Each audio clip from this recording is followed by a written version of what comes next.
What family secret was finally spilled in your family? I started having problems with my teeth. Spontaneous abscess that resulted in multiple root canals. My dentist did some looking into what the cause might be and found some really odd abnormalities with my incisors, roots and nerves, the teeth that had been afflicting me, so he sent out requests for help to a couple of professors he knew in the field. When my next appointment came up, he was really quiet for a bit before verbally stumbling about. It turns out that what was happening with my teeth was a classic sign of inbreeding, and he was super uncomfortable giving me the news. I brought it up to my mom and she just was like, "Oh well, yeah, didn't you know? What the fuck?" Of course I didn't know. Turns out that not very far back in the family tree, several of my relatives decided that it was a good idea to get married to one another, and no one bothered to mention it, ever. The small town where I live is 85% my relatives, no joke. I hadn't even met all of them, that's how many there are. Edited for clarification, I had made a big point of going far away from my hometown to meet my husband, married 12 years this June, because I was afraid of having children with someone that might be my cousin. Only to find out 5 years after we had been married that I was in fact a product of inbreeding. My husband and I are not related at all. Point edit. I did not expect this to blow up. I honestly thought that it would just get lost. Thank you for the awards. I will try to answer some questions here. My teeth look normal, nothing special about them, no crowding, nicely spaced. Pretty normal teeth. I didn't take what the dentist said really all that seriously, and figured that what the proof said was maybe just a theory rather than fact. Maybe just correlation rather than causation. Then I told my mom. All of my lower incisors have split roots with split nerves. The nerves are in a V shape instead of just straight. There are cavities in my chin around the nerves, so if I get a slight bump on the chin, the inflammation can cause an infection. I pretty much end up looking like a sexy female version of Brian Mulroney. I found out about this after I had been married for around 5 years. I'm from Ontario, Canada. I won't say where, because you might be my cousin. Both my mother's side and my father's side came from small towns, where the population was predominantly family, that is, the families had lived there since the town had been settled. So there is a good chance that there had been some inter-cousin shenanigans on both sides, though no names from my mother's side showed up in my father's family tree. So far 23 and says that I have a little over 1500 relatives scattered across Canada and the USA and only 17 in the UK. Mostly my father's side is in the USA, which surprised me, while my mother's side is mostly in Canada. But that's only people that have taken the test, there still could be more. My mother had a child when she was a teenager, and she had given him up for adoption to a family. After this, she went to college, got her degree, married my father, and gave birth to my 4 siblings and myself. 30 years after giving her child up for adoption, I remember her getting a phone call and immediately locking herself in her room. I was about 12 at the time. I remember feeling scared because I could hear my mom crying, but she didn't want to see anybody or talk about why she was crying.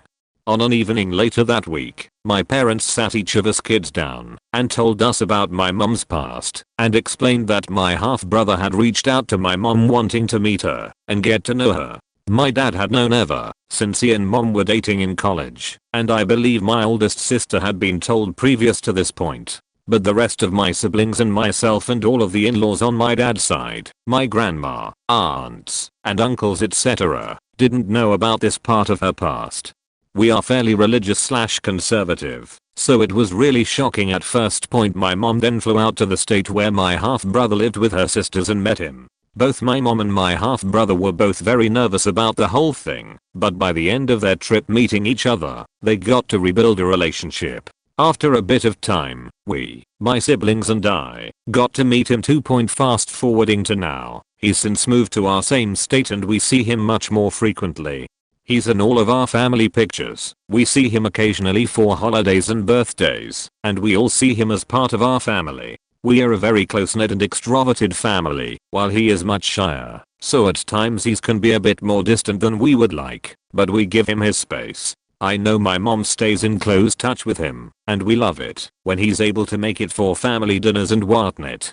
Back then, I was the youngest and, up till then, the only boy in my family, so I loved learning that I had an older brother. Now that I'm an adult, I sometimes get his old clothes because we're roughly the same size. He's got good taste too, so I really lucked out, haha. I love that this family secret was spilled and that we were able to welcome my brother into our family and have him in our lives.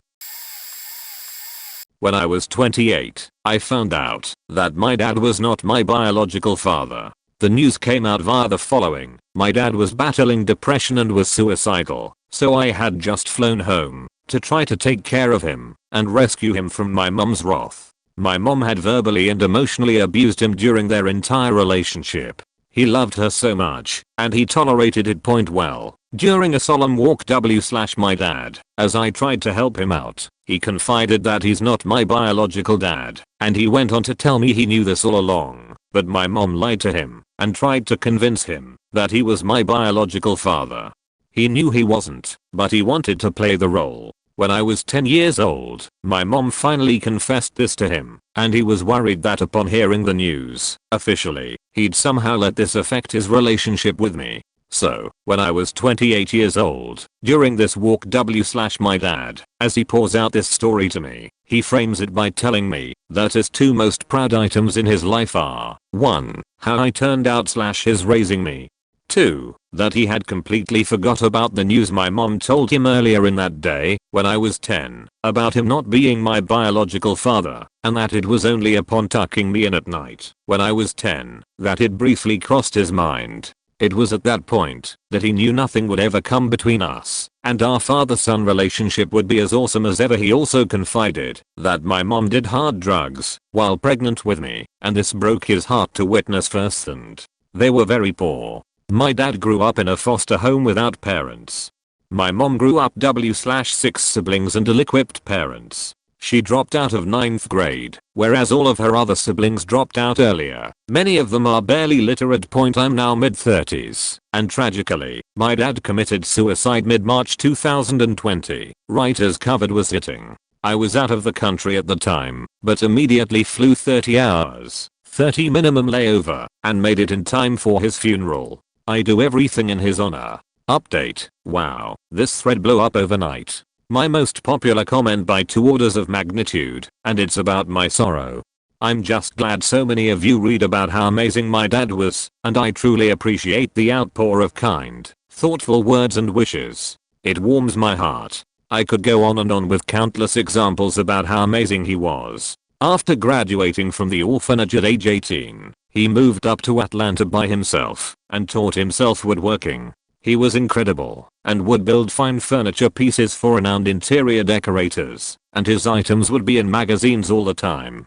He was a starving artist. We always struggled to get by. Yet, I felt like a spoiled kid on my street, as I had life easier than everyone else. The other kids on my street lived in trailer homes and had very chaotic households, and it was clear that both of my parents loved me immensely, and I felt very well provided for and supported. I was very lucky to have him in my life. I still think about him daily, and I'm trying to improve emotionally. I appreciate everyone sharing your own similar stories, and it provides a sense of camaraderie.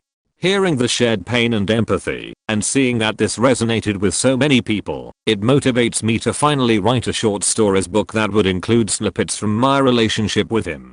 For those interested in reading more about him, excerpt from my eulogy to him, which I wrote when flying to his funeral. His hard work for my entire upbringing. He worked every single day in his shop, for long hours, didn't even take a day off for Christmas or his birthday. As a kid, I witnessed his work ethic and it forever left an impression on me.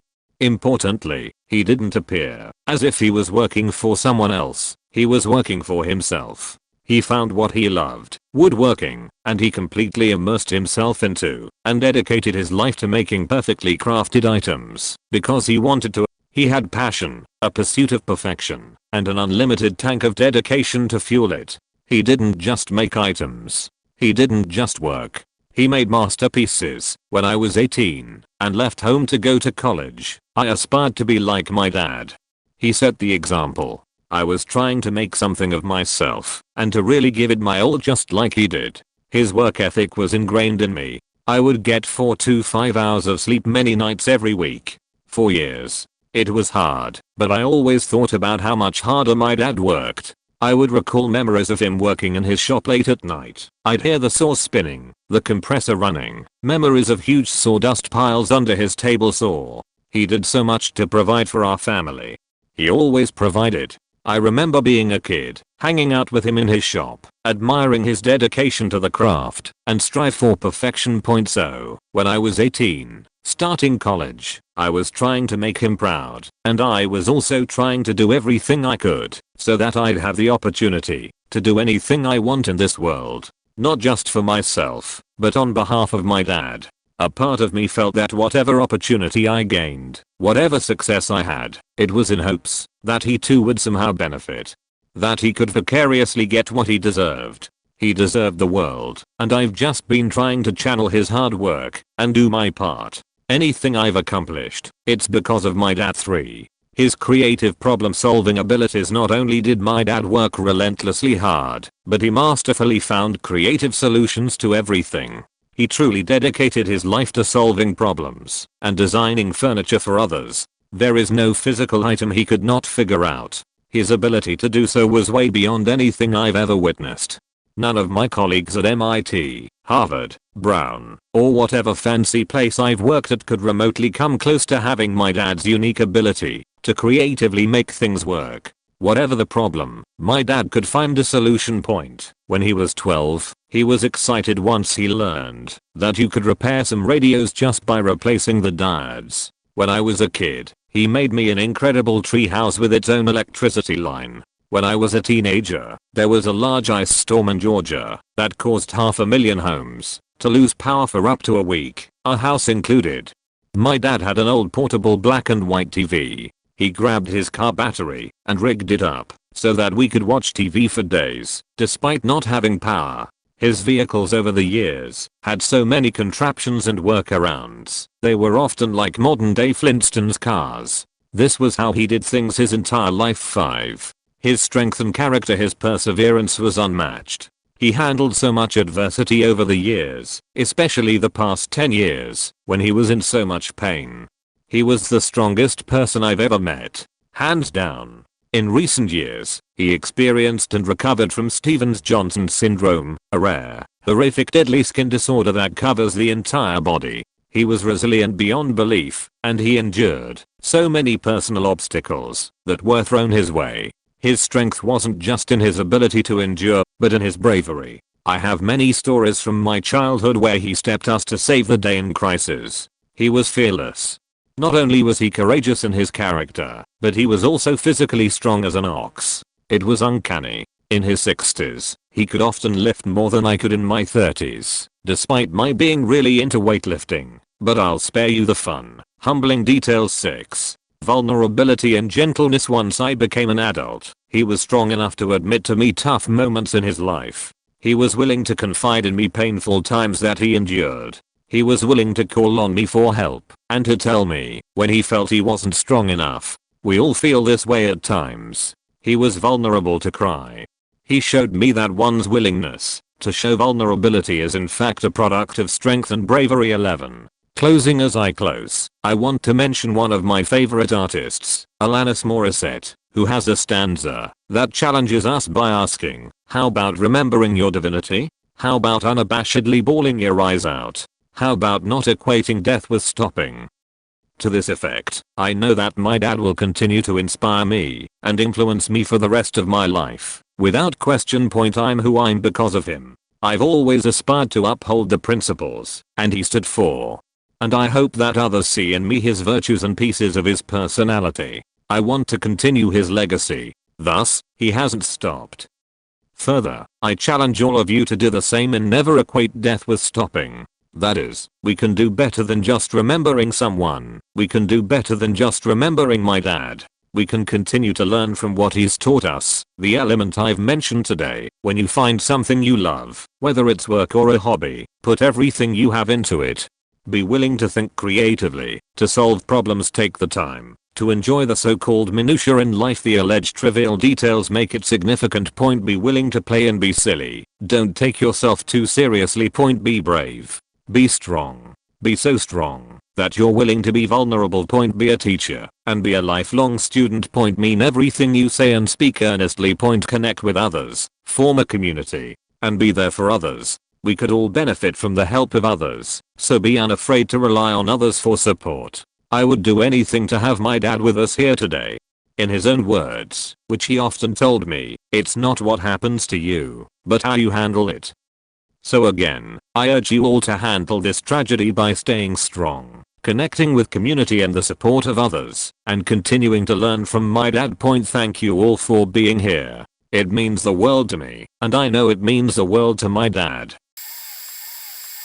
My uncle served in Vietnam. While over there, his troop found a baby that had been orphaned or abandoned. They aren't sure. My uncle was shipping back to Australia soon and wanted to adopt him, but my aunt said no. They'd only been married about 4 months when he was drafted. So while I don't agree with my aunt's actions and generally don't like her as a person, I can understand why she said no. My uncle's troop found a family to raise the baby, and that's the story the whole family knows. The secret is that my uncle and some other guys from his troop stayed in contact with the family and the kid, sending them money every month to help raise him and then to help him go to university, and eventually helped him and his adoptive family move to Australia in the last 90s. My aunt and the rest of my family had no idea all this time. It only came out when my aunt and uncle divorced in 2017, and she had a forensic accountant go through their bank records. She worked at a bank for like 40 years and always noticed the money missing, but his reasons were always justified. Point. Since we all know now, my uncle has introduced some of us to the guy and his family. They're all really lovely people. Point edit to clarify as to why my aunt is a bad person in this instance. I was half asleep when I posted this and realized I left out a pretty important detail to explain why I don't like my aunt for this FASAPM 2 preface. I'm child free, and if my husband was in this situation, I'd say no as well.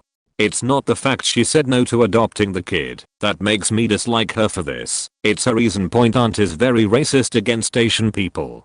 Doesn't matter what part of Asia, she hates them. She's the kind of person who will yell "go back to your own country" at random strangers who even vaguely look like they may have Asian ancestry. She also cut contact with my cousin, her daughter, because my cousin's husband is half Japanese. Point she said, in front of my family with no shame, that if the kid hadn't been Asian, she would have said yes to adopting him.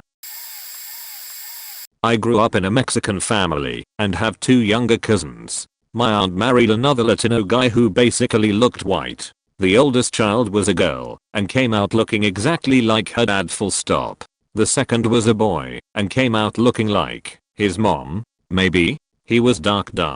Like, I'm half black and this kid is darker than me. But his mom was pretty brown as well. So we thought nothing of it. Kid looks like his mom. Well, fast forward 16 years later. They're divorced and hate each other. The daughter was always treated like a princess. The boy was rather spoiled too, but very much sought out his dad's approval, which he just wasn't getting. He couldn't figure out why. He's acting out, getting in trouble, running with gangs. Boo-hoos about his dad all the time. Well, dad had enough and flat out told him, you're not my kid.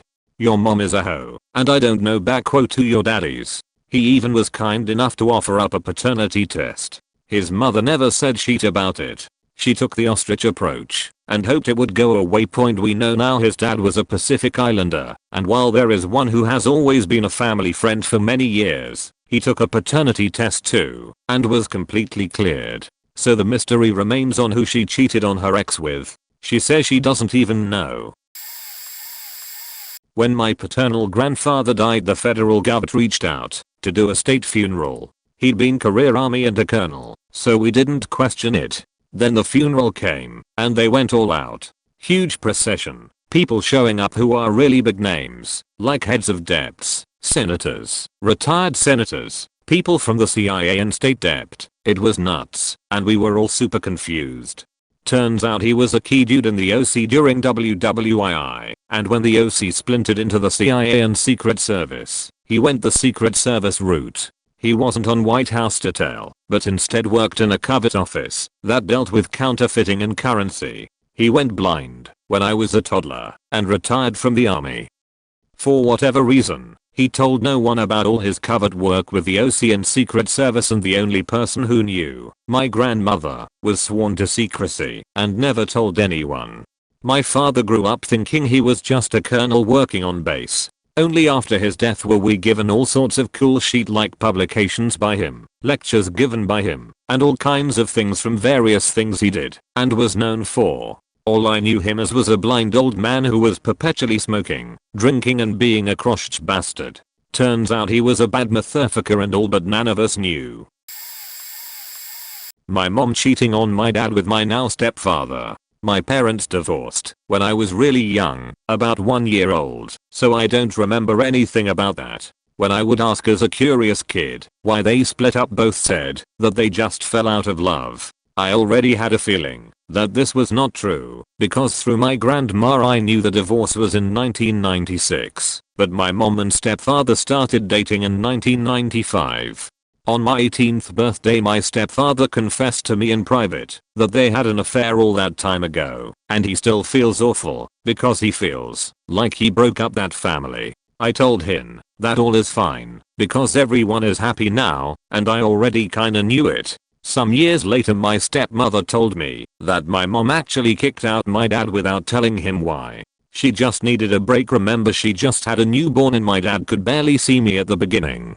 My dad later found out through the landlord that my stepfather had moved in the house my dad rented with his wife, where his newborn daughter was living with a stranger. To this day I don't know how my dad managed to overcome this without starting a huge fight. I never talked with my parents about it. Just once when my mom was having a rant about a neighbor who left her husband for another man, I told her to stop throwing rocks while sitting in a glass house. I hope you know what this saying means. She definitely does. I think I've shared this on Reddit before, but whatever, everyone knew my great-grandpa had cheated on his wife, my great-grandma, numerous times, but we never knew if he had illegitimate children or not. My great-grandma died first, then he followed about a year later. Their only living child was the executor of their estate, and she noticed a lot of names, like 20, listed as specifically excluded from their estate. All of them had to be notified by the executor. They died very wealthy and had taken in foster children when my great-aunt was young, so she recognized almost all of the names. They excluded the foster children because they didn't want them entitled to any of their belongings. The name she didn't recognize turned out to be my great-grandpa's son from an affair. After doing some research, she was able to locate his mother and notify her that he was excluded from their estate. My great-aunt figured that the son didn't know that they were half-siblings, and she didn't want to be the one to tell him. It turned out she was right, and the mother never told her son. Apparently, he still believes that his, now deceased, stepfather was his biological father. The craziest part? The illegitimate son had 2 daughters that ended up going to high school with my brother. Edit. I want to apologize for the use of the word exclude. I genuinely thought it was an actual word. I have used it for as long as I can remember, and this is the first time that I've heard that it isn't an actual word. Don't listen to them. You're doing the right thing. One of my ex's older brothers abused him as a child and only stopped when my ex was 13 and threatened to murder him in his sleep. That brother had a baby daughter while we were still together, and it was hell watching her and worrying so much. I wanted him to finally get closure on this, but I doubt he will ever report it. Just watch diligently. Point: personally, I know exactly how hard it is to go through pressing charges. People will question you, will try and trick you into saying you lied, will try and minimize what happened. This is why victims don't report most of the time. I didn't have the courage to report my abuser either. I can't judge. Point: but the fact is, you decided to stop this cycle. That in itself is huge, and money doesn't come into it. Do they think you magically get paid by your abuser after pressing charges? That's not how this works. You're doing it for a child. You've pushed aside your upset and discomfort to save a possible victim. There isn't much difference between you and his child. If he crossed a line like that before, it's only obvious that you'd be terrified he would hurt his child too. So please, don't listen to them. You're doing something selfless. And being an addict doesn't come into it. Be prepared for pushback on it, but don't give up. This is also important for your recovery. Your abuser put you into this situation on purpose. It discredits you, even though that's wrong and it shouldn't. If you're ready, then I'd suggest you try and recover from your addiction too. Not because I think you're bad or wrong for being an addict, but you deserve better. You honestly do. You're a human being who was hurt badly, and you're coping in whatever way you can right now. That's admirable. And I hope that you keep that focus and strength for your own recovery and to protect any further victims and for real. If you find you can't go ahead with it, I understand that too. Reporting is tough, and it's hard for anyone. No one will think badly of you either way. Remember that you deserve to be cared for and loved as much as anyone else. And you deserve justice too. My father, now slowly succumbing to Alzheimer's, has always been considered a "hard case" as people called it growing up in New Zealand. He has many quirks, and in the 90s as I grew up people didn't have words to describe to me why I was different. It was known that he had epilepsy, a fairly short temper, and an incredibly literal take on things. He is, in short, a hard man to know at times. It was only in the last decade have we begun to unravel his story. Due to living in the South Island without a lot of money, we didn't see our extended family much growing up, so there wasn't much of an opportunity to ask questions as I became a teenager. Originally, it was claimed that Dad had been out in the sun too long as a child and had serious sunstroke that triggered a change in him. Before that time, he's been a fairly normal child. But over the years, another story came out. Dad had dived into a swimming pool and hit his head hard, causing a change. But finally, about a decade ago, after my step-grandmother passed, the truth floated to the surface. My grandfather was a man deeply affected by WWII. He had served in the infantry in Egypt, and the experience changed him. My memories of him are of a jolly man with a temper when he was pushed, growing grumpier each time I saw him. Anyway, he had returned from the war an angry man, working as a laborer best I can tell, marrying my grandmother, who passed when my dad was 12. When my dad was a teenager, after years of tough upbringing, did something that made my grandfather snap. Dad has always been a smartass and knows how to needle people. In response, my grandfather beat the shit out of him. Blood was coming out of his ears and that was how he changed. Recently we've established he's unlikely to be on the spectrum, but his behavior is consistent with a traumatic brain injury. His whole life has been affected by the actions of his father. For my part, I've resolved to not repeat my father and grandfather's patterns of anger for my children, and now I reflect on how the legacy of WWII affected my father through his father. That ends with me. I have two secret child stories. My grandmother on my mom's side got pregnant at 16. She was forced to travel halfway across the country to give birth in secret and come back like it never happened. This secret came out before I was born. My grandmother and both of her children always wanted to find their other sibling, but were unable due to legal reasons. 6 or 7 years ago my uncle got a phone call from the adopted child, who had decided to look for his biological family after his adopted parents had passed away. Unfortunately, his biological mother, my grandmother, had passed away in 2001. While he does still live halfway across the country, he is certainly a welcomed part of our family now. Before COVID there were annual visits, but of course those had to stop for the time being. And a great-great-aunt on my dad's side, my dad's mother's brother's wife, had also secretly given a child up as a teenager. 2 years ago at my great-great-uncle's birthday, his wife's adopted child was there. News to me and my dad, but of course welcomed. The closer family had known about her for a while by that point. We are a big and relatively close family, but only saw the more distant relatives on special occasions. Unfortunately a year later, my great-great-aunt passed away. It was sad seeing the rest of her children sat up front at the funeral, with the adopted daughter sat towards the back, and if my memory serves me correctly, not mentioned in the obituary. I wasn't really privy to the details. Maybe this was the way she wanted it, but I felt bad seeing her hardly acknowledged at her biological mother's funeral. I had the feeling she wanted to be accepted and part of the family if she were attending birthday parties. I got a list. Grandma was a lesbian. Older family member spilled the beans about the real reason for her sudden divorce in a conversation the night my mom died, but I'd had suspicions before that. She shared a bedroom with the same woman from the time she divorced till the day she died. Had also been told her ex-husband was a huge liar. Had never served in any military ever other than as a volunteer bus driver for the VA in the 90s.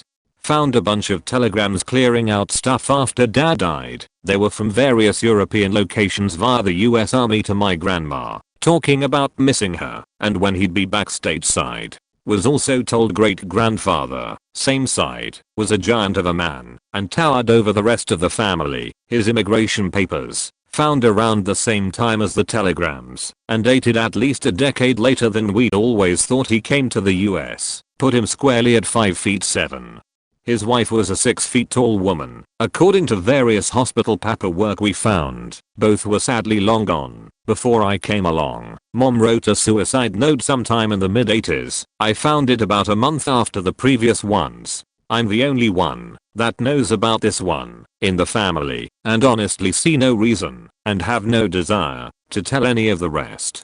She obviously changed her mind and showing/reading it to literally anyone else mentioned would bring harm to them and no peace to me. And one I knew about most of my life that no one else still living did. My mom was pregnant 9 times. She only had 2 kids, but had they all lived/been carried to term, we would have been #2 and #10 of them all, cause one was apparently twins. And the first would have had a different father cause she was married for a year in the late 60s before she met my dad. Oh well, my grandma killed around 6 to 7 soldiers and or policemen, paying other people. This was because a policeman killed one of her children, and when she asked for help to the military, but they told her for fuck off, the police force in my country is useless and corrupted, so she went to the next country and employed murderers to kill all these people, and they got them. Some people said with guns, others with witchcraft. My grandfather had so many children that I accidentally met a distant cousin in a workplace. My grandmother was okay with this, as long as everything in grandpa's job was for her, lands, houses, animals, etc. Just to be clear, my grandma is the sweetest person in the world, so this was a surprise. Also in the same family, another family member that I never met, his wife was killed by a man with a lot of power. So he waited for 7 years with a plan to finally find him alone in a land and kill him. Absolutely everybody in the town knew he did it, but they were too scared of the whole family. In my other part of my family, my other grandma had 11 children with all different fathers. They told me my grandma was the most beautiful woman in the whole town, and I believe it. I loved her so much. I never met my grandfather. My father is the first child, and it was until last year that my mom told me this. I'm in my 20s. Sorry for my English. I speak Spanish. Viva Latin America. We recently found out that around 40 years ago my grandfather had a 7-year-long affair with a woman in his church, who was also married. During this time he had 2 children with this woman, and they never told anyone about. She pretended that those 2 children were that of her husband despite them not looking anything like him. How we found out was rather interesting. A couple years ago I had gotten one of the 23andMe DNA kits to figure out what my ethnic background looked like.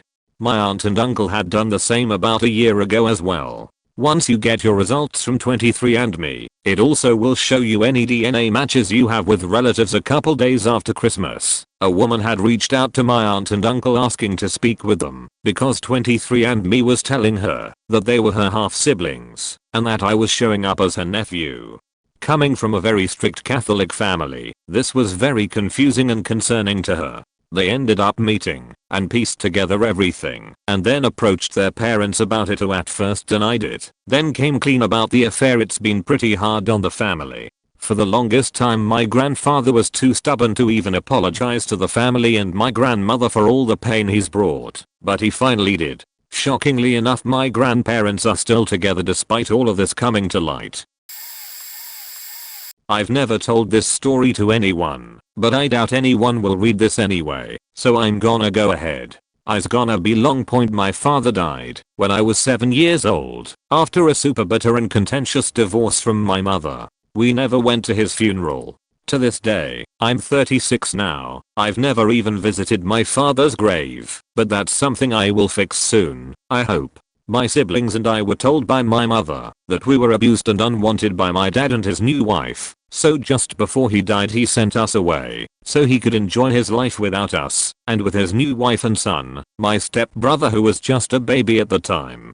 I bitterly hated my father for decades for doing this to us, cruelly sending us away to be impoverished and abused by my mother. My mom told us stories about how he would leave us outside during the winter if we did anything wrong, and only fed us a small can of beans or a hot dog for all 3 of us kids, while giving his other son all the best food and toys and stuff. I couldn't remember anything, so I took her word for it. It was ironic in hindsight. She talked about how abusive he was, and then she would turn around and leave us alone for months on end to fend for ourselves while she was vacationing with friends, or beat us with tree branches and pipes, or tell us we were her biggest regret in life. Thank God for my older sister. Without her I'd be dead right now. Anyways, 5 years ago I was getting married and wanted to bury the hatchet with my little brother. So I found him on Facebook and started talking with him, and we all reconciled. None of it was his fault after all. He was only a baby point. When he flew out to see us, we started talking with him about our abusive jerk of a father, and he was sincerely confused. As it turns out, after the divorce, my mother, for lack of a better term, seduced a very expensive lawyer into suing my father for custody of us, essentially legally kidnapping us through the system. My father was a very poor southern man and couldn't afford any high-powered attorneys.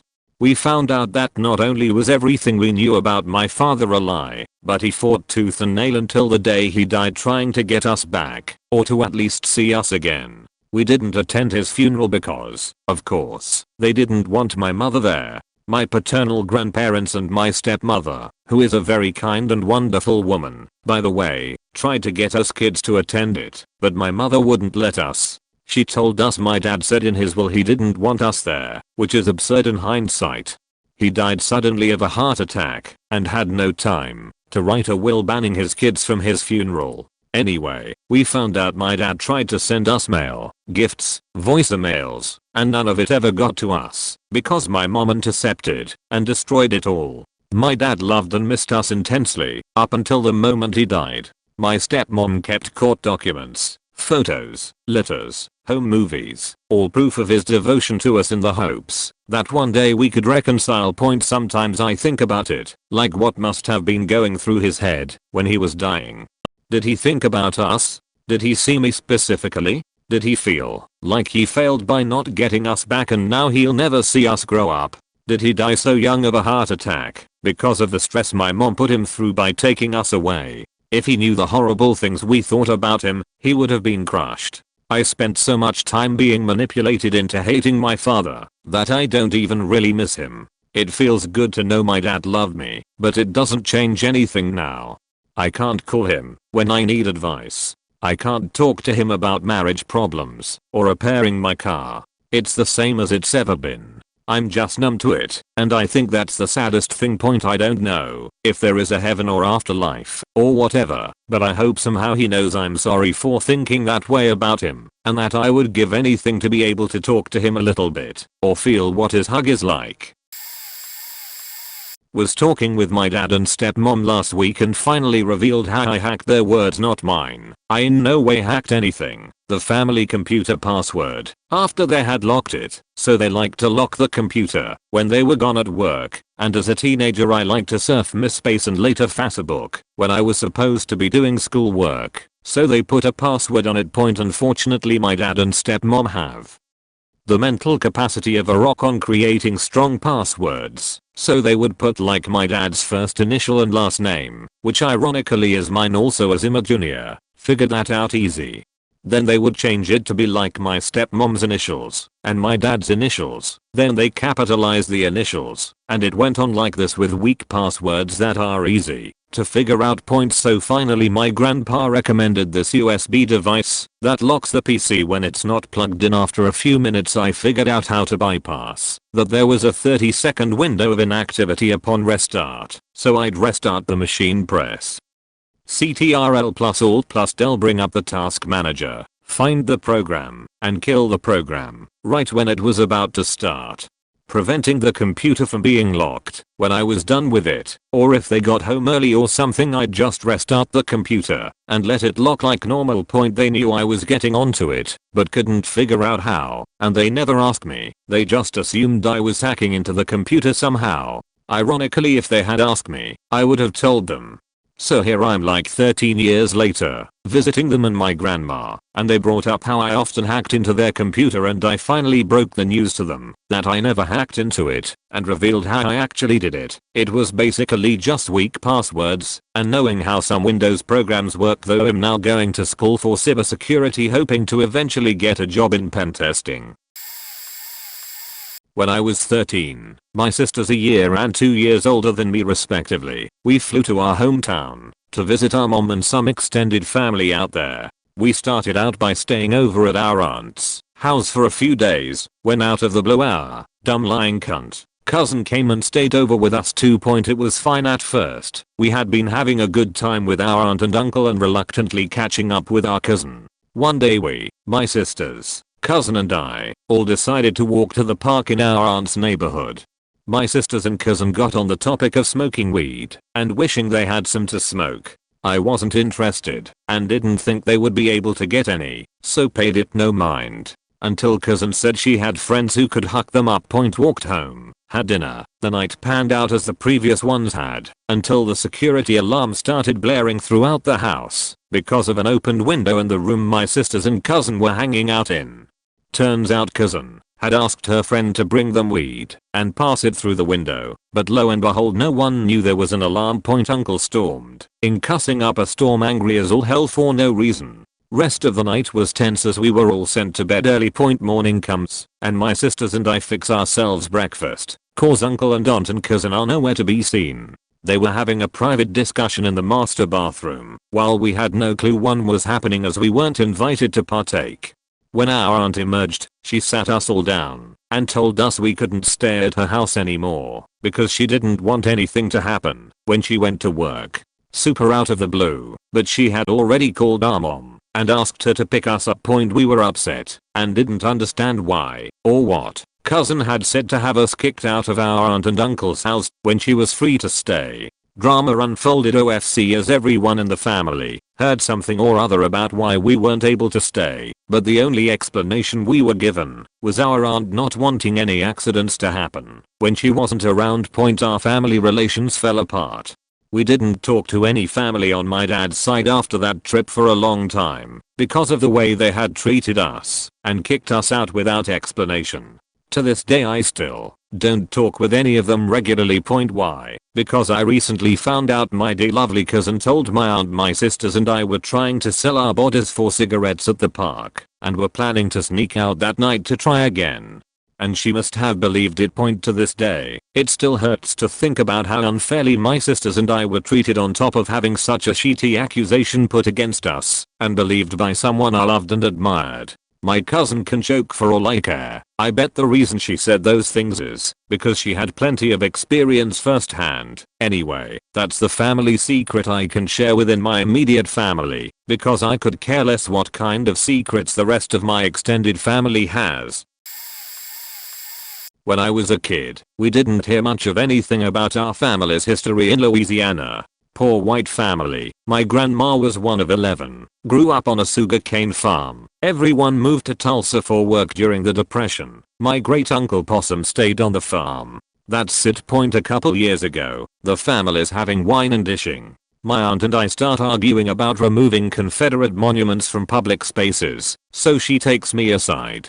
She reveals that my great-great, maybe another great-grandfather was the son of a Confederate soldier who defected, was captured, and then released to return to Louisiana. However, when he got home he was tried and hanged for desertion. That left his sick wife and their wet nurse, a black slave, to care for their many children.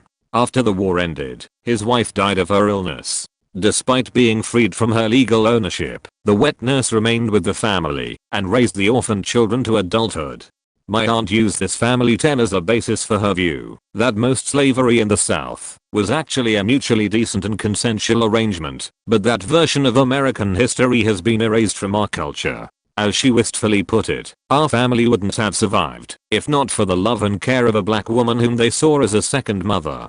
I wince in pain every time I think back on that conversation point. Suddenly everything about my family made sense. It wasn't the facts, but how my aunt told the story, unable to see the privilege and status in the words she was saying. The undercurrent of racist lies and mythology in American families is deep and enduring. It's been painful to confront, but I'm grateful for my eyes being opened. Point at it, just trying to get the generational designations more accurate.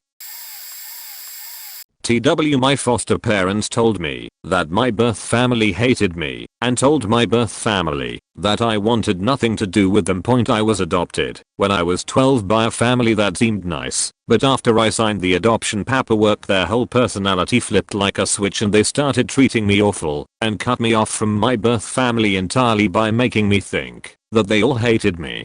From what I was able to tell later on, they were friends with their DCF worker, and she was able to somehow make DCF not do any of the follow-up appointments they were supposed to do, which is why this all went unnoticed by DCF. Or they just didn't care, because they're obviously run by Satan himself, and they don't care about kids at all, just the money. I mean, they netted in the ballpark of 100k off me alone, but that's a different story for another time. Anyway, I was with this foster family for around 5 years, and during these 5 years I did most of the house chores, everything from sweeping and scrubbing all the floors, and dusting everything in their 3-story house to picking helicopters, the little seeds that twirl when they fall out of their lawn, shoveling the barn roof alone, washing their cars, and a whole slew of other things, all while being verbally and physically berated. Around the time I turned 17 I realized that I was coached to lie about my mom in court because I had no memory of all the awful things I found listed in the DCF report. I snuck into their room and was able to find it, and so at that point, even though I'm not proud of it, I stole their car and drove across state lines with no license back to the last places I remembered family members lived, and thankfully I was able to reconnect with my grandmother, which was when I found out that the foster parents told my birth family that I wanted nothing to do with them. I mean, imagine being so selfish that you convince a 12-year-old his entire family hates him and convince his entire family he doesn't want to be around any of them. Anyway, thanks for reading, and sorry it's a bit choppy. This is my first time posting something like this. Edit also if you read this and wanna read it on your channel, I have no objections. Not sure how much of a family secret it was at the time, but it was certainly news to my generation when I found out last year. My twisted spinster aunt, who won't talk to my mum because she's close to her step family, has a very good reason for it. Turns out, my aunt was the other woman in my uncle's marriage, her stepbrother, and when they divorced, he didn't choose my aunt. He and his current wife have been happily married since not long after, while my aunt married a violent drunk. She's still a bigoted old witch, but I can't help but feel super sorry for her after learning all of this. Also, between my bio-grand dying and my granddad meeting my gran, it turns out he most likely fathered a son from a one-night stand. So I have an uncle out there somewhere that I've never met, and neither has most of the family. It's not something that gets talked about. Literally only when my granddad died and inheritance was talked about was his existence even mentioned. But one of my aunts reached out to him. Unsurprisingly, he didn't want to know. Thank goodness the other side of my family is far less complicated. Edit. I say the other side is less complicated, but my great aunt's son murdered his dad because he was a violent drunk and has been in a psych unit ever since. But that's not a family secret. My cousin sister was younger than me, but when I was in my teenage she used to touch me inappropriate, and one day I woke up with her on top of me humping me like crazy. several incidents, and I was afraid to tell anyone. One after another incident, she increased the frequency and aggressiveness of the touches. I had no sex education or any awareness about the inappropriate touches back then. I gave in to temptations, or whatever you wanna say it was, and had sex at multiple occasions. We started looking for chances to get physical with each other. Eventually, someone in our family found out by reading her chat with me. We tried to make excuses to save our ass, but at the end she blamed me for taking advantage of her being naive. My aunt blamed it on me, but fortunately she was the only one aware about that. I was bright child, but this thing shattered my confidence. Moreover, I wanted to keep a good relationship with my cousin sister by moving forward, but she doesn't talk with me now. Only when everyone is around, that's only when she talks with me. I'm still not able to figure out whose fault was that. It's my first time I'm talking about it to anyone in my life. She could have accepted that it was fault of both of us, even tough it was her who started it. I should have known better, but this thing haunts me every time it comes to my mind. Edit, Grandma. Grandpa was a treasure trove of information and secrets. Grandpa drove moonshine over the border from Mexico during Prohibition and used to run it around the country. In the 20s to 30s he smuggled people across the border under the guise they were his kids / brother / sisters / nephews or whatever. Around World War II he joined the military under the promise of money and US citizenship. When they asked who he was married to, he said my grandmother, obviously. So she received all his benefits. After he died we found out they weren't married. Not until around 1952 did they actually get married. He was actually married in Mexico and had some kids down there, but never stayed in contact. He told the military he was married to my grandmother because for one, he wanted her to have the benefits, and two, her mother was a devout Catholic that would be very upset if it was discovered she had a kid and or was living with a man unmarried. I guess at one point, according to my father, a guy called and asked to speak to my grandfather and said he was his son from Mexico. My grandfather told him not to call again and hung up. We also found out he helped liberate a concentration camp during the war that he never spoke of. Though there was one thing we never figured out. I remember when I was in grade school I had to ask my grandparents for their family history, about their parents and whatnot. My grandmother said a little bit about her background, but not too much. She wouldn't speak of her father, and only made brief mention of her mother, and that she was born in Texas. My grandfather on the other hand absolutely refused to speak of his family. He wouldn't tell us if he had siblings. He wouldn't tell us about his parents, not even their names. We asked him about a last name and he just said doesn't matter. Looking back through his old military and border crossing records, he changed his last name around a couple times, so we aren't even sure that this was actually his last name. And to this day the family has no record of his parents or siblings, though grandma did mention he had a brother before she passed. We know he was born in Sinaloa, Mexico in about 1915. He confirmed that much. Though some records show 1916 or 1917. Nothing else. Edit. On my mom's side my great grandfather was the highest level Freemason you could be. He had chemicals and poisons hidden in his walls when he died, as well as Manson documents. Mine is kinda dumb, just because I didn't personally think it was a big deal or anything, but my family kept it secret for years, particularly from the younger folks in the family, and I didn't even find out part of it until after he had died a few years ago. But basically my family kept this secret about my grandfather's brother, great uncle, right? But he was gay and a huge pothead.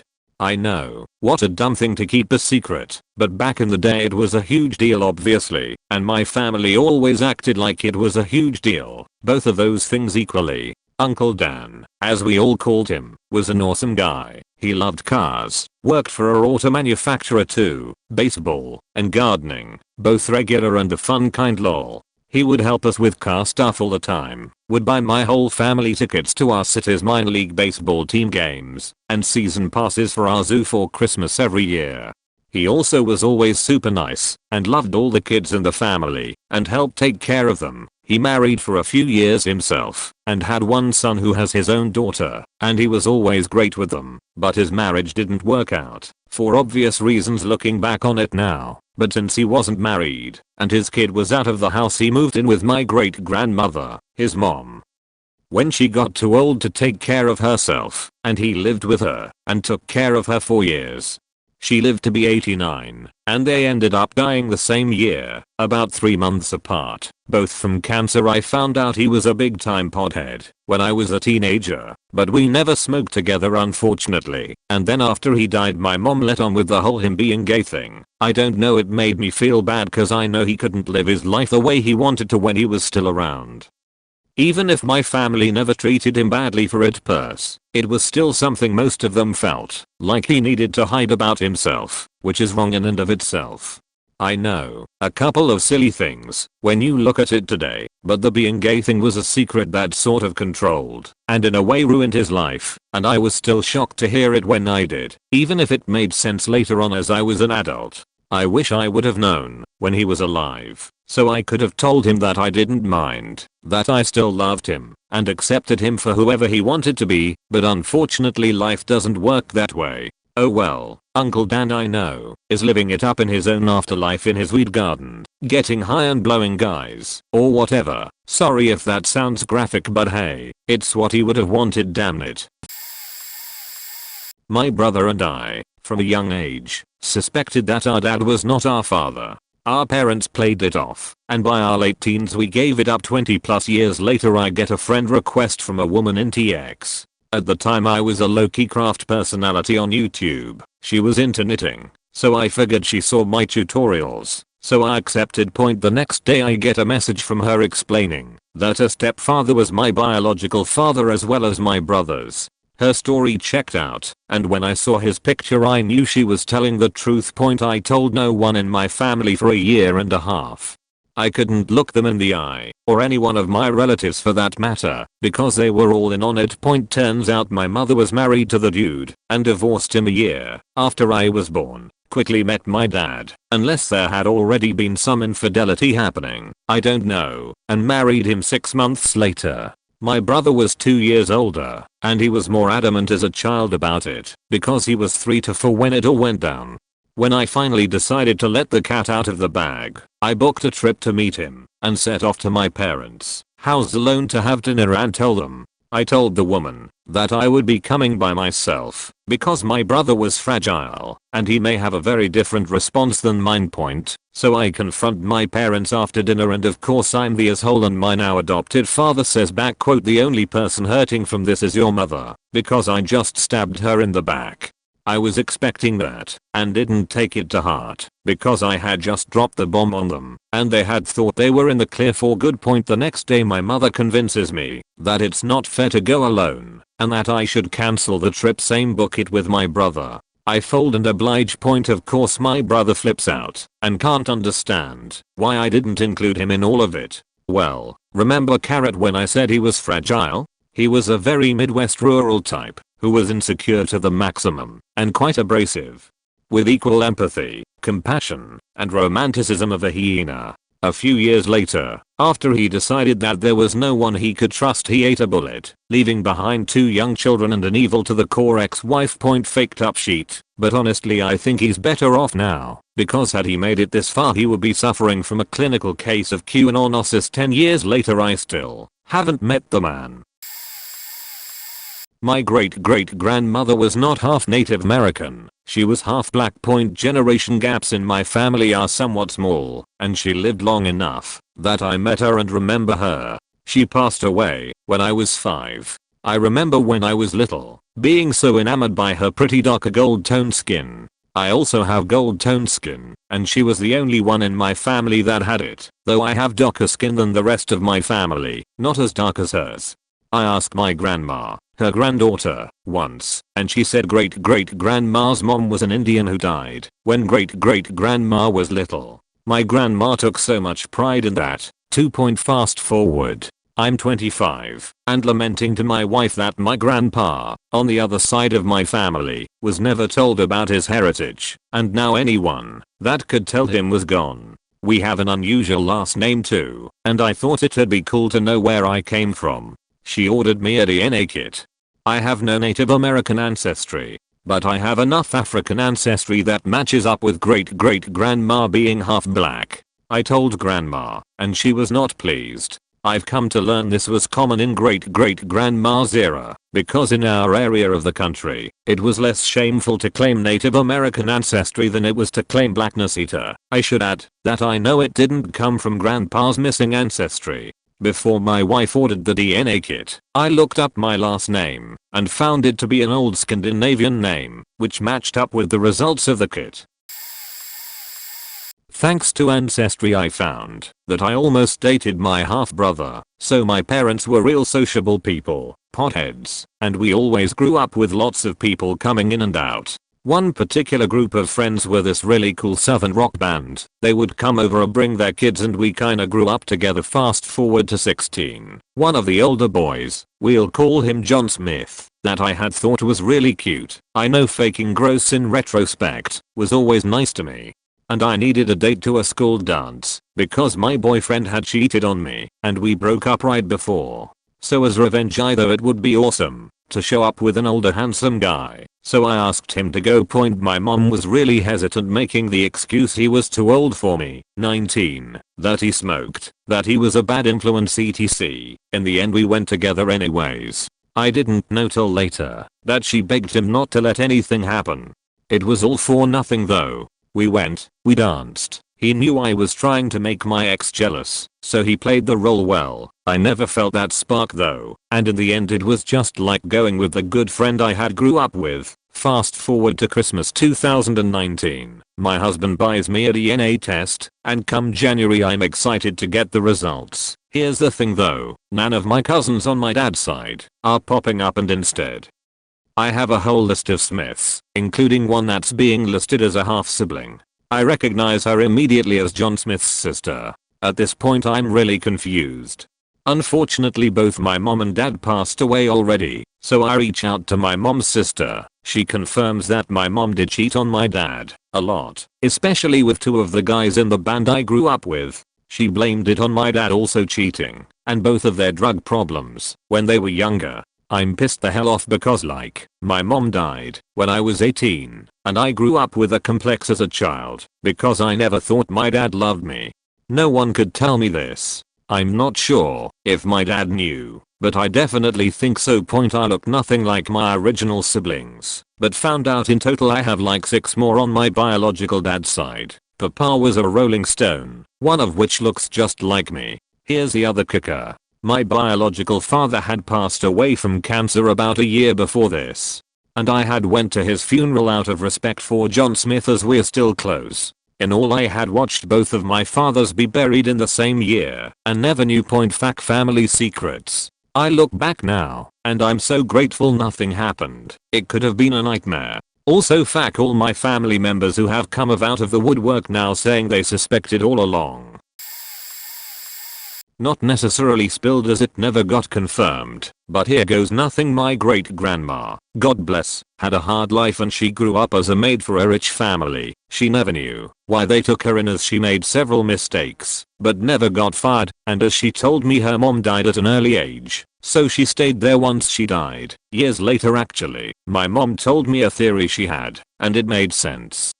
My great grandma's mom was never the most loving one, and after she died, a maid from the rich family took care of her while she was working. 90 years ago child labor was a thing. She took her in like a daughter even. After she got in the house my granda tells one of the dudes left the country, and after some thinking, my mom came up with the idea of what if she was a daughter of that family?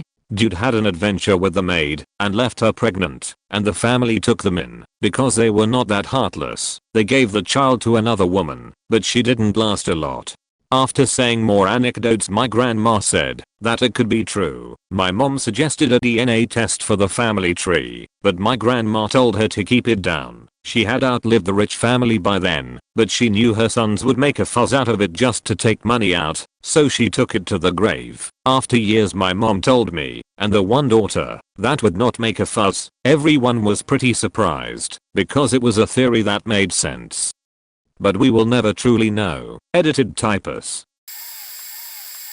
So, my father never really knew his dad, but I never knew much in the way of details until I started doing genealogical research. My dad did say some things like his biological father was not my grandmother's husband. Still not totally sure how she figured out which of her kids were whose, but her youngest, that would be my dad, and her oldest, that is, the oldest one she got to raise, my uncle, 20 years older than my father, were at least absolutely the same man's. His father was also married, twice according to records.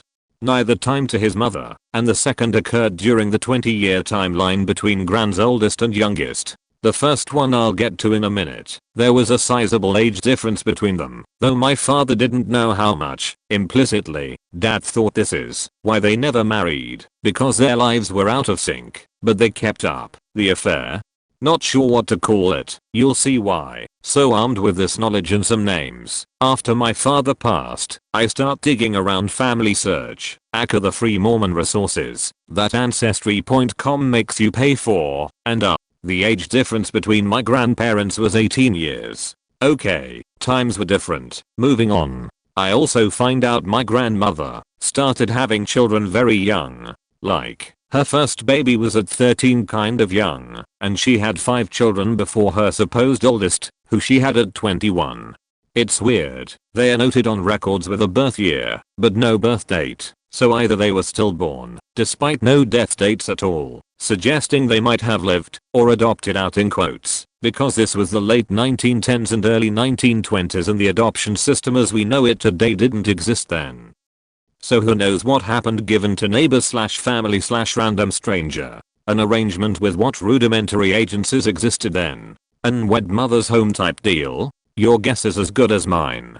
But all the babies starting from her first at 13 up to the one before her oldest all have the same father. No prizes for guessing it's my biological granddad, who was very much married at the time to someone who, from the last name, is somehow related to my grandmother. So basically, my father was the product of a child grooming situation starting when his mom was 12/13 and his father was 30/31 that continued for most of her life. Not really sure what to make of that. Bonus factory, starting from her oldest until my dad was born, all the birth certificates, the originals, at least, my oldest uncle had his amended later, have her husband's name in the father's place, but then my dad's certificate has his proper biological father, though he was given each man's middle name for his given name, though one of those has been rendered in so many different spellings I couldn't tell you what the original was. Since everyone, or near everyone, involved is dead, I'll likely never get a large chunk of answers about any of this. Years ago when I was still in high school, I'm 25F, my mom, dad, and younger brother were all visiting my mom's family at our vacation condo about 3 hours outside our hometown. I stayed home, because I wasn't able to get time off from my crappy summer job and of course I was bummed I couldn't go. Apparently one night, an argument broke out between my mom and her younger sister. Side note, her sister was a surprise pregnancy and came along while my mom was away at college. This was also after my grandparents had some investments that finally paid off, so essentially my mom's sister had the comfy, lavish childhood my mom never did. Anyways, back to the fight. They're screaming at each other over some mundane issue like who is helping clean the table after family dinner. Well, 30 years of resentment finally boiled over when my aunt called my mom a fat jealous bitch. My mom promptly responded with I may be fat, but I'm not jealous. I'm not the one who was faking around on my husband with. The person she named is of one of my grandpa's business partners and a very close family friend. Yup. Turns out my aunt had a fling with one of my grandfather's fellow real estate investors, and they had slept together more than once. My mom even babysat for her one night when my aunt went to meet him. So yeah, I got a phone call from my brother shortly after saying they were on their way home. It was really awful because basically everyone in my extended family ended up turning on my mom. Still blows my mind to this day that I missed out on all that commotion. You're ready for this trashy ride? A few years ago, when 23andMe was all the rage, my mom's twin sisters, she's one of 6 siblings, both took the test. Come to find out they have different fathers, so here's the story. One night, my lovely grandmother goes off to see a concert. Apparently she caught the eye of the lead man. One thing led to the next, and she's in a tour bus. Well, apparently this generous fellow liked to share, and my grandmother was, well, a slouched. I'm not sure who in the family came forward with the story. Likely my oldest uncle, as he would eventually become friends with said singer. Talk about an interesting conversation point. It all makes sense though, because the sisters physically are total opposites, other than being Caucasian. One's overweight with brunette hair, the other is skinny and the only redhead on that entire side of the family. One loves a rainy night and rabbits, and the other one doesn't. That was a hint. Anyways, at the time, my mom was the youngest. My grandfather divorced my grandmother. She went on to have the twins, sired by two different men, on a tour bus, on same night. She would eventually marry one of the guys, and have another kid with him, who would eventually find himself in prison for the fourth and final time, for stabbing the oldest uncle. I never grew up with a father. Me and 4 other siblings. Younger bro from another guy, who was never around either. My dad lived down the street from us. He would drive by with his new wife/girlfriend.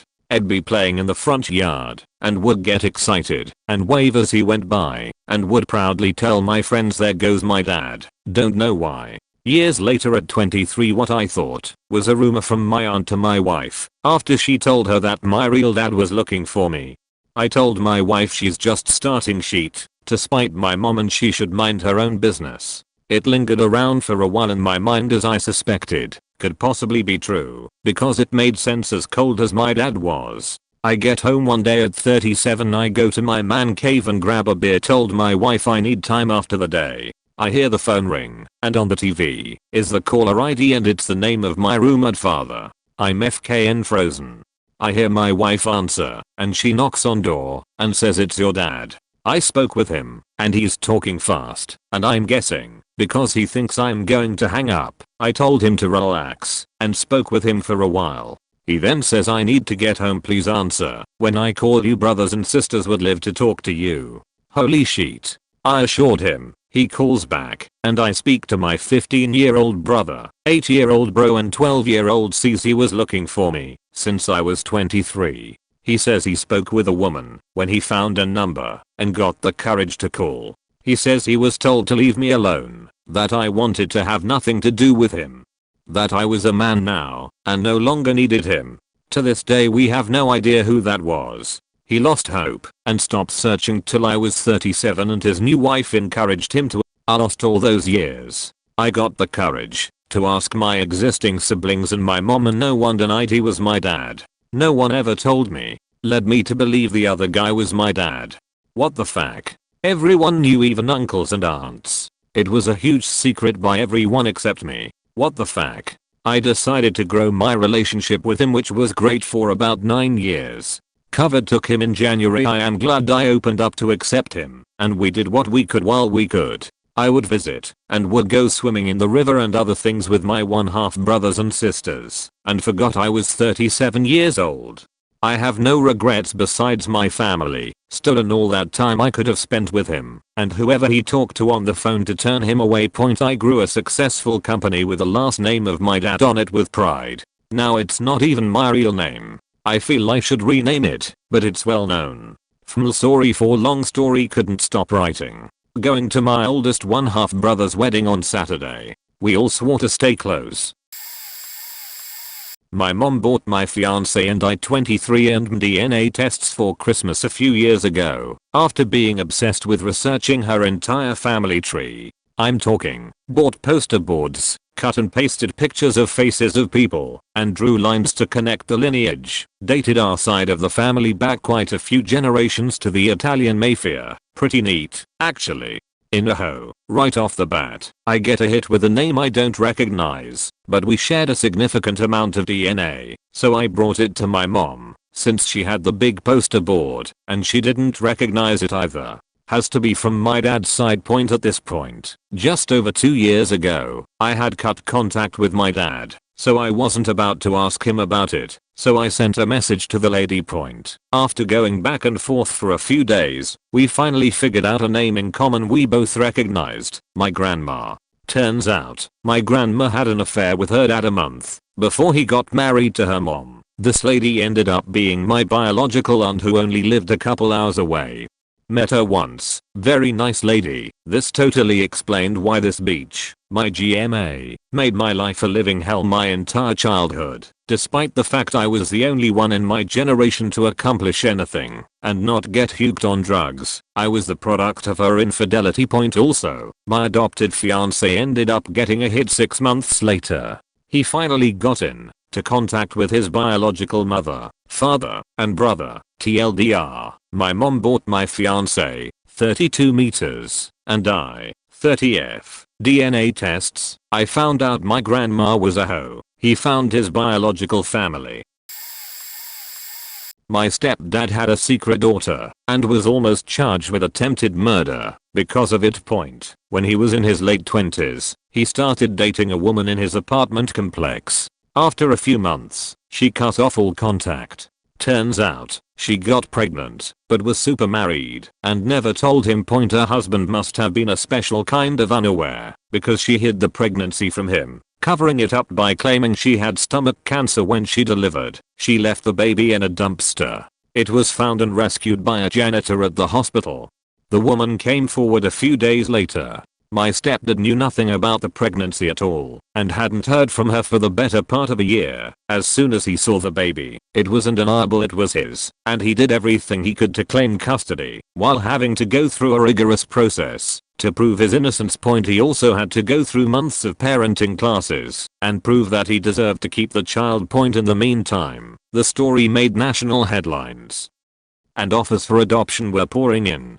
But he is absolutely a family person and was determined to get custody of his child from the state. The mother was now very much in jail. After a long process, he finally had custody of his daughter. However, he was in his late 20s, working a demanding on-call job, and his first wife had just abandoned their toddler son at the demands of her new husband. He was living in a shitty apartment, working 65 hours a week, usually overnights, and now alone taking care of 2 children under the age of 3. Within a year or so, he finally caved and gave his daughter up for adoption. The family was very wealthy, lived in a great area, and were unable to have a child of their own. He even tried to negotiate being a part of her life, but the family felt it would be best to raise her as their own. It killed him, but he agreed, and agreed not to contact her, under the stipulation that she be told what happened when she was of age. Within a few weeks of her 18th birthday, she located my stepdad. He and my mom were well married at this point. My mom knew about this from the beginning. He and my mom had moved out of state when I was 20, and it took a couple years before I was ever able to go visit. So as my mom was in town and we were planning my first visit down to them, she told me basically, by the way, this is a thing that happened, and when you're visiting, your stepsister will be down here as well. She and her adoptive mother, her adoptive father passed away shortly before her 18th birthday, are now very much part of the family. His son had a pretty rough life and unfortunately died of a heroin overdose on his 25th birthday. Just a few months after meeting her, I went back and read all the articles I could find about it. The quotes in the articles are so purely him. Also purely him is the fact that he spent the last 25 years still turning down offers to be on shows like Oprah, Ellen, etc., and numerous paid book deals and the like. All he ever wanted out of the whole situation was to provide the best life he could for his daughter, even though that meant giving her up. She now does a lot of work with Safe Haven. She's kind of a typical mid-20s girl. You can tell she kind of loves the attention she's gotten from it, and I believe she's actually accepted a book deal, much to his chagrin. But at the end of the day, the work she's doing is a net positive, so he's happy to support her endeavors. He's one of the most loyal, honorable people you could ever meet. It's never unclear to him what the right thing to do is. Life has thrown him a lot of bullshit for his efforts, and even though I always generally liked him, it's uneasy to really see a stepdad as part of your parental unit. Especially when they come into your life when you're already nearly an adult. But reading and learning about how he handled that situation earned a lot of respect and adoration from me, as it made me realize that all the kind things he did for me growing up had nothing to do with the uneasiness of being a step-parent, or anything to do with making my mom happy. He was doing them because, without hesitation, he knows the right thing to do, does it, and his greatest pleasure in life is to help people and make other people happy. My real dad is no slouch by any means, and very much part of me, but even though my stepdad has never once felt the need to teach it or explain it to me, I learned the joy of selflessness and the value of true morals, not the kind you have to do mental gymnastics to justify. From watching him point God, what a good faking guy he is. I should call him tomorrow. After reading through this thread, I have come to the conclusion that those soap operas on TV are actually not nearly as far-fetched as people think they are. The truth really is stranger than fiction. When I was 16, I finally began to understand where my life began. I believe I saw a framed picture of my mother and father's marriage certificate and did the math. The math didn't add up.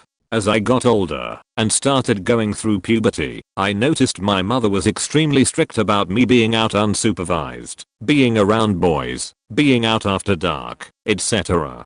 My parents were just super strict about me having any type of freedom, especially my mom. I remember standing in the doorway of my bedroom. My mom was in the hallway that went down toward her room. I had just figured out that my mom had gotten married in April, but I was born in October, which meant that she was pregnant when she got married to my dad. By the time I figured this out, I was the oldest of 5 kids already. I said something to my mom. I don't remember what, but I just remember saying out loud, "That's why you hate me so much." The shocked look on her face when she realized the dark family secret was finally out was a look I had never seen before. She was utterly stunned and didn't really know what to say. I think she was entirely unprepared for this moment. Mom had always treated me differently than the other kids. She was really hard on me. She rejected me often, acted as if I deserved nothing. She never told me that she loved me once when I was growing up, and she just treated me like I owed her something. She also got jealous if other friends' moms were kind to me, showed me attention, doted on me in any way, or tried to buy me shoes or any nice thing, which I desperately needed. When these things would happen, they would just push me further down into darkness. I couldn't understand why every little ray of light that would come into my life, every little bit of happiness, she would just snuff it out and take it away for me, always treating me as if I wasn't worth spoiling in any way. I got really good grades, I stayed out of trouble, I took good care of all my siblings, I did the cooking and cleaning, etc. I spent a lot of time trying to earn the love that I didn't get. That's obviously not a healthy way to grow up. It did lead at the time to me having emotional issues and eating disorders, and worse. I had no idea back then that I had any worth. And I had no idea about what was healthy or unhealthy. I just knew that anytime I spoke up about the things that I saw that were just completely wrong in our household or family, I would get abused. They would make sure that I shut up quick. I do remember age 15. It was when my father and mother were starting to go through the beginning of breaking up. My dad had shipped myself and my sister to my maternal grandmother's house and taken my 3 other siblings to his own parents' house 3 blocks away. I remember it was as if my higher self was acknowledging that something was going really wrong and the things that were going wrong were about to seal my fate. I believe this was right before I started having the eating disorders. It was as if there was a shift happening, and I felt it, and I felt a deep sadness knowing that I was being damaged, and it was a little too late to turn back. It was as if I was grieving for the person I could have been if I had only been loved. I was actually very fortunate though that I had been sent to my grandmother's house, because over the next 4 years, she gave me so much love and acceptance and treated me as if I was someone that was wanted to have around. I ate up that I love and attention like the thirsty soul that I was. It didn't fix me. That took time and lots of therapy and just a change of household. When I turned 18, that definitely helped. But my grandmother gave me the example of what it's like to love a child, and that is what I drew from when I had my own children. I can imagine what I would have done without her. God really provided something important for me come up at the 11th hour of my childhood crisis later on down the road. I found out more details that my mother, who was raised by my closed up, proud 50s housewife grandmother, had gotten knocked up by my dad on a date. They had been going out for not sure how long. My dad took my mom to park at Griffith Park in Los Angeles. It was late at night and my mom was very inexperienced. She is honestly still quite a prude, and she claimed that she knew pretty much nothing about sex. This was back in the 60s. Her father had died when she was only 10. She felt as if what happened to her was daytrap, that my dad basically forced himself on her. She is very resentful to this day. Never had therapy, but meds have helped. So, back to the pregnancy. My mom got pregnant, and immediately there was an uproar in the family. My grandmother threw her out of the house, completely mortified and embarrassed that my mother had gotten herself in this situation. My mom was only 17, and probably quite traumatized, had to go stay at my dad's with his folks. And my dad's parents, I'm sure they weren't too thrilled with it either. My grandmother used to have a really hard time dealing with my dad's behavior issues. My aunts told me that my father, her older brother, used to be so much trouble that her mom had to quit her job and stay home because after school he would raise hell around the house. So, years later, my mom was diagnosed with depression, fibromyalgia, severe PMS, all kinds of mood issues. Made sense, as she has a rep for being an emotionally immature nightmare to be around a good deal of the time. Anyway, I just remember she yelled a lot, and when she would yell, my dad would start swinging on us to make her happy. That, coupled with going to church a lot, seemed to be the only parenting skills that they possessed. She was always good in emergencies, and if there was some type of craft project involved in a task, but the day-to-day was absolutely not anything that interested her. That was left to me, or nobody. I honestly used to wish someone would come rescue us. We always looked like the perfect little family at church, but behind closed doors, it was pure misery point. And what makes it worse is that my dad was not at all normal himself. I believe that he was born with some type of neurological issue. He never knew how to be appropriate, he didn't understand boundaries very well, and his behavior and words showed that. He was often indecent, and this led to a lot of scandal in future years. He is currently on his 5th wife, although some of the scandal also involved his stepdaughter and other things. I won't go into it. He and his 5th wife have been off and on, but now that they are both getting older, they are trying to work it out, just because it's hard to be alone in your old age. I will say that my parents have calmed down some. They have realized some of their mistakes, although more my mom than my dad. Ironically, there is a best-selling teen novel by a woman who knew my brother in grade school, based on some of the trauma of our childhood and the issues my dad caused my brother. He is my closest sibling, has more trauma, really bad stuff, than pretty much a lot of people I've ever known. But honestly, now he's gone on to bring that trauma into his own family with his own kids. Even though he's a wonderful person and he does amazing things with his kids, and always helping out others, incredibly bright. He is finally sober, but the damage is done. His children now have the issues children of alcoholics face. My point is, we can sit and point fingers at the bad guy who messed it up all day long. But in the end we are all human. The point, really, is figuring out how to make ourselves better, not figuring out what is wrong with others. There is always going to be someone that was affected by the dysfunctional people that screwed them up, and so on and so forth. Breaking the cycle is all that matters now, healing and restoration.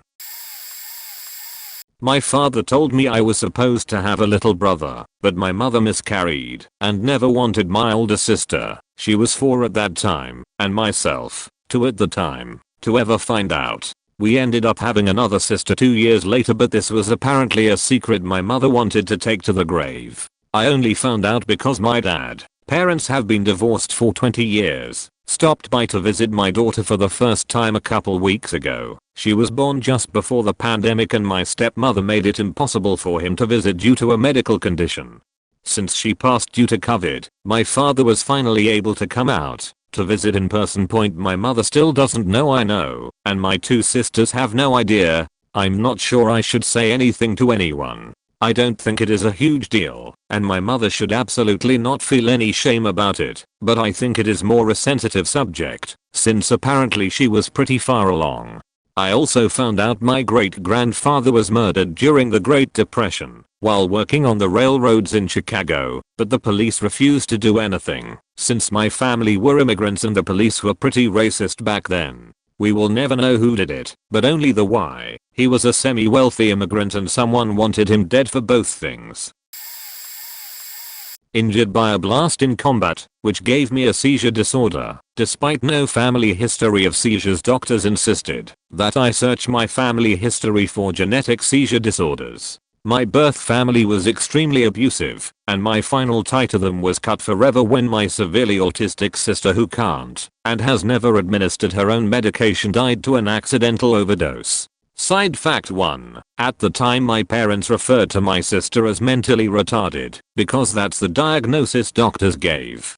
Side fact 2. If you are clearly murdered while mentally retarded, they not only won't look for your killer, the hospital won't even report it to the police for investigation. My love for my sister was the only reason I had not already been legally adopted by my parents, who had taken me in as a teenager, snuck me meals, bought me clothes, had my hair cut, and generally taught me how to live love in every way as normal people do. Taught me in every way my birth parents failed. So I'd been legally adopted for a decade when the doctors asked me to dig into my genetic medical past. 23andMe Ancestry.com revealed something strange. Lots of connections with my birth mother's maiden name, none with my birth father's last name. So I dig with my aunts, uncles who understand why I left and still talk to me. Takes me a while to find that aunt who doesn't just spill tea as I expected. She brewed a whole gallon to dump on the floor and mop with. My birth father's father was sterile. How sterile? He was known through multiple towns for sleeping with everyone that would have him, yet none of his affairs led to children. My birth father's mother wanted a child, but it wasn't happening, so she slept with a neighbor's husband and got pregnant. But nobody will ever know, right? It's the 1960s. Paternity tests don't exist. Strange fact, kids from the same father can look alike. How alike? At 5 years old, the neighbors had a blow up when their kids were clones of each other. They knew they'd cheated, and then my grandparents moved.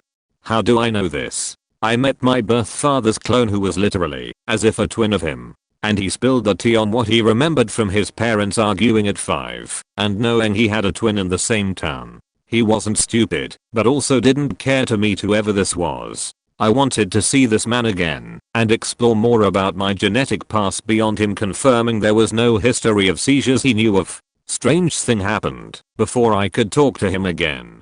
Shortly after this meeting, he wrote a note to his wife that said just the words "pay the bills," took a shotgun, and ended his own life. I decided this was the end of the line. I'm not trying to find his family to then explain what he admitted and ask for help while mourning him. I was hoping to learn the history of my genetic past. I've had to investigate uncovered infidelity in every area of my adult life. Adultery is against military law, investigated as a crime, and if we are honest, we know it's all around us. With what I've learned through this experience, I have to wonder about genetic lineage. How many of us will ever really know?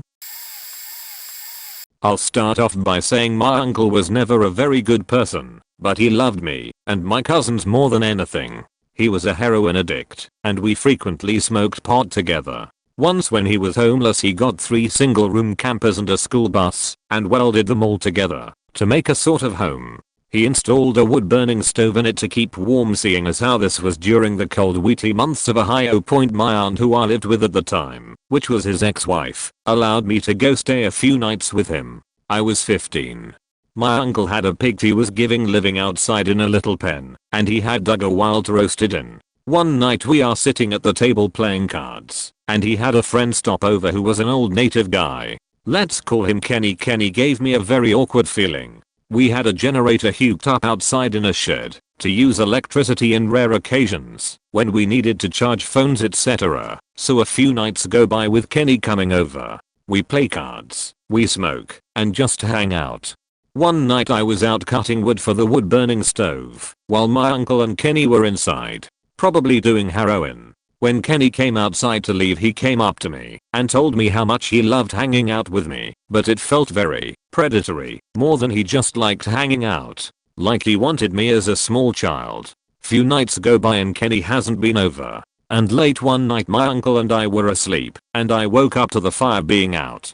So I went outside to the shed, where we also kept the wood for the stove, and grabbed some wood. While out there I cold sworn I saw a man in the surrounding woods. This home was located in the middle of some woods. I went and told my uncle and he looked and couldn't find anyone. A few nights later my uncle leaves to go to town and I stay and tend to the generator and cut some wood. I hear a crunch and I turn around and it's Kenny. He asks if my uncle was there and I told him no. And Kenny said he would wait with me for him to return. He helps me chop wood, the whole time looking at me very weirdly. I always felt creepy around him. We go inside and a little time passes. Kenny tried to take advantage of me. My uncle comes in just in time. He sees what is happening and grabs Kenny. I get away and go sit in a corner crying. My uncle takes him outside and I hear a lot of noise, yelling, fighting, then nothing. About 2 hours pass and my uncle comes in covered in dirt. He told me I didn't have to worry about Kenny ever again. My uncle made me swear to never tell anyone this story, but he has passed a few years back. So I finally explained to the family what happened. My grandpa always bragged about putting his son through college, which my father resented because he worked his way through school and had an Eagle Scout and ROTC scholarships and was the janitor of his fraternity house for room and board. 40 years later at my cousin's outdoor wedding reception, my great aunt, grandpa's little sister, is telling my aunt that someone called La Troya has passed away. My aunt scolded my great aunt saying she shouldn't call her that and told us the woman's name and said she was a nice lady. When asked why not call her La Troya by one of the cousins, she said it's because it means the hoe. Long story short, the recently deceased woman was my grandfather's teenage sweetie, but her father wouldn't let her marry my grandpa because he was a middle school dropout, so she married a well-educated mobster in Detroit. Grandpa married the sister of his best friend. This mobster was infertile from having scarlet fever as a boy. This mobster was shot one night, but it wasn't the cops, and it wasn't a mob hit. The woman, now a widow, moved back to our town with her parents and a few months later had a baby boy. Grandpa always worked 2 full-time jobs and flipped houses on the weekends, only stopping to go to mass on Sunday. He owned a house and a cottage and had a beat-up pontoon boat, but didn't leave a lot when he died. I googled that widow's son. I got his name from her obituary. He went to University of Michigan and law school too. Did very well. I think I'm the only one who figured out what son my grandpa put through college. We all thought my gram was just mean, that she exaggerated tales of her evil stepmother and had a paranoid persecution complex. Years after she died, my mom was packing up to move and we found a stack of letters and even a tape player with a cassette. It turns out her stepmother and half-sister were freaking nightmares and her father just didn't notice or care. It was common practice at the time for widowers to basically ditch their young kids if the wife died and he remarried. So first the stepmom had her sent to a Catholic orphanage for schooling, only got to see her dad on rare occasions. Then the stepmom and half-sister sent her with deepest sympathy card to my gram. The back had this vicious letter saying they heard my grandfather had left her and she had best get on with her life and accept she was worthless trash. My grandfather had left to fight in WW2. The half-sister sent a formal invitation to her wedding, but inside was a handwritten note that Graham was not actually allowed to come. It was a ploy so their father didn't find out his wife and kid were mean and then could complain about how terrible Graham was for not even sending a gift. And it worked. The cassette was from when her half-sister started manipulating the 90-year-old father from even letting his daughter visit, so Graham started recording for her own protection. In it, the half-sister claimed her father had gotten confused by something Graham had said, such that he sat outside in winter for hours waiting for her to come. It was a total lie. After his death, they had his will expunged, claiming my Graham was a terrible daughter and no way were the assets supposed to be split, so obviously he had to have been out of his mind when he wrote it / would have changed it. A lawyer convinced my Gram she'd never win in court and she lost about $500,000 worth of inheritance. It was awful. Gram made so much sense after hearing that my grandpa, not BO, had molested my mom for a few years until she finally spoke to her mother about it. Her mom, my grandma, refused to acknowledge the accusations and even punished her for it by not getting her any Christmas gifts and making her watch her sister open her gifts, among other shitty ways to treat her child. Basically, this man provides us with money, and if you don't let him molest you, He won't get you any presents. They weren't my favorite grandparents, but I never would have thought that I was sleeping over and spending time with a bidophile and his accomplice. We went on out of state trips, camping, fishing. I even learned how to play guitar from him. He gave me a nice guitar that I have cherished since I got it, and now I look at it and want to smash it to pieces regardless of it being valued at thousands of dollars. He's withering away as we speak, they both are, and all I can say is good riddance. The family continues to support them and gather around them like they didn't do that to my mom, and it really makes me question a lot about my family.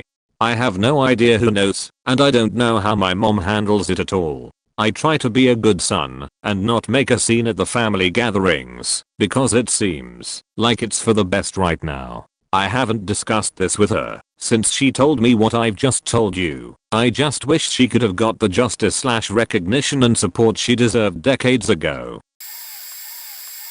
My dad had a child with his college girlfriend, and the girlfriend put him up for adoption against my dad's wishes. Soon after, he and my mum dated and eventually married.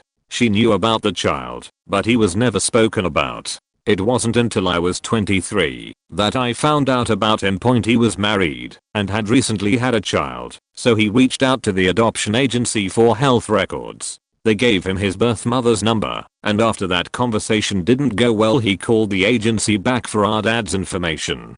Someone in the family had been secretly submitting information to a box the agency held for my brother had he ever wanted to know about his birth dad, and inside of it was my dad's obituary. At that time he had been deceased about 7 years. He saw my uncle's information in the obituary and reached out to him, assuming my uncle knew he existed, and the secret was so buried that my dad's only sibling didn't even know about him. My uncle flew in to meet him, and eventually I found out about him and got to meet him.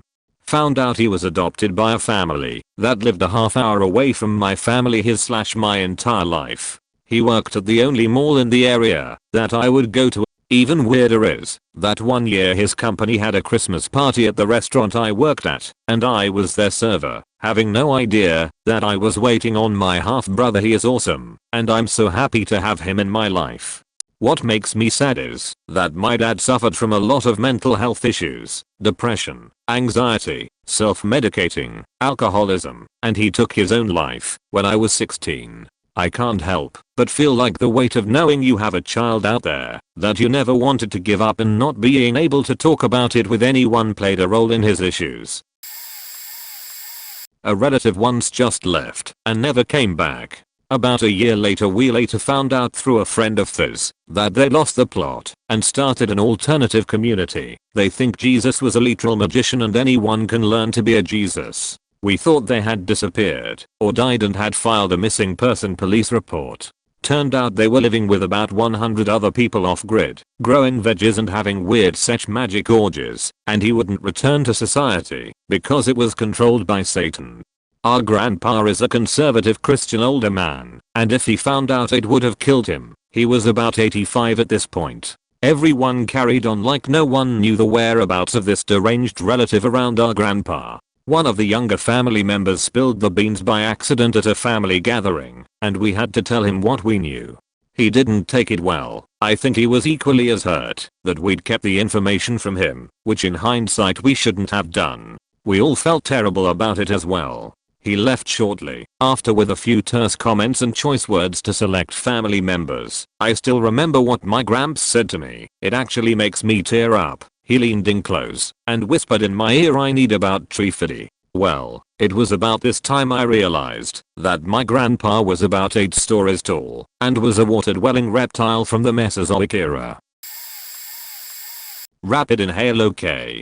TW when I was 17. 2018, it came out finally that my dad had molested my sisters and I as children. I'm the oldest by 4 years. The last instance of the sexual abuse was roughly 2014 toward my youngest sibling. It stopped with me supposedly around 2008/9, but the memories come and go. I had thought the last instance for me occurred much earlier, only to find out recently that the show playing on TV didn't come out until 2008, so I'm struggling to figure out when it actually stopped. Lived with that secret my entire life, even keeping it from my mom. Fuck her too, she's emotionally abusive, but still. Parents had agreed, when I was 12 to pull me out of school. They're your typical don't trust the government. Trump is a savior kind of people. All it did was further isolate me and keep me from speaking out for the longest time. Set me up for failure educationally and socially. Finally just left when I turned 19, the legal age of adulthood in my state. Guess where I'm from? Got my jet after sofa surfing for a while. Now I'm trying to go to college too. Living with my partner and his family, and very happy. I'm finally starting consistent therapy this year though, so yay. There's a lot more I could say, but I don't have the time. Either way, this question hit home a bit to say the least. My father wasn't the noble soldier who died for his country. He was a deadbeat who joined the Air Force in a futile attempt to avoid a high school paternity suit and assess child support. He died of a hidden genetic disorder while driving to one of the many hearings to attempt to get him to pay any of the court-ordered child support. His father told everyone in that family that my mother was a hoe who couldn't remember who she faked and just randomly pinned it on him. Nope. Paternity suit proves that I'm his kid. I carry the same rare genetic disorder. His co refers to him in paperwork as a little scumbag and other unflattering characterizations, and he did absolutely nothing of importance in the Air Force because he was a shifty little weasel. Co's words again. Interestingly, my half-sister does not carry the same genetic disorder, the only one supposedly from that line in 150 years who does not, and she looks just like his widow's second husband / dad's best friend whom she married 2 months after his death. The only support I ever got from him was his survivor's benefits when he died, and even then his widow kept harassing the shit out of me and making false claims to social security. The whole family is shit, really. And boy were they not happy when my great grandparents reconnected with me and then started telling truths. This is a rough one that I'm still processing to this day. My first niece, who is older than me, Asian family, took her life in 2017. She had been struggling with PTSD, severe depression, and schizophrenia. When she passed away, my older siblings told me the truth as to what had happened. I found out that when she was younger, her older cousins had molested and raped her, and she spent all of her life hiding it. Prior to this, my family had been really close with our extended family but grew apart. I did not know why at the time.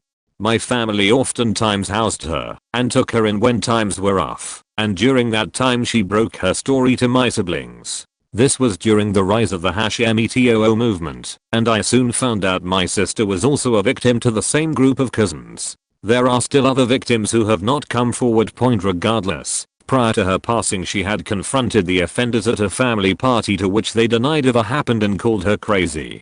The same with my sister. I think that led her to isolate herself from our bigger family, which I believe exacerbated her depression, PTSD, and eventually development of schizophrenia, leading her to take her own life. It really sucks. She was beginning to get a lot better once she started meds, exercising, found a job, and a boyfriend. Then one day she took her life out of the blue. My family is still grieving over it all. The day of her funeral was very silent.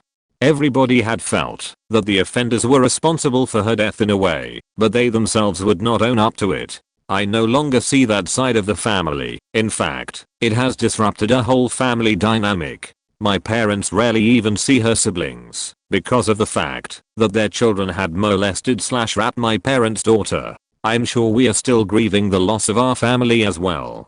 I noticed my mom's depression has gotten a lot worse the following years. I was never supposed to find this out as I was practically a child at the time and only the older generation had known. The day she passed, no one was able to hold it in and spilled it to me, and it destroyed my whole idea of family.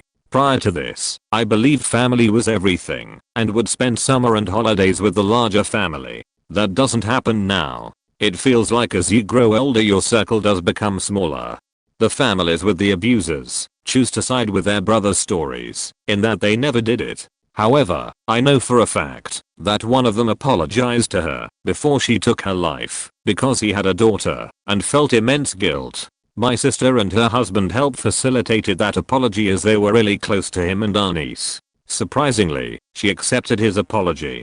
However, once his siblings found out, they ridiculed our family for letting the secret out, as they swore to never let it out. It was messy, and still is. I don't think they will ever stop being mad at our family for telling the truth. They care a lot about their image. But it's sad to know as a lot of this drama has sprinkled onto my generation, creating lots of awkward tension between the younger generation despite not really being responsible nor involved for what had happened. Sometimes our parents don't like the idea of us hanging out as they despise each other's families, but we spent all our childhood growing up together. My sister is still dealing with her past trauma and has been diagnosed with CPTSD, which has been really hard on her. I'm not sure where this post is going, but I wanted to vent my pent-up emotions. PS. I hope you found your peace and no longer have to suffer. I'm sorry you had to live all those years in silent suffering. It's been years, but I still think about you. Did the Ancestry.com thing a few years back. Was telling grandmother how I traced that side of the family all the way back to Louis Hebert, the first European apothecary to sail into Acadia with Samuel Champlain. My grandmother said she knew that and then confided in me that basically half my family tree could be a lie. Her mother, my great grandmother, was ostracized by the family. She was kicked out or ran away at 16. She evidently brought up that she had been raped once, but never went into detail. My great-grandparents were married days before my grandmother was born, and my great-grandmother's birth certificate doesn't exist on record prior to 1936, 2 years after my grandmother was born. The conclusion we drawn from this, or that tale, was that my great-grandmother's birth caused her mother's death, as they happened within the same month, and her father resented her for it. That or she was a product of infidelity. Mom just also happened to die. Still resentment. He remarried, and stepmother treated her poorly.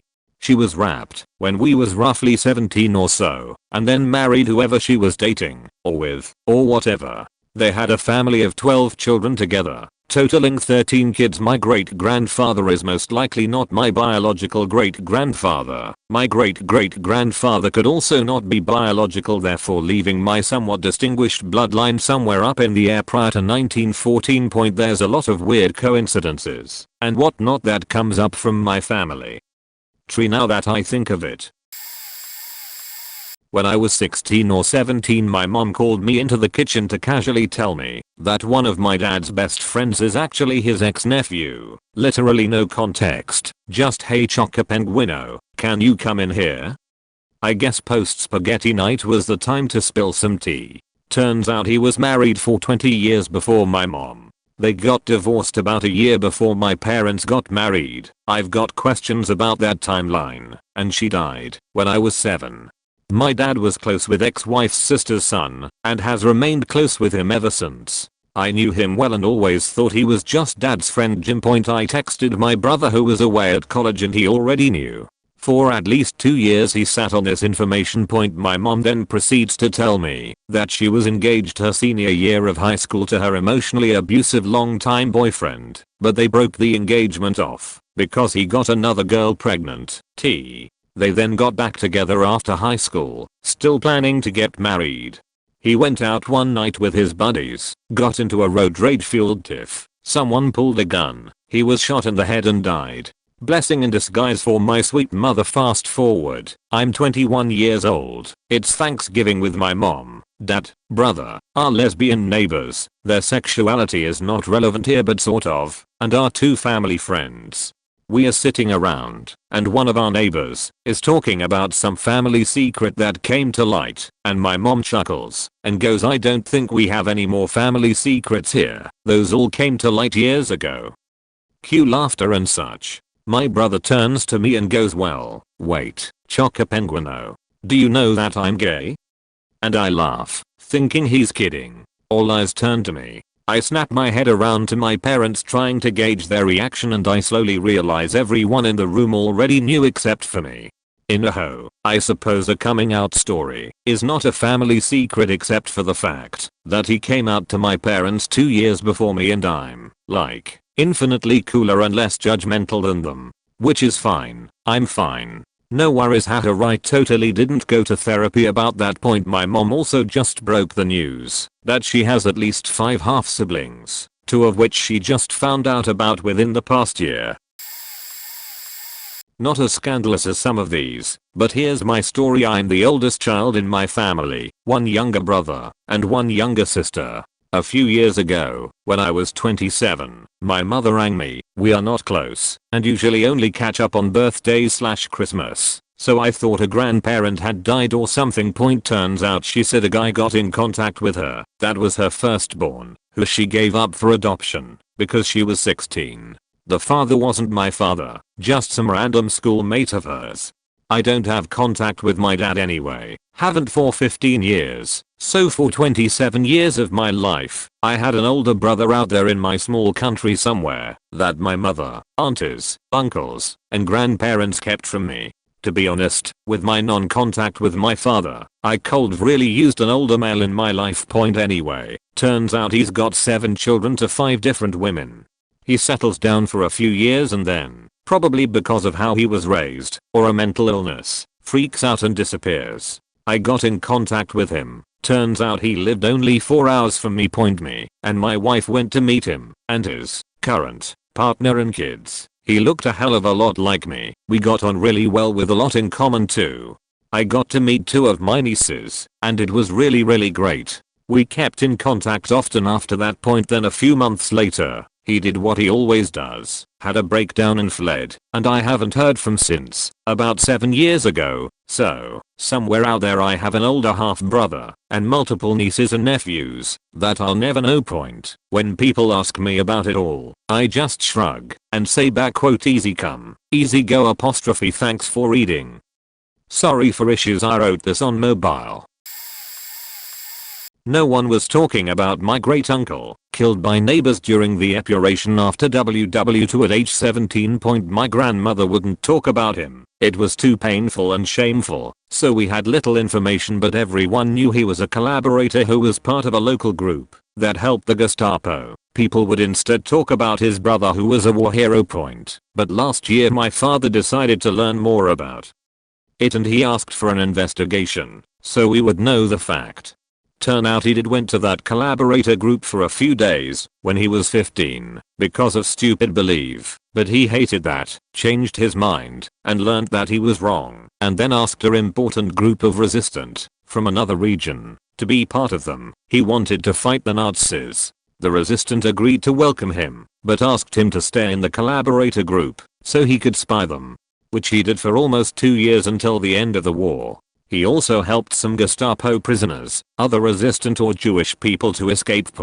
But at the end of the war, the epuration started. Everyone started to punish people that didn't act properly during the war, shaving women who went with German soldier etc. Even without proof, it was often a good way to kill or torture some you just didn't like. Their neighbors did that. They heard he was part of the collabo group and didn't believe him when he said he was spying them. They didn't try to investigate or to ask the resistant group, since it was from another region. They just put my great uncle, locked him in a barn for 3 days, tortured him and then killed him, and buried him in the woods. I found a picture of my grandma, her sister and their mother looking at the tomb in the wood and crying. The investigator found a letter my great uncle wrote just before he was killed. He was telling his mother he had a very quick trial and would be shot dead that day. He kept asking for forgiveness for the pain his death would cause her. He asked her to be nice to the barn owner since it was not his fault and was good for him. His handwriting was trembling, and the more he wrote the more he would repeat himself and sound panicked. My great grandmother never saw this letter. She died before. My grandma still have their house in this village, but she never goes there. Too much memories and too much resentment toward those neighbors who most of them are still living there. They can't be punished for that, since the General de Gaulle made a law that pardoned and erased every violence that happened after the war ended. Since we had the documents that prove he was a good boy, a resistant and not a traitor. My grandma put his portrait back in the living room. Before that it was in a tiny room no one used. Growing up I was raised by my grandparents who were absolutely amazing to me and my siblings. After my grandmother passed away my grandfather decided the family home was too big to take care of, so moved into a small flat. Now my grandmother was a quiet gentle lady who was such a joy, to be around, whereas my grandfather was a cross between Jack Nicholson and Warren Beatty. He was a very charming man with that glint in his eye when around attractive women. But growing up they were always together, and how I look to them as examples on how couples should be. 2 years ago me and my brother were helping grandfather out one day and chit-chatting when he blurted out he had another daughter somewhere and that it's cost him a lot of money. What the fuck was I hearing here? Turns out that when he left the army after WW2 he took a delivery job delivering pies to hotels, pubs, restaurants, etc. Well, turns out not only was he delivering pies, he was delivering his homemade sausage to so many women throughout South Wales, and it turns out the older generation knew about it either from ladies' husbands of BFS finding out and confronting him, or they turned up telling my grandmother. All in all, what I believe to be a wonderful upbringing with two of the world's greatest PPL has now turned things upside down. So far we can make out that he's fathered at least 3 other children besides my mum and uncle. 1 year ago I asked him about his past and why, and his reply was, there are some things you take to the grave. The one thing I will say to PPL who read this is, after my grandmother passed away my grandfather dated 3 ladies all with the same name, Patricia. He had a triangle picture frame with each of their photos on each side, and when they came calling he would move their pic to the front. What he realized was just how amazing my grandmother was. For all those years she stood by him. He didn't like to be alone with his thoughts afterwards, and had 30 years of very deep regret, to the point he couldn't even face going to the cemetery as the burden became so great. Sadly he passed away last summer, and even to this day I struggle to put things into perspective. Well, that's my bit of therapy done for today. 8 years ago my mother came to me and said she wanted to divorce my father. She confided in me the nasty things he would do and say when no one was around. I knew he was an angry person, depressed and overall difficult to deal with, especially as he aged. I got mad at her and also said some things I'm not proud of. Fast forward a year, and after months of vertigo and terrible nausea my mother was diagnosed with stage 4 lung cancer. She had small tumors in her brain, and one in particular was causing the vertigo. She went through years of surgery, radiation, chemo, Keytruda, and experimental medicine. She passed after a few years, when she was given 6 months to live. Anyway, the secret is my mother confided in me that she regrets staying with my father. I had no idea how miserable she felt for decades. I knew it wasn't great, but I moved out at 18. She always seemed content and was a silver linings type of person. She spent her last few years with someone she had terrible anxiety with, who disrespected her, who was nasty to her. After she died my father talked as if she were an angel, which she was, but also made it like he did so much for her and was the greatest husband. I took her to her doctor's appointments almost daily. I did the hard things when someone stays in their home during hospice. The fact is he did nothing except complain and literally blame her for her cancer. Recently my extended family got together and my father was doing the usual poor me, I was the greatest husband spiel. I couldn't take hearing it one more time while I stayed silent. So I said some of the things she told me out loud. First I said it almost as a cliff note, not quite under my breath. Like, oh, was that when you threw your dinner across the room when she couldn't get out of bed? Or was that when you would enter the room and my mother would get so anxious that she would get physical ill? Then it started to just flow out, and I started remembering why I left the house at 18. Anyway, I aired most of what she said to me in front of most of my family. It was therapeutic and very surprising to most. I haven't spoken to my father in about a year, and it will stay that way for a long time. In a way, I'm the continuation of what my mother always wanted to do. Let's see. Great uncle unsuccessfully tried to blow up his apartment building when he was at end of his life. Previously he went into a tirade and threw some workers' tools from a under construction baseball stadium into the middle of a busy Atlanta road. He and his siblings were constantly in and out of the hospital to see their father, where they were repeatedly sexually molested. Their father always stole power by swapping his meter out the day before it was read. Paternal great-grandfather went batshit crazy, chased wife 2 of the 5 kids / his brother around the yard with her axe. Before they sent the men in the white coats for him. His wife fared a similar fate a year or 2 later, when she took off every stitch of clothing and walked to, but no inside, church. Then went right home. They found her taking a bath in the front yard, and she as well got a trip to the house of no sharp objects. Paternal grandfather was a terrible hoarder, but a really great guy. And his wife had a very serious, but never mentioned, addiction to diet pills, and carpeting / painting / tiling entire rooms in avocado color. Maternal grandfather was a 5-pack a day smoking, gambling, drinking, womanizer that had at least one other family. His wife was a total tough southern country girl, who could only not stand up to him. She ended up being a very distant mother to my mom and her 2 siblings. So much so that my mother was molested by her big brother, after he was molested by several neighbors on a military base. My granddad died 14 years ago, when I was 18. He was the best dad / granddad ever. Looked after my mum on his own for a while back in the 60s as my uncle had died of SIDS, which caused my nan to have a breakdown and admitted to hospital for a bit. He was well known around the country as he was a coach driver and took people on holiday etc. Treated his grandchildren to little mystery trips etc.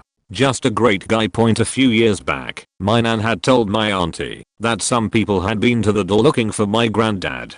They had a lady with them. She was in her late 40s. My nan talked to them for a bit, told them my granddad had been dead a long time, and they left. We didn't know what to think of this as my nan was in the early stages of dementia and we didn't know if she'd imagined it. Fast forward to around 4 years ago. My nan had passed away a few months back. My sister received a message from a lady who was using her husband's Facebook account. Said she needed to talk to my mum. Could my sister ask my mum to add her?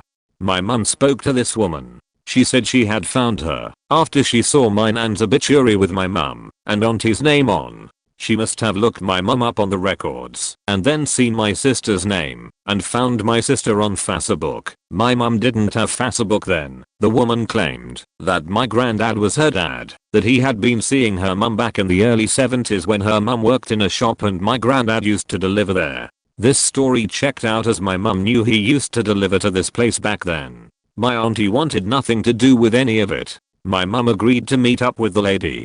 Turned out she actually lived in our city, which was weird as we're not from here originally and neither is she. She also works in a shop in the town center. My mum and stepdad met up with her and her husband and they actually ended up having a really great night. My mum said she knew straight away that night that it was the truth as the lady looked exactly like my auntie. Unfortunately my mum then decided she didn't want to see her again, and my auntie still wants nothing to do with it all as she idolized my granddad and doesn't want to believe he had an affair behind my nan's back.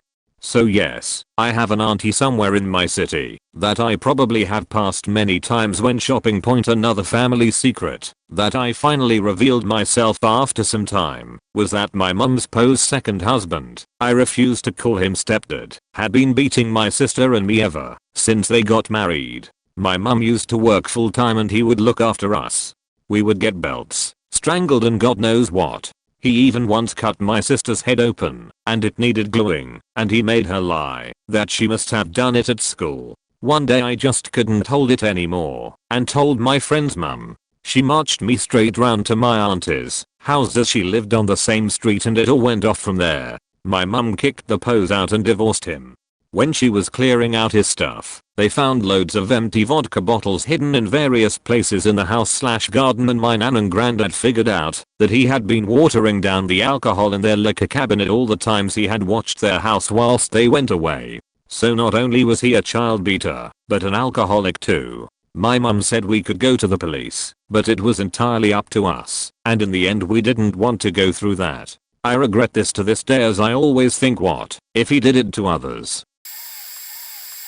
Let's see. As a member of a fairly dysfunctional family, I have a few. My grandmother never died cleaning her gun, but she actually shot herself in the chest to commit suicide in front of my mother out of spite, and she cursed my mother for all her problems in life as her dying breaths as my mother screamed with blood all over her trying to stop the bleeding. I was 12, and I was pretty close with grandma, and I was told it was an accident. My aunt spilled the beans when I was like 25.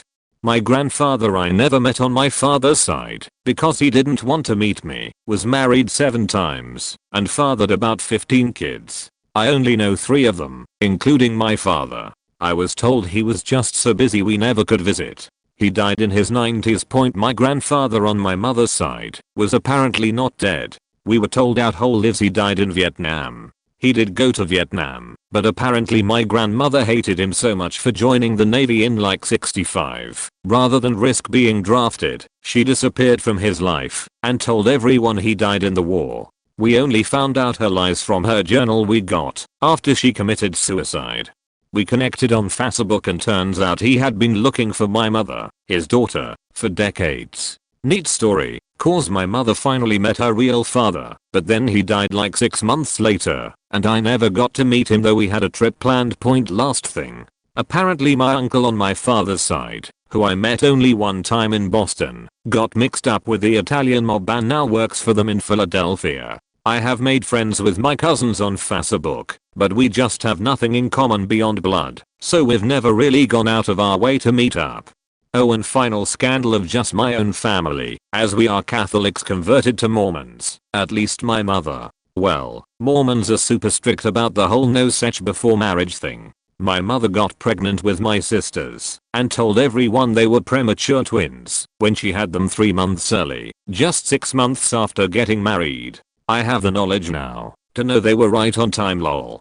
This could have gotten you disfellowshipped from the church, and it was big drama when I pointed it out, because my mother has been so staunch Molly Mormon example our whole lives, and she got angry in denial, even though she knows my own sins I've made in these regards as I have been honest with my parents about my life and relationships. But nope, she is still perfect. It was a mini drama in our direct family where my mother threatened to cancel family get together over a holiday, unless we all agreed to never bring it up again lol.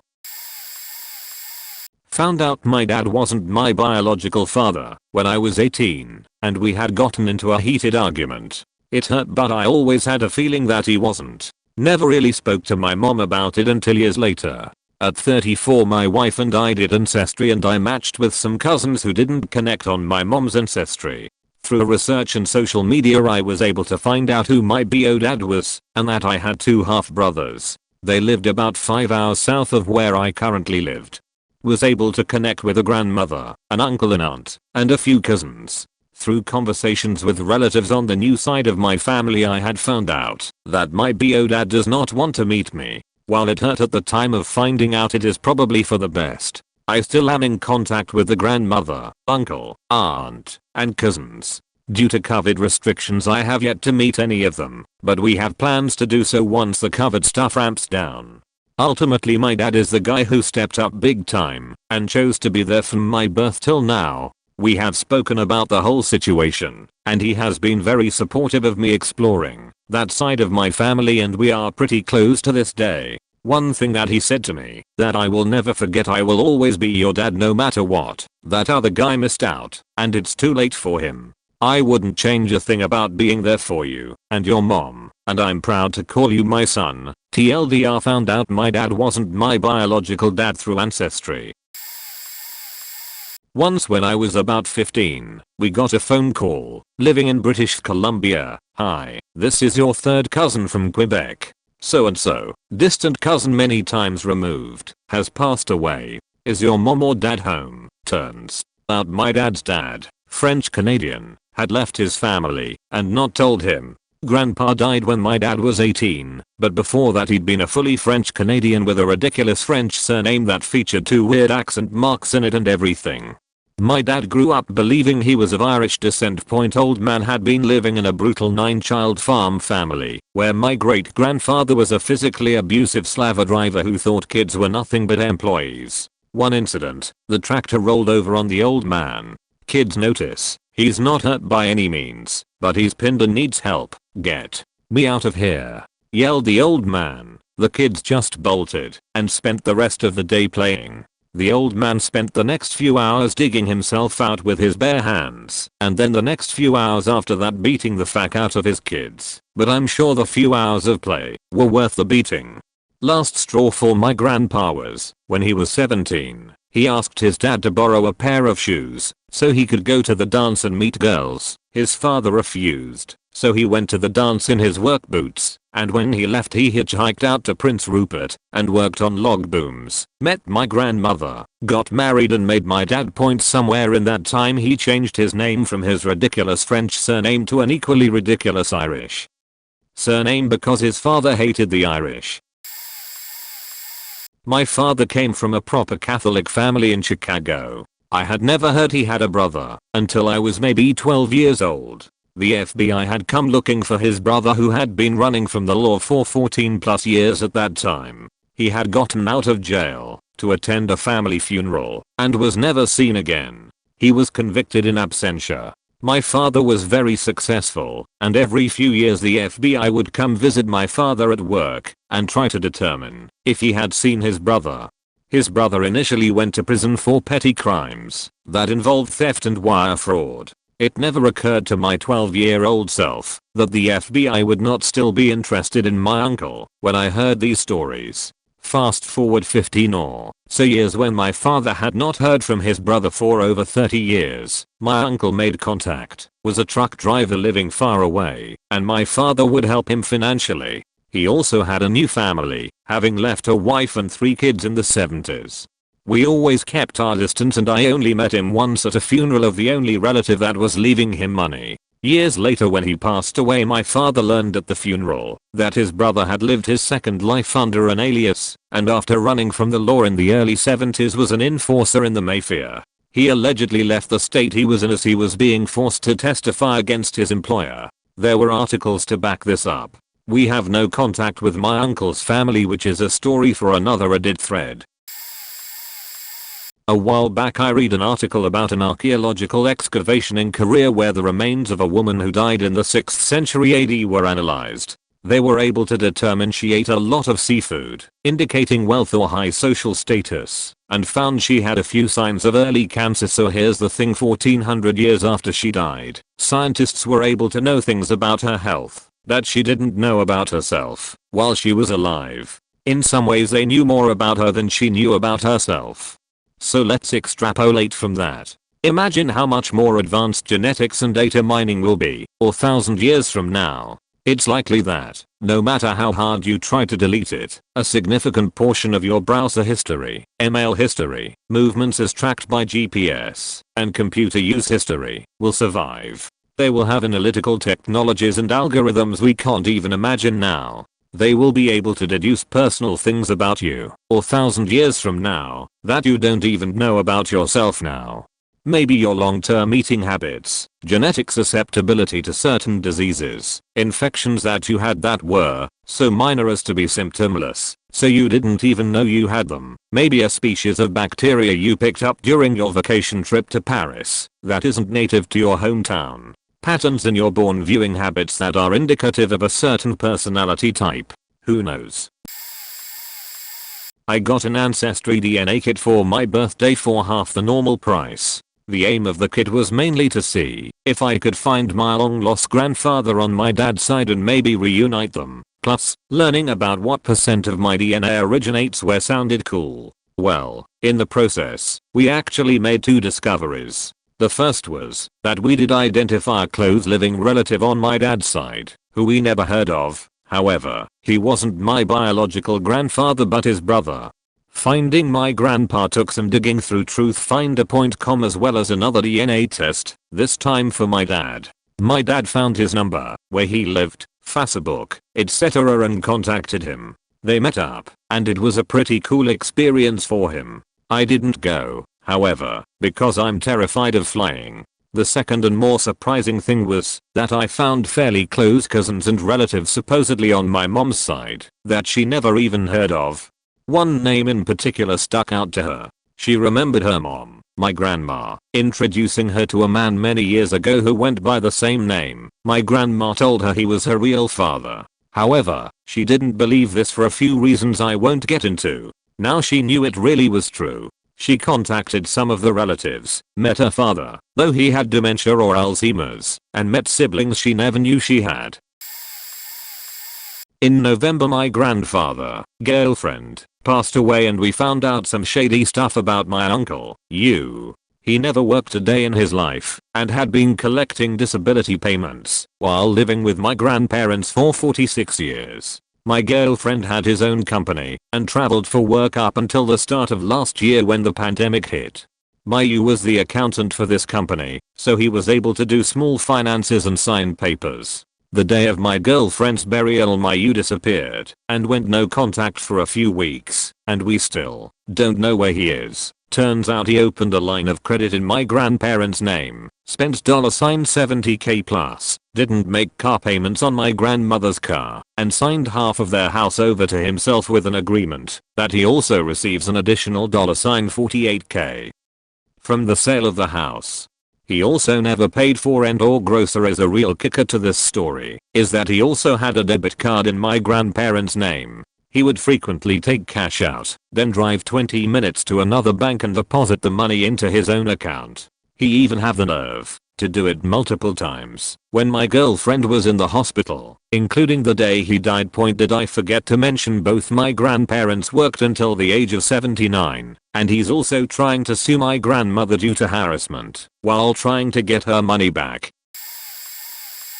I took an ancestry DNA test for sheets and giggles, having joked most of my life about how I was probably switched at birth or something, because I don't really look like anyone in my family. I was also just curious about genealogy in general. I got my results back and realized I didn't recognize a single name on the list of relatives, but there was a person that was estimated as being a grandparent that I didn't recognize. I reached out to them and never heard anything back. I did some more digging, and after a year of sleuthing, I discovered that I was adopted, and that my biological mother died almost a decade ago. I waited over a year to confront my parents, until after I had gotten enough information and courage. Talking to my relatives, it turns out that everybody, except my siblings and myself, knew about it, but my dad made them all swear on a Bible to never tell me. My grandfather had begged my dad to tell me all the way to his deathbed, but he never did, and my grandpa kept his promise to stay out of it, despite how much pain it caused him. The whole family had this cloud hanging over them for 30 plus years, and I was completely oblivious. Some of them said they kept expecting my parents to tell me eventually, but that day never came. I've had some great talks and stronger connections with several members of my family, but my parents and I are still in an awkward and tense period. There was a lot more drama, but this is already getting long. I was born in a Midwestern state. My mom wasn't married. She chose to have me anyway. Her family was shit to her because she was single. They withheld help, and we were very poor. They also thought my daddy might be an N-word with a hard R. My first memories were of squalor. We didn't have electricity the winter I turned 2 and my sister was born. We had dozens of candles in wine and liquor bottles. There was a bar a few doors down the block from this apartment. My mother would play guitar and sing there sometimes for cash. We all slept in the same bed under half a dozen quilts and blankets. It would snow. I remember my mom giving us hot liquid jello to drink to keep us from freezing. I remember crowding into the kitchen with the oven door open, keeping us warm. It was a gas oven. I remember cracked plaster, peeling paint, and moldy walls. It was like a haunted house from a movie. These people were so holy roller about a baby out of wedlock, they refused to help, lest it encourage the practice. My mom then had my sister, lol.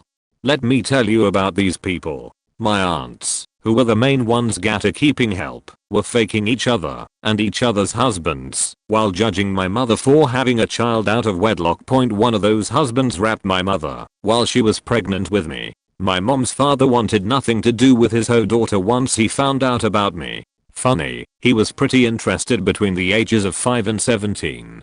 He was interested in all of his daughters. Jesus faking Christ. I hate humans. We left the state when we were very little. I always missed my aunts and cousins. My mother endured years of my whining and recriminations about why we moved from the woods to the goddamn heat blasted desert. She finally told me it was to keep us safe from the chronically child molesting pedophile incestuous relatives. Thanks mom. I mean it. My kid will find no secrets. I have no other children. I know this for a fact. I was so careful. I have no dark secret activities or memberships or anything like that. My mother started the breaking of the cycle and I'm continuing it.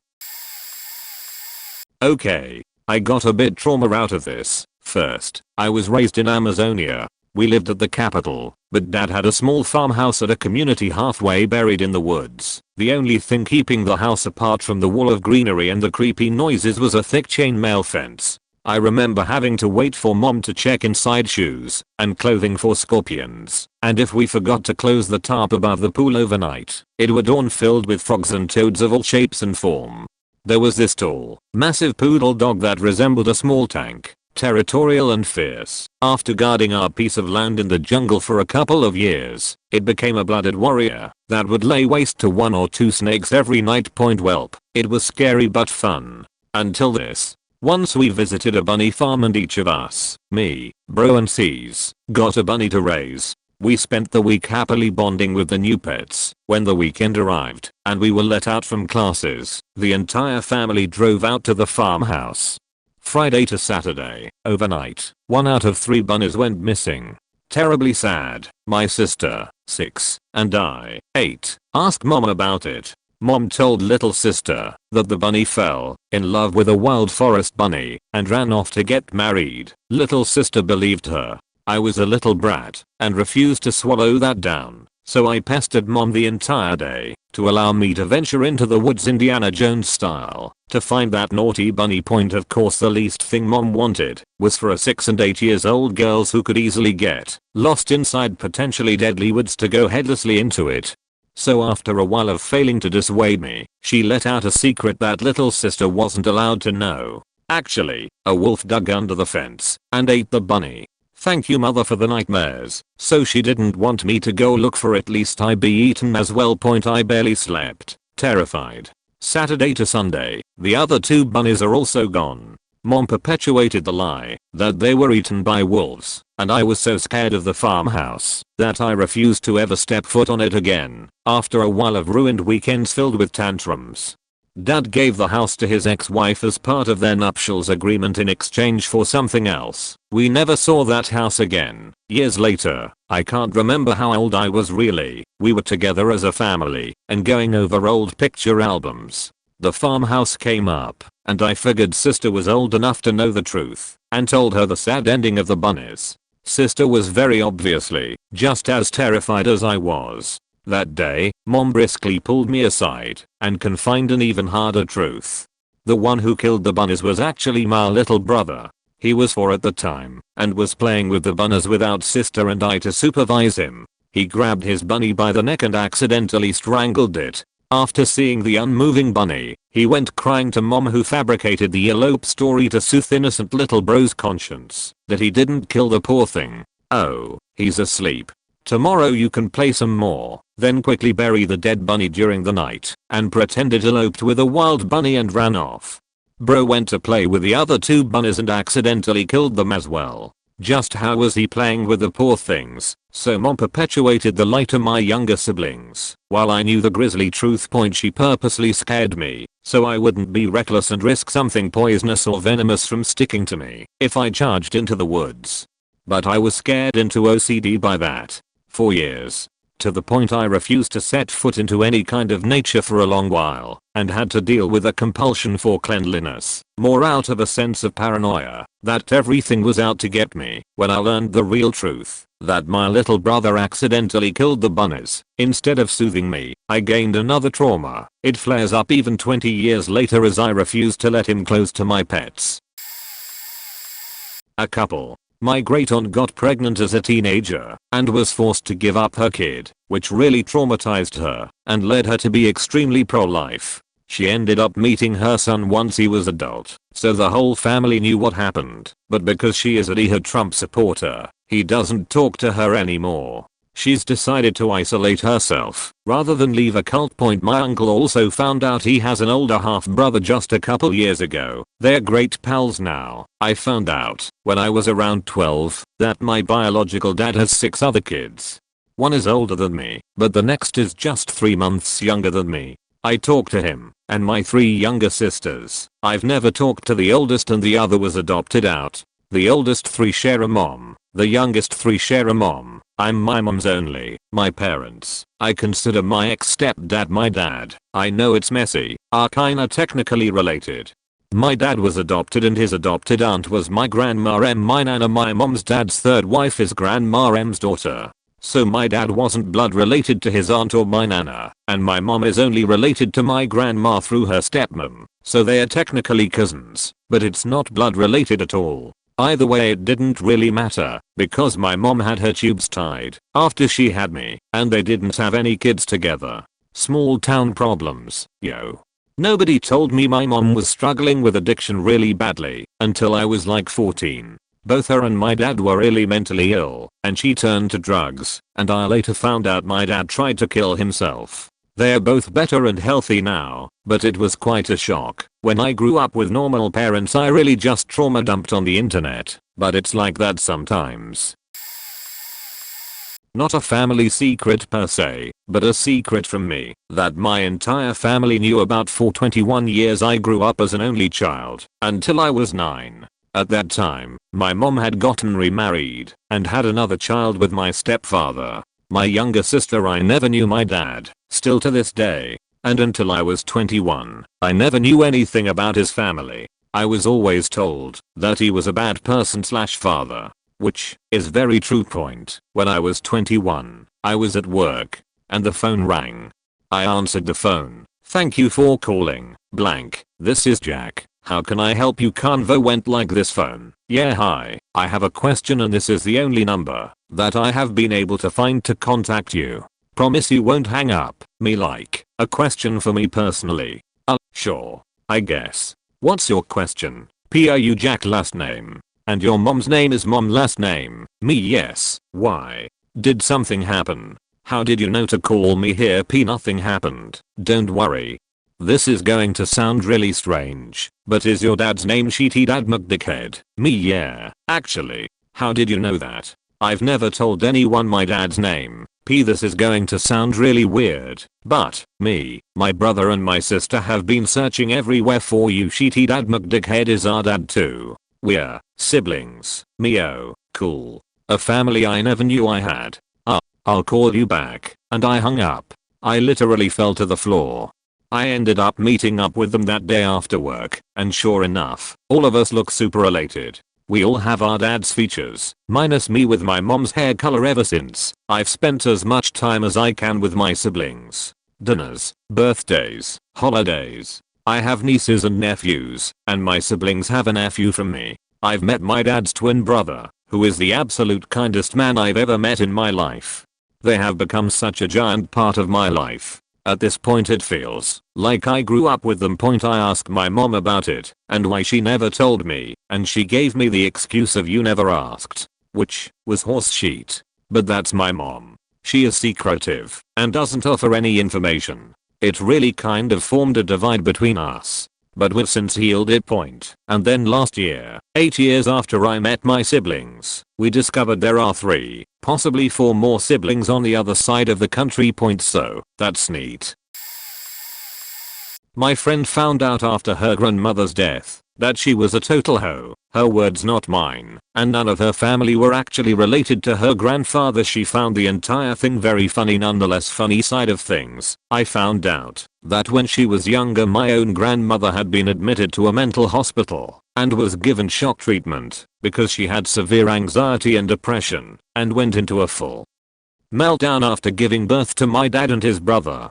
She hadn't been expecting twins and couldn't handle the stress and the financial burden. My dad and uncle were pretty much raised by their older sisters for the first couple years of their lives. She got out by pretending to be well again and then internalized everything for the rest of her life. I lived with her for a while to look after her, and boy howdy, she was a very different woman than when I was just visiting her.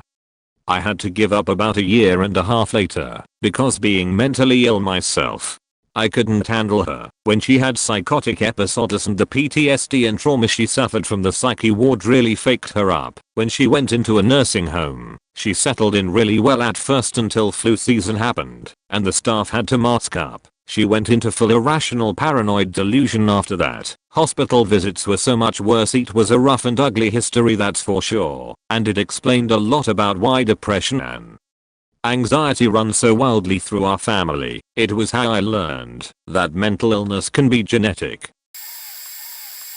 Oh, I actually have one for this sub. When I was 6/7, my parents sat my brother and I down and told us they were getting divorced. I didn't care much at all. It was 2002 and everyone's parents were divorcing or already divorced, and I don't think I fully understood the weight of it. Point anyway, my dad moved us out to Seattle to an apartment, which was cool and all, but when my mom bought a house nearby, suddenly my dad was having my brother and I come stay at hotels with him.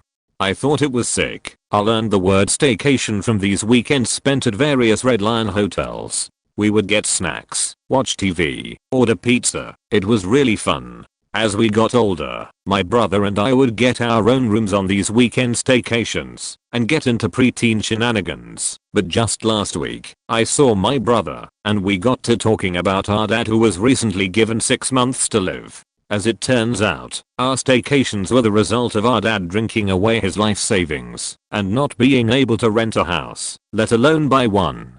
Those weekends were the only good memories I had with our dad, given he was a horribly abusive drunk, and they were suddenly just as spoiled as the rest of my childhood.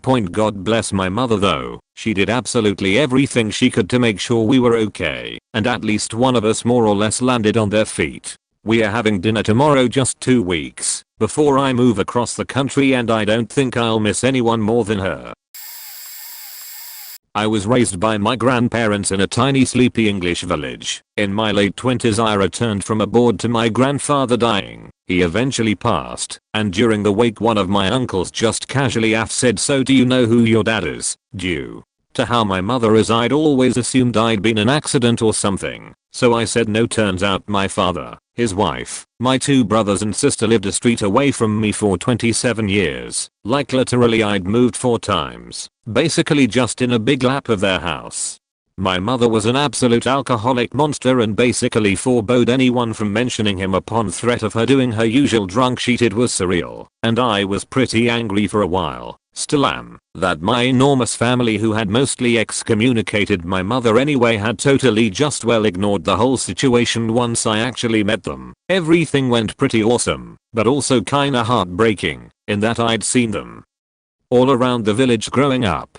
My dad used to shop at the store at similar times I went with my grandfather when I was much younger. He said he used to hear me in another aisle enthusiastically going on about Star Wars or something. The real kicker for me was I got bullied to shit in school. So much in fact I just wanted a fresh start when I went to secondary school, so went to one quite far away. Anyways, turns out I showed them around the school during an open day without ever knowing. Both my brothers went to the school and I never really interacted with them at all. There was a lot of similar bits like that, but you get the idea. We all met just before my birthday and we went for a drink on the day together at the local pub, and that's where I met my future wife who served us our drinks, so I like to think it was all worth it for that random encounter.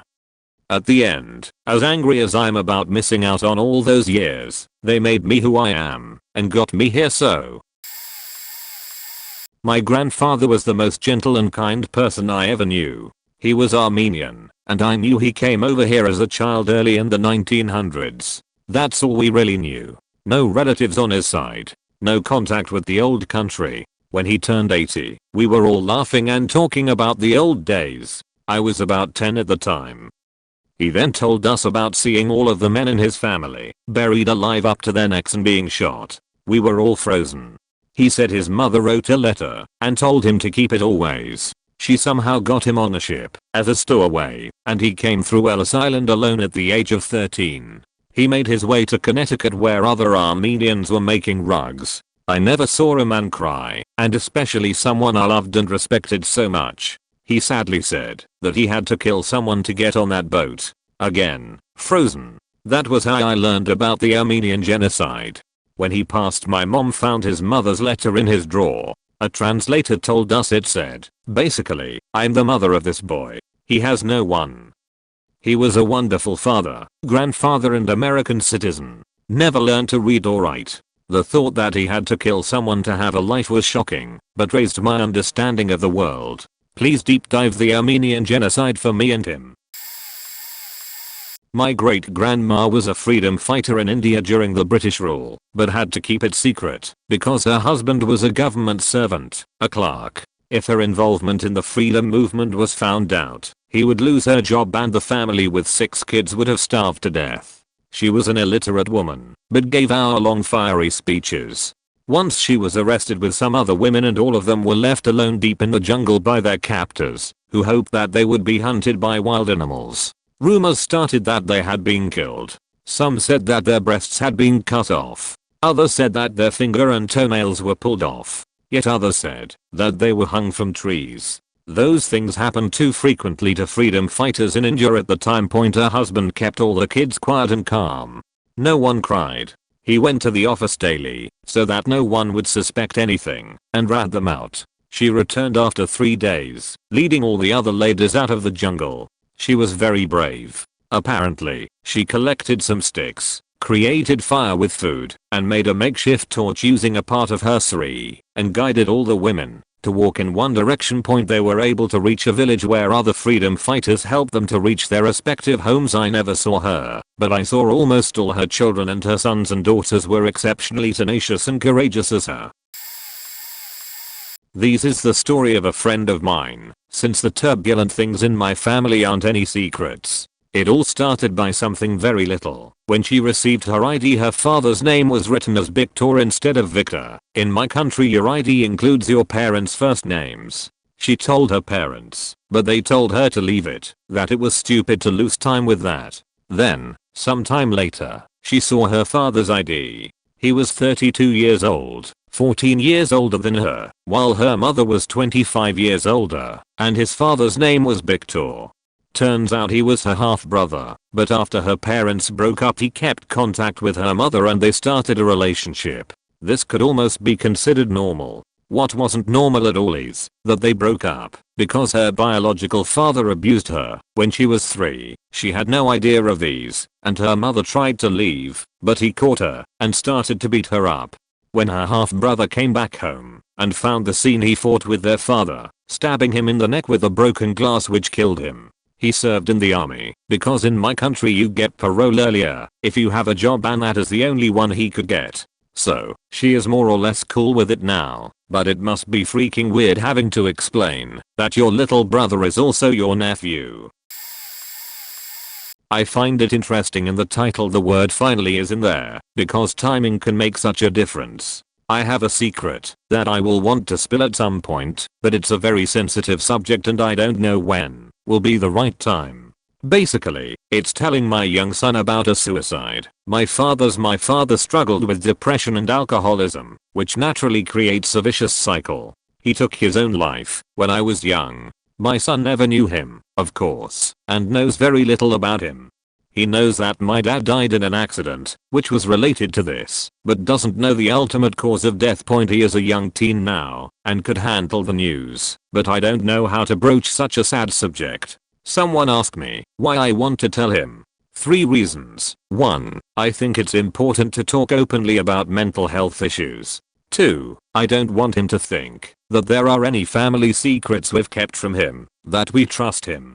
3. I want him to know that there is always someone to talk to, no matter how bad things get. A therapist I know said that I should wait until he asks questions or becomes more curious about my father, but I don't know when or if that time will come. I also think that the longer I go without telling him, the more my son might wonder why I didn't say this for so long. Has anyone been in my shoes or similar? How did you handle it? My sister and I found out a bunch of stuff when we went looking into our family tree. My dad was abused by his stepdad, and our grandma did nothing. My dad would become an alcoholic and drug addict, killing himself in his late 30s. The stepdad also molested one of his sisters. Again, our grandma knew. They moved to a different province so the stepdad could adopt the kids without the family intervening, and both collected disability while abusing my dad and aunt. Our grandma's mom was left homeless on the streets by our great-grandfather. He faked off back to England and started a new family. All her kids were taken away. My grandma had such bad lice they had to shave her head. Her brothers weren't in good health either. One of her sisters would go on to die in a home run by nuns, and one of her brother was killed/poisoned by unpasteurized cow milk. That whole side of the family is pretty faked up. My sister and I have disowned most of them, even though they are mostly dead now. And then on my mom's side, we found out that our grandfather was a POW during WW2, and that his brothers survived several of the worst concentration camps. Our grandfather thought they were all dead, his whole family, and they never reached out to each other because they were scared of someone coming after them. We knew our grandparents came to Canada after the war, but it was never talked about. Just in my immediate family, but through some research, and by accident my wife and I found out that I have a half sister in California. We didn't inform my parents or other family that we found out because we don't communicate with them, but comparing the picture of this girl with my younger sister, she looks like a slightly darker version of her. We are Mexican American. I don't know if my mother knows, but she has the same last name as me, so to some extent there has to be documents showing that my father is her father.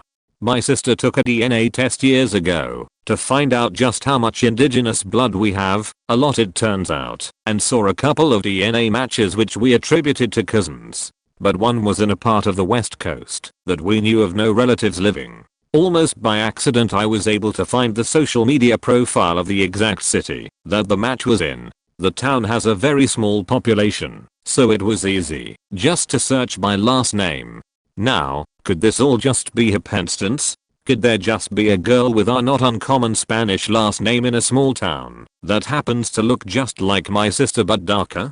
Could she be a cousin we forgot about? Well, no, because my father was one of 2 boys in the family with the last name and the girl was too young to have been born by his brother who died over 40 years ago. None of the women have our last name, married years ago, and also too old to have birthed the girl, and I won't bring it up to anyone outside my immediate family, my wife and kids, because I don't even speak to the extended family. It was a mutually agreed upon divorce, but I know one day I'm going to show up as a bone marrow match for one of her kids or something and it's going to be awkward. I'm on the registry and have already donated twice.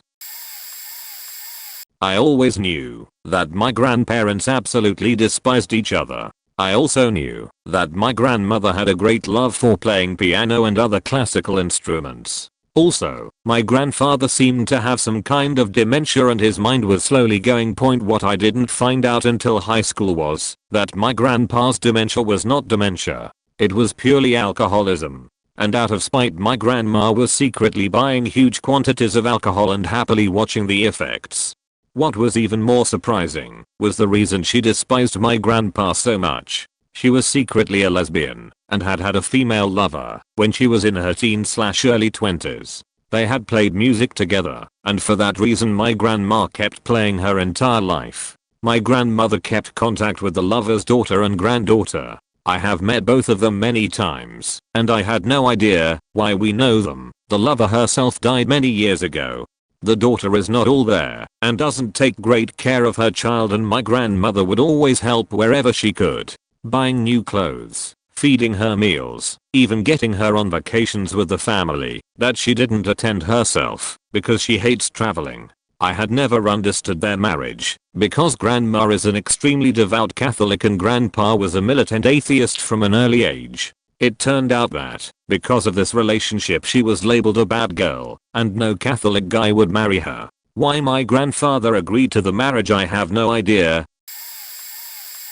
So my family was very active and prominent in the Lakewood, California community. My great-grandparents actually owned several plots before houses were built, and made a killing flipping/remodeling the houses after being built, 1949 to 1950. So imagine that kind of money today. Over time, my great-grandparents, we'll just refer to them as GG's, house became the hub for babies and teens to be abandoned there, and my great-grandparents would just raise them, or help find families to raise them. There was actually a scandal about baby swapping between housewives during that time. Anyway, because of that, my GG's became very in tune with the neighborhood and getting to know everyone who moved in nearby. My grandpa lived in the house next door to them, so my mom and her brother were practically raised in that house too. Across the street from them was Omar. I think he uses Reddit, so I won't use his real name, and his parents. He was about 5 to 6 years older than my mom. Omar and his family became very close with mine very quick.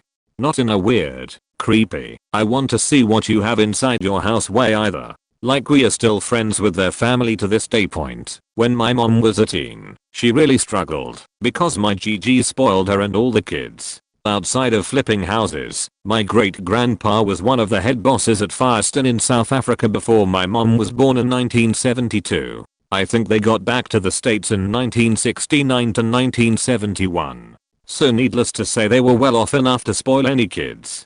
Because of this, her parents weren't really sure what to do, so they almost treated it like a lost cause situation, until my mom was about 15 to 16 point. When my mom was that age, her and Omar were in a secret relationship. The guy truly loved my mom and she him, but their age difference made it hard. Cue my mom getting pregnant at 16. And here's the kicker, not with me, I'm her firstborn. When Omar found out, they knew my GGs would have taken the baby to raise, so my mom could focus on her life and finish school. While that's not a terrible idea, it really should have been up to the PPL who created said baby. So, yes, they told everyone she was pregnant point, but they did it from Mexico, where Omar and his family are from. Of course my family were getting ready to go get her. Somehow, my mom calmed them down enough to listen, and convinced them to let her stay. She actually thrived out there. Finished high school, learned Spanish fluently. She's already half Mexican, but she never learned as a child point by the time she was due for the baby. She had a miscarriage. I don't know the details surrounding it, but my aunt swears my mom was never the same after. She got back to the States about 6 months to a year after the miscarriage. She doesn't know that I know the whole story because I don't want to further her trauma or make her talk about it.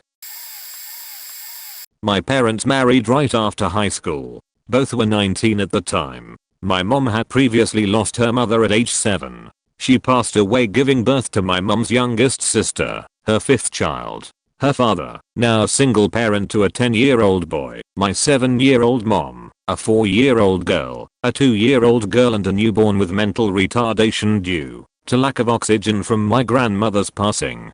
Being the oldest girl, she was a mother to her 3 younger siblings.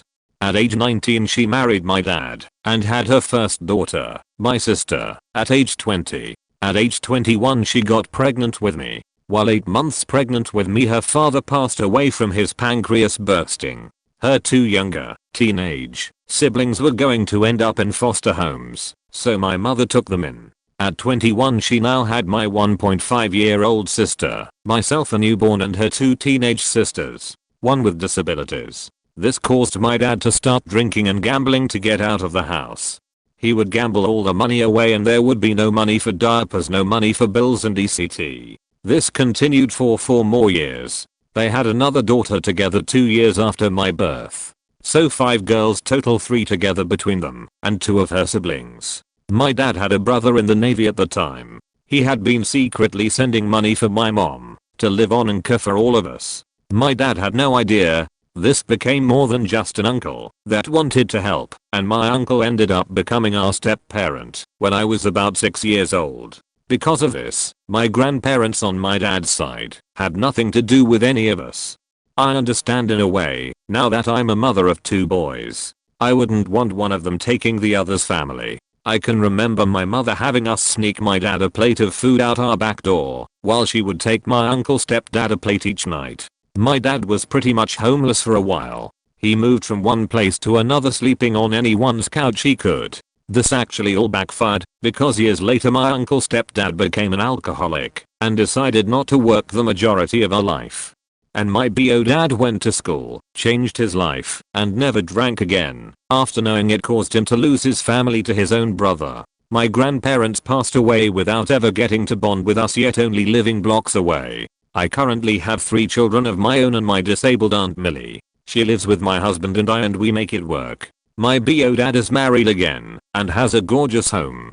My mother is doing great, but my uncle stepdad passed away in 2015 from liver issues and drinking at age 54 or 56. It was a crazy childhood, but I learned a ton. My great-grandmother tried to get custody of me when I was a baby back in 1981, after my mother divorced my biological father for various reasons, one of which he was abusive, and he couldn't handle the family's finances. She and I moved up to Georgia. We stayed with my great-grandparents, her maternal grandparents, for a while. She went out and got herself a job and eventually found an apartment for us to live in. Meanwhile, I would stay with my great-grandparents for roughly 10 months. She would come down to visit me on the weekends. Every time she'd come down, my great-grandmother would try to get her to help with some of the housework or help my great-granddad with some of the farm chores to earn her keep. In reality, she was trying to keep my mom away from me as much as possible, in hopes I would forget all about her. My great-grandmother then tried to get custody of me by claiming my mom abandoned me. I don't recall if my mom or maternal grandmother told me, but I wouldn't have put it past the witch to try to play up the classic baby left in a bassinet on the doorstep routine you'd often see in the old movies and cartoons from the 1930s and 1940s. She even tried to rope my maternal grandmother, who worked for an attorney at the time, into her scheme, but she wouldn't have anything to do with it. "What proof do you have?" she asked. "Patrick, our ghost's mom comes down every weekend. She tells me you're trying to keep her away by making her do housework or farm chores." Stop it. Great-grandma was always one to be overdramatic and pouty when she didn't get her way, but she conceded. After a while my mom came and got me remarried, and the only time I saw my great-grandparents after that was when I'd go down for a week during the summer, or for a weekend now and then during the school year. Not a family secret per se, but a few years ago my mom told me why we don't see my dad's side of the family very much. Basically, the man my grandma is married to, let's call him Rick, has a history of touching kids and has mental issues. He was apparently in a psychiatric hospital for a while. Of course my grandma and other members of my dad's family feel sympathetic for Rick and forgive him, but he actually touched my older cousin when she was little, and it went totally under the radar for a few years in the family. The messed up part is that when my cousin finally told everyone, they still forgave him and said that it wasn't Rick's fault, that he has mental issues, and that my cousin was fine now because it happened so long ago. When my parents had me, I'm oldest, they told my dad's family that they wanted nothing to do with Rick and didn't want him to have contact with us. Everyone understood why my parents cut contact, but no one sided with them, except my cousin, who said she was grateful they stood their ground and that they made a good choice. We still talk to other members of my dad's family, but only on the phone, FaceTime, or through letters. We never see them in person, and when we do, Rick is never there. One time everyone had a group Zoom call with the whole family and my mom and sister joined only for my mom to see Rick and nope the hell out of the call. There's other reasons why we never see my dad's family, but this is a big one. So for as long as I remember, I lived with my bio dad, stepmom T, who I called mom, and older sister, and when I was young, sister and I visited our bio mother and eventual stepfather every other weekend. This was a life until I was about 8, when bio mother, B, and my stepdad divorced, and we stopped seeing her for reasons. Over the years we have been able to piece together the weirdness of our parents' relationships. Dad and T married in the early 80s. He was in the Air Force and was sent to another state for some training and met B, whose father was in the Air Force and stationed at that base. They had an affair. Dad and T divorced. Dad and B got married in the mid-80s. They had my older sister and were pregnant with me when Dad was medically discharged. They settled in the same town as my maternal grandparents. He worked as an over-the-road truck driver and she stayed home with us. At some point things started getting bad. B was bipolar and untreated and she didn't take care of us, but my dad didn't know because he was away for work. One weekend he was home and found a fake wedding invitation she designed for her and her friend's wedding, and Dad kicked her out. She moved in with that friend, claimed they were only friends, but they eventually married and divorced. Meanwhile, T had moved back home and I guess tried to move on. She dated a friend in their mutual friend circle for several years, but eventually got back in touch with my dad. After B left, he and T got back together and she moved in with us. They got remarried a week after the divorce finalized and are still sometimes happily married to this day. Point B, and my stepdad eventually divorced and she was actually hospitalized for a while. I'm still not sure what the details are there, if the divorce led to a breakdown or what. My parents didn't let us see her for obvious reasons, and instead of sticking around and trying to fix it, she hitched tail and moved to Australia and married her online pen pal. They're still married, and I haven't spoken to her since we last saw her, so approximate 1996/7. So T is my dad's first and third wife, and if you're wondering if I have problems with having relationships, yes.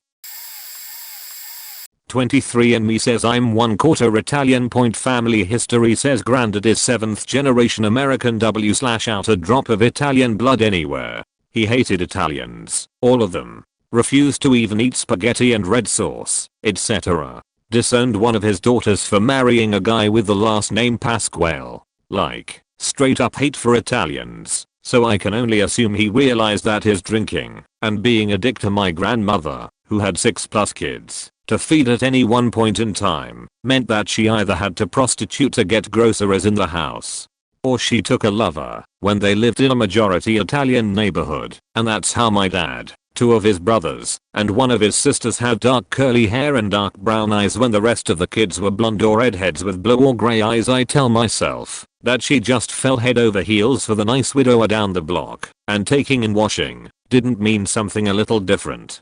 Realistically, I know it was more likely going where the money was and doing what she had to do after she was disinherited by a wealthy farming family for marrying a poor hillbilly painter/machinist/farmhand. One of my aunts insisted for years that my grandmother was horrible to her because she caught her cheating on my grandfather. It may be true, but this isn't a secret I'm going to discuss with actual family members for a good while yet.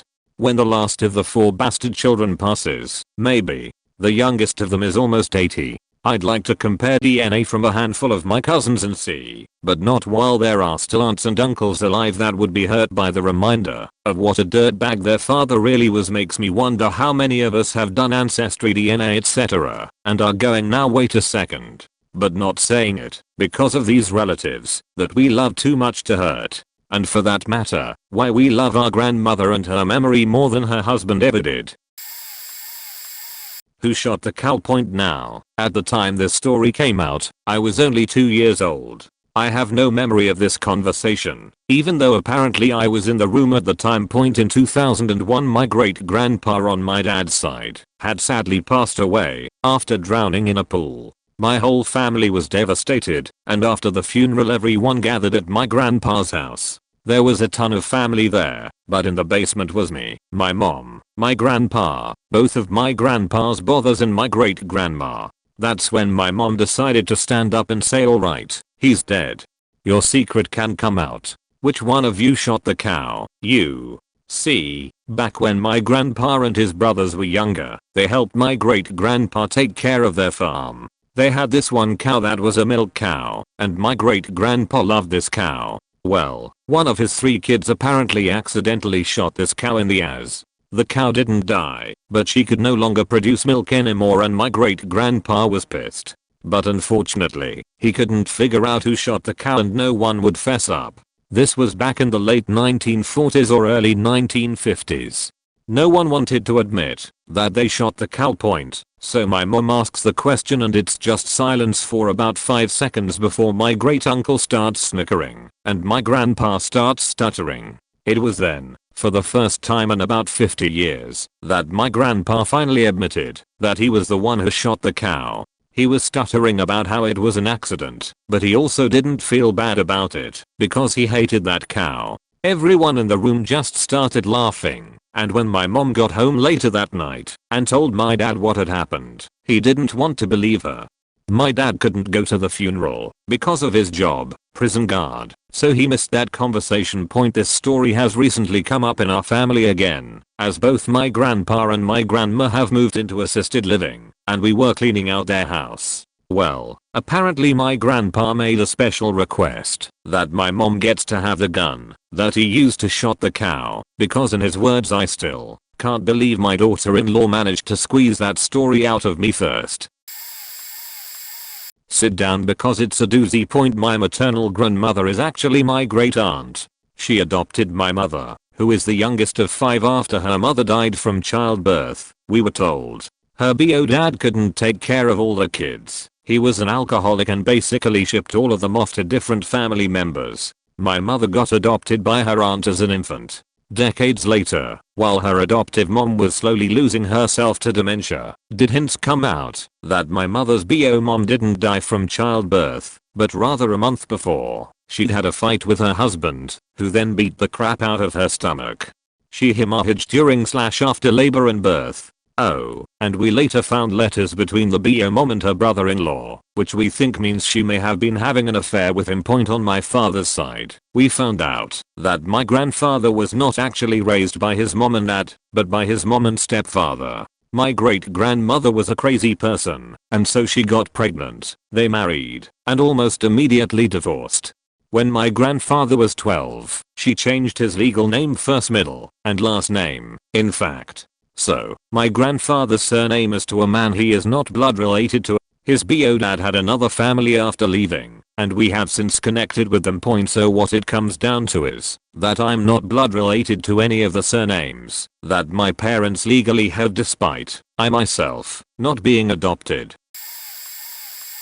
After 48 years of marriage, last Christmas my family found out that my grandpa had a family previously to meeting my grandma. So I have a new auntie, uncle, and cousins. Grandpa never mentioned it, because one day, when he came home from work expecting a third baby, the mother took the kids and never talked to him again. I know my grandpa, and I could imagine that would have torn him apart.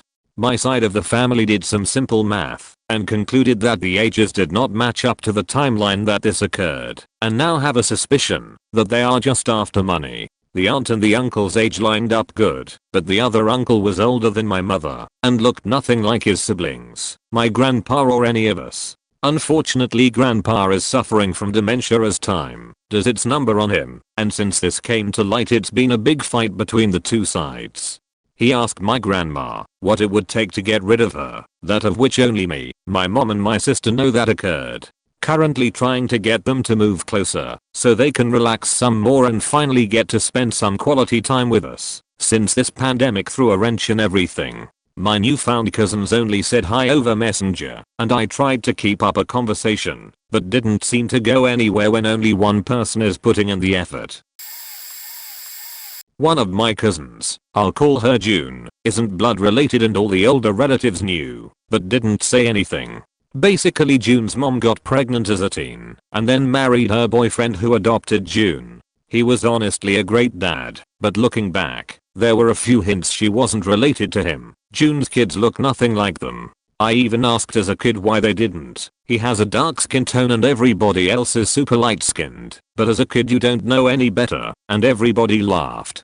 June's biological father is dead, but he did try to contact her at the grocery store years ago, and she laughed him off. Only reason it came out was because two family friends were mad about something super trivial, and they felt it gave them strength to spill the beans. Since one of them was June's aunt, she was forced back into our good graces. June's daughter just got married, and her grandma forced her to invite her to the wedding and the shower. That side of the family doesn't think I know, but honestly, everybody knows. I'm fine with it, since I don't really talk to them outside of holidays, and I was semi-adopted, so I don't mind, but it was super awkward to have to make small talk with June and pretend I didn't know. Honestly, there's probably more family secrets I could spill, but this is the most recent. I know plenty that'd probably break up my family or put a few people behind bars, since I was always the secret keeper, even as a kid. Only reason I know this is because she called my mom the day it went down and there was a huge fight at my house and my mom wanted to tell somebody.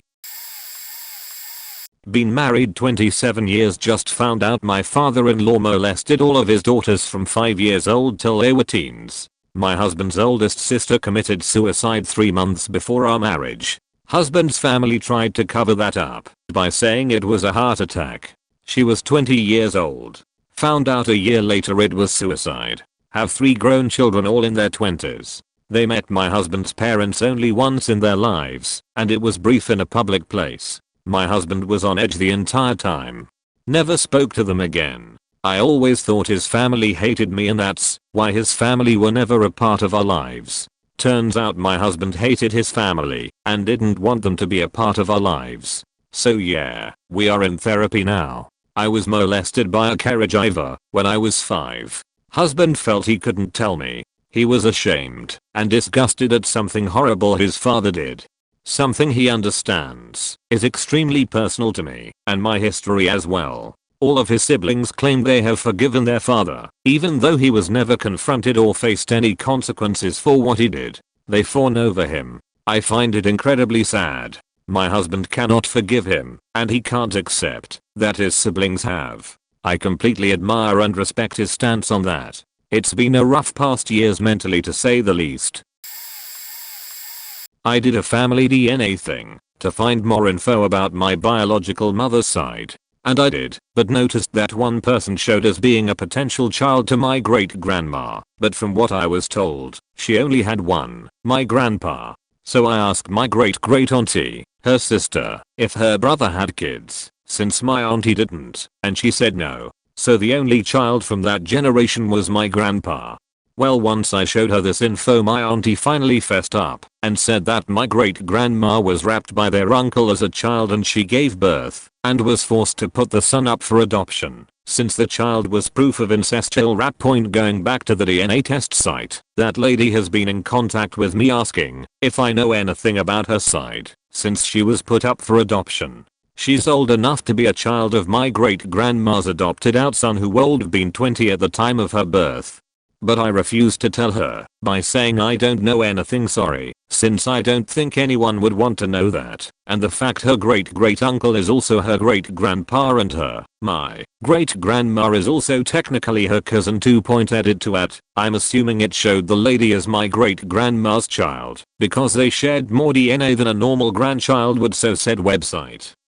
Probably just assumed it was her direct child. Same website shows my half-brother as my nephew too, so it happens. TLDR at endpoint, my great-aunt, Jane, was married twice, once in her early 20s to an abusive man who dropped dead while they were on a religious mission trip to Africa, and once to a wonderful man whom she met later in life. She had no children, or so we all thought.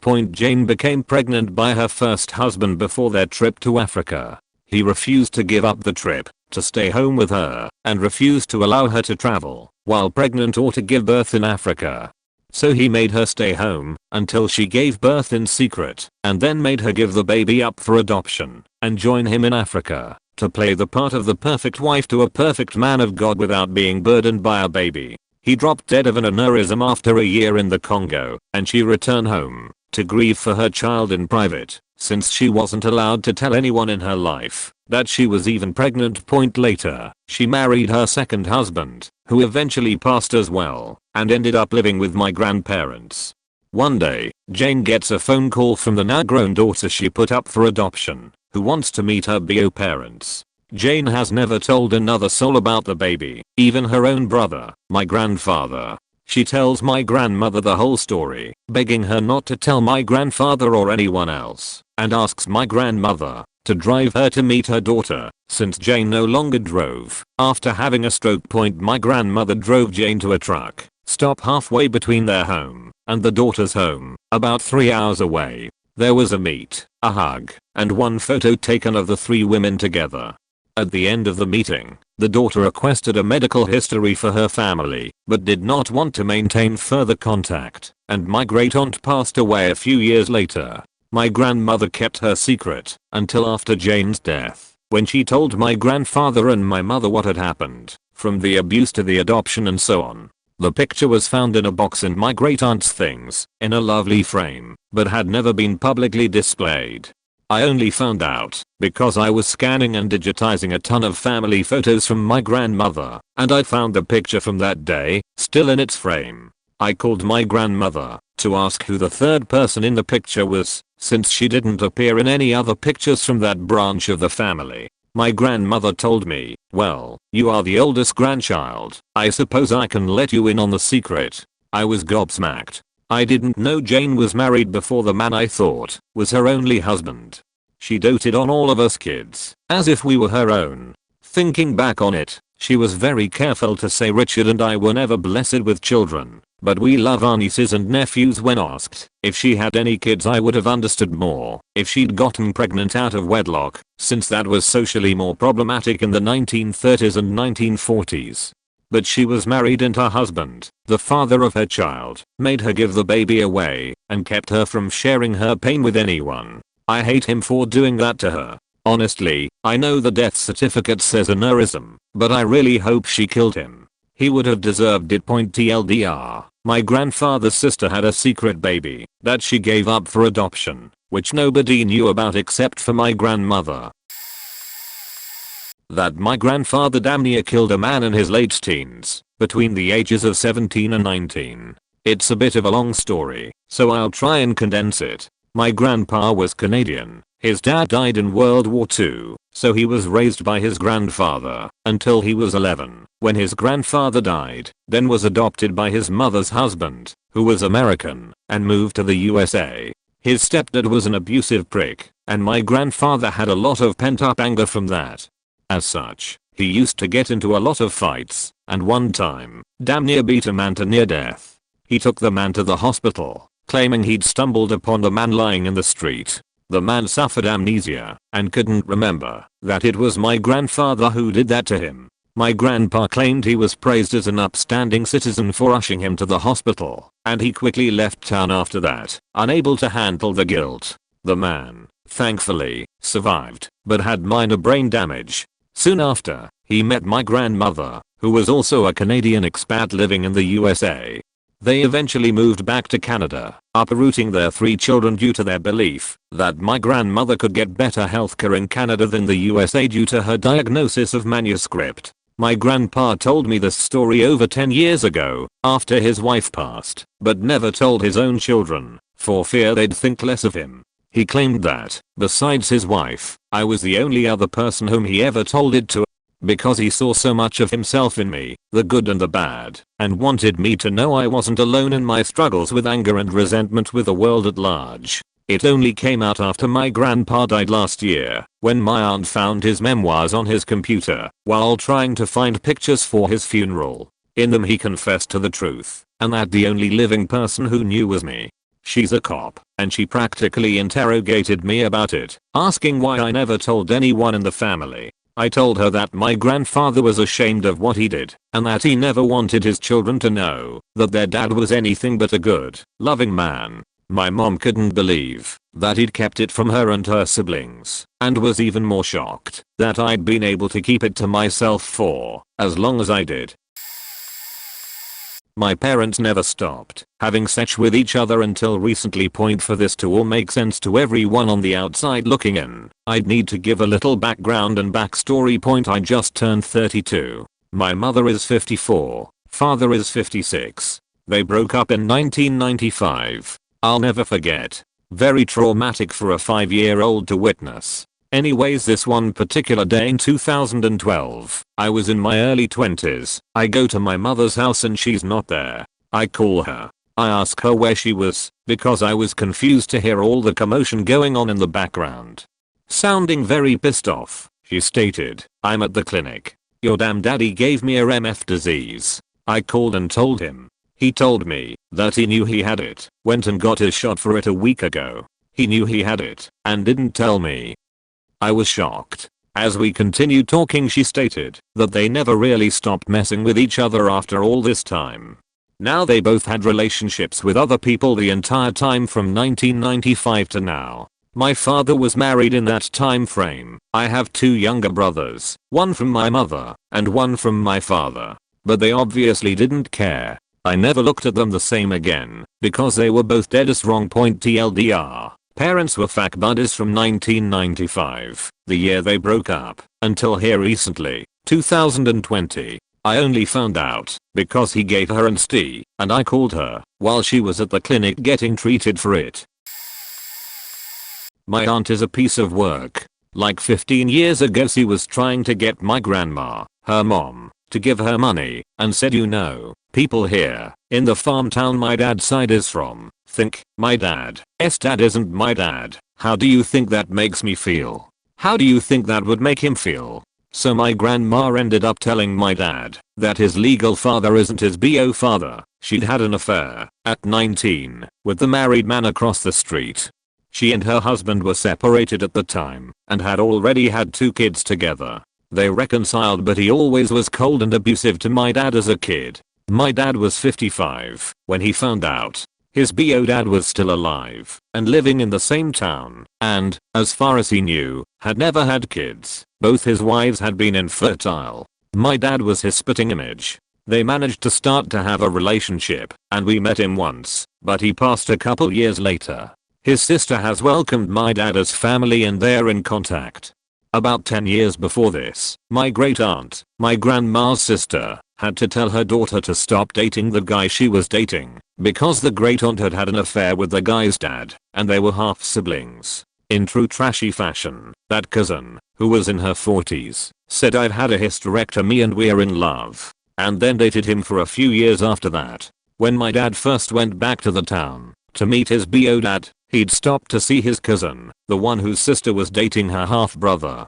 When he told him about the surprise reveal, the cousin was like, oh yeah, we all kind of figured, because you look so alike. To this day, when I meet anyone from this town, I ask about their family and relatives, because I'm convinced I'm going to meet a distant cousin. I did ancestry DNA, and there's a lot of names I don't recognize coming up as matches.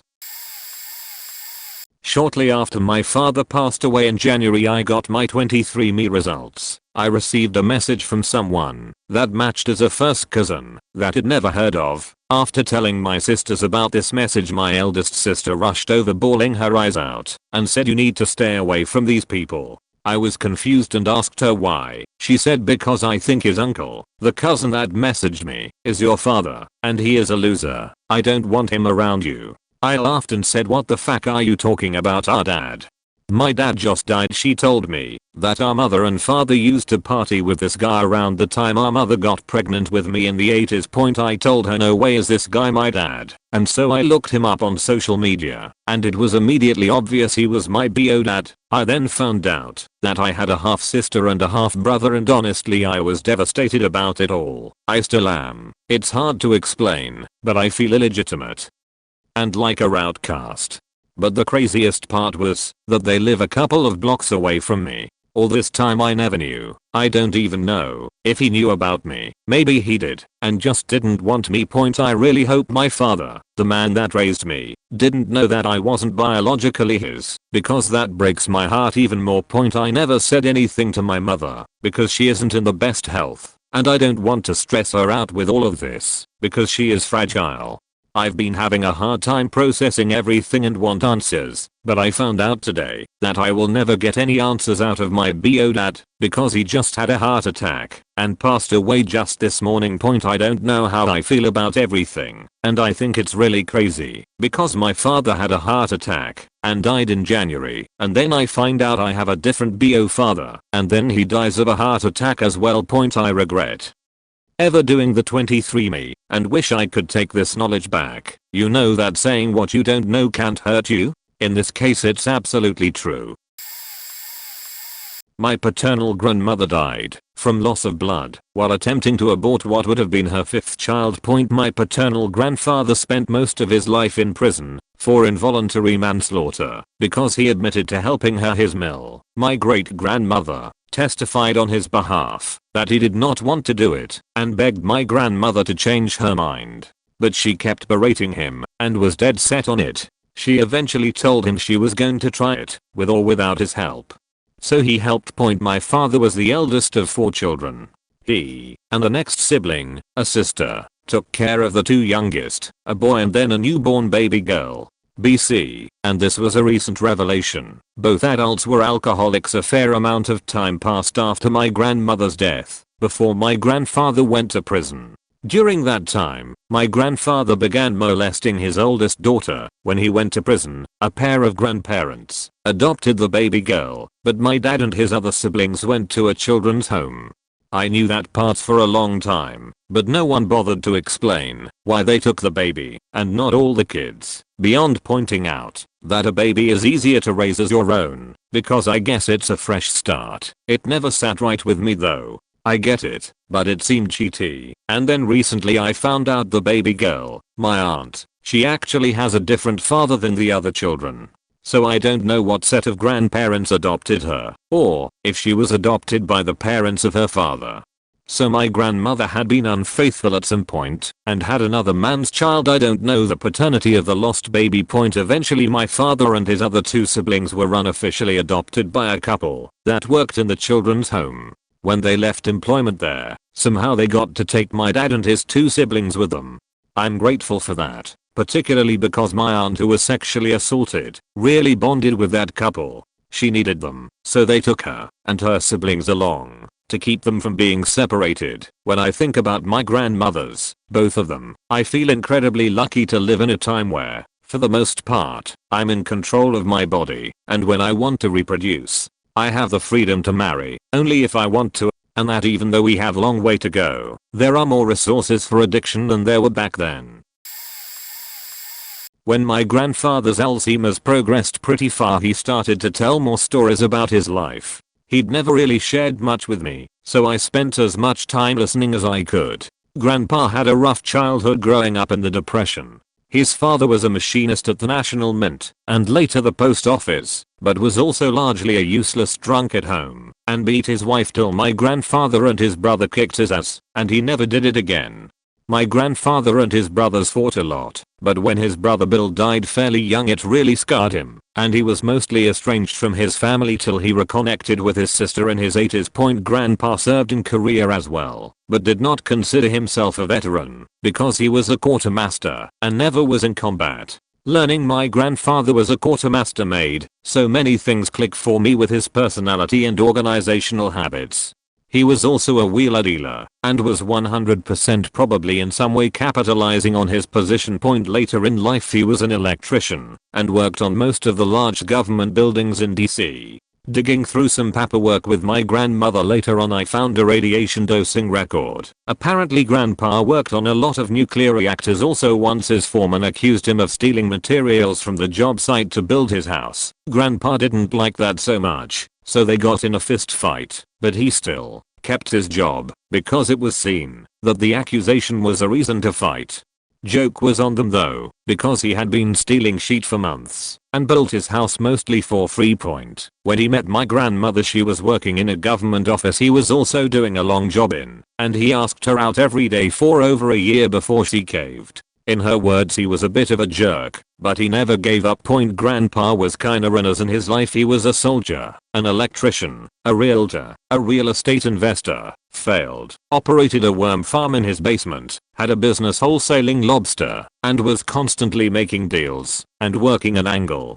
He was charismatic till he died, and people were either drawn to him or very off-put. A very strong personality. He passed last March, and I miss his stories and wish he'd told me a lot more. He was strong till his last moments. He could probably have broken your hand while shaking it if he wanted. He adored his grandchildren and my kids. He'd get on his hands and knees and play with my daughters at 90 years old. What an amazing life for such a complicated person. Plays a single G note on the piano. When I was a young boy, my father was previously married. He had a kid from I said nothing. Yeah, my parents didn't say anything about that at all. One day, I was around 11ish. A woman showed up at our front door asking for my dad. I didn't know who it was. So he came out with my mom, walked out to the street, and talked to the woman. My mom came in crying, and I thought to myself, faking homewrecker. Later that evening, when everyone calmed down, my parents sat us down, my brother, sister, and I, and told us that dad had been married before my mom and doesn't like talking about it.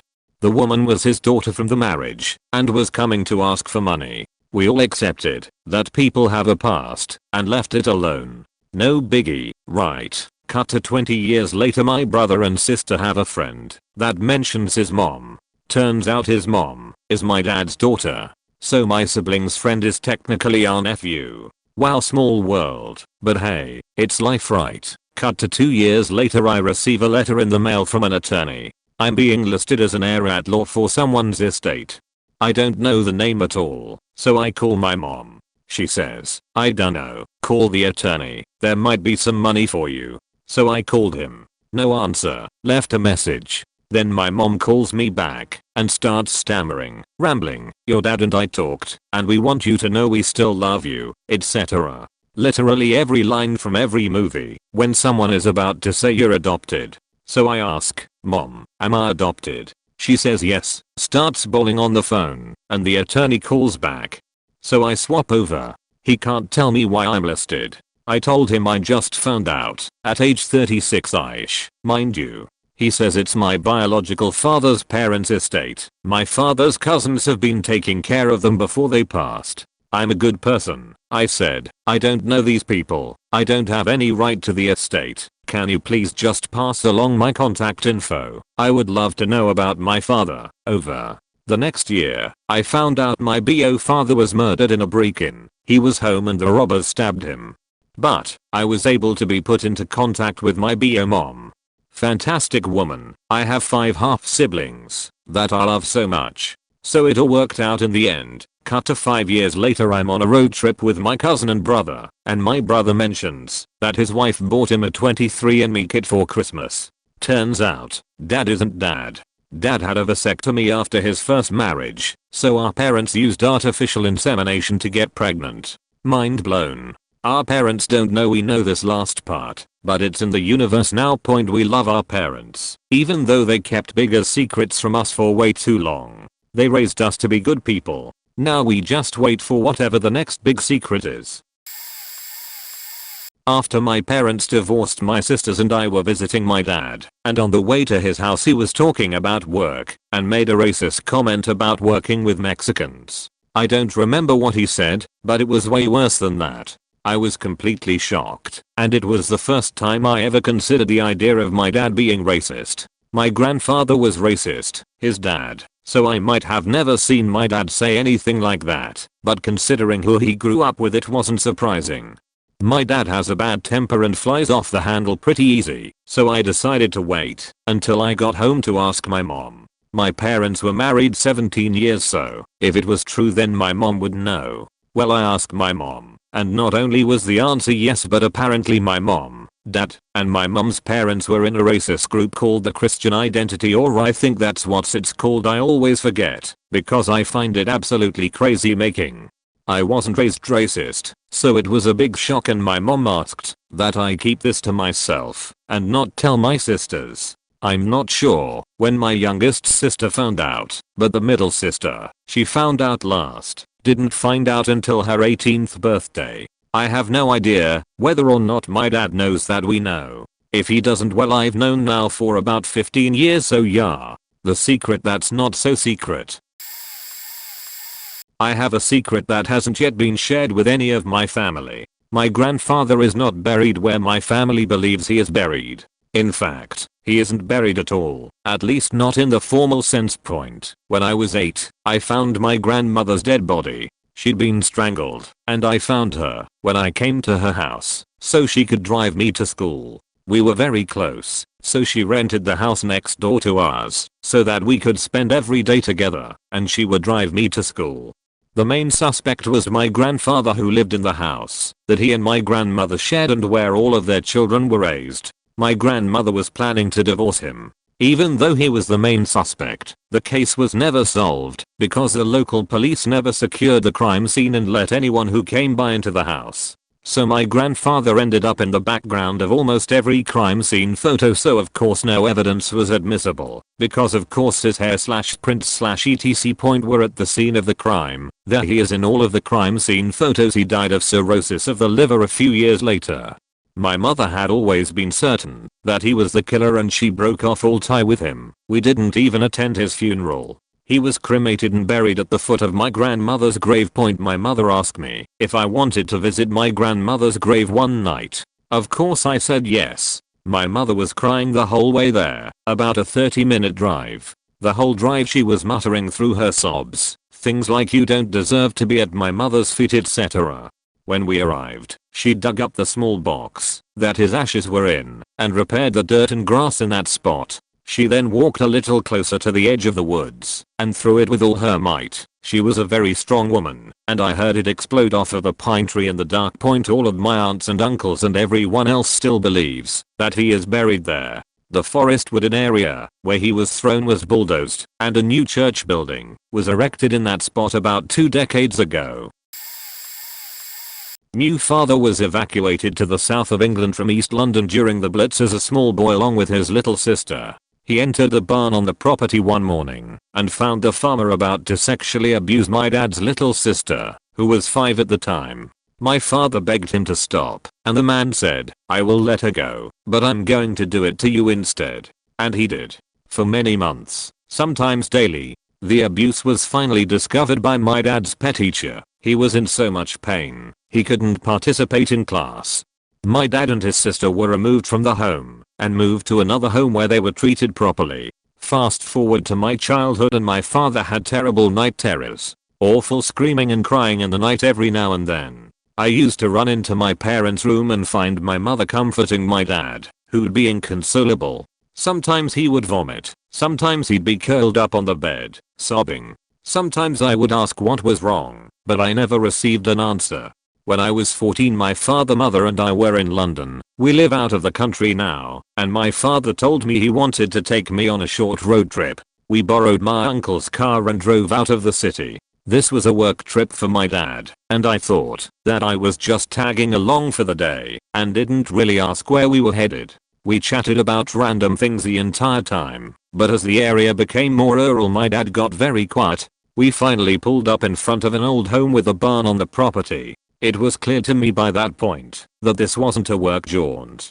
My dad began to weep and told me what had happened to him and that this was the house and barn in which it had occurred. He told me he was sorry he's never been honest with me till now, that he didn't know how to approach the subject. He said the farmer was dead and that he'd been back once before on his honeymoon with my mother, and the farmer, still alive, was quite old and answered the door. My father said he'd planned on hurting him, but that when he saw him, old and bent and nearly blind, he could not do it, and instead said nothing at all.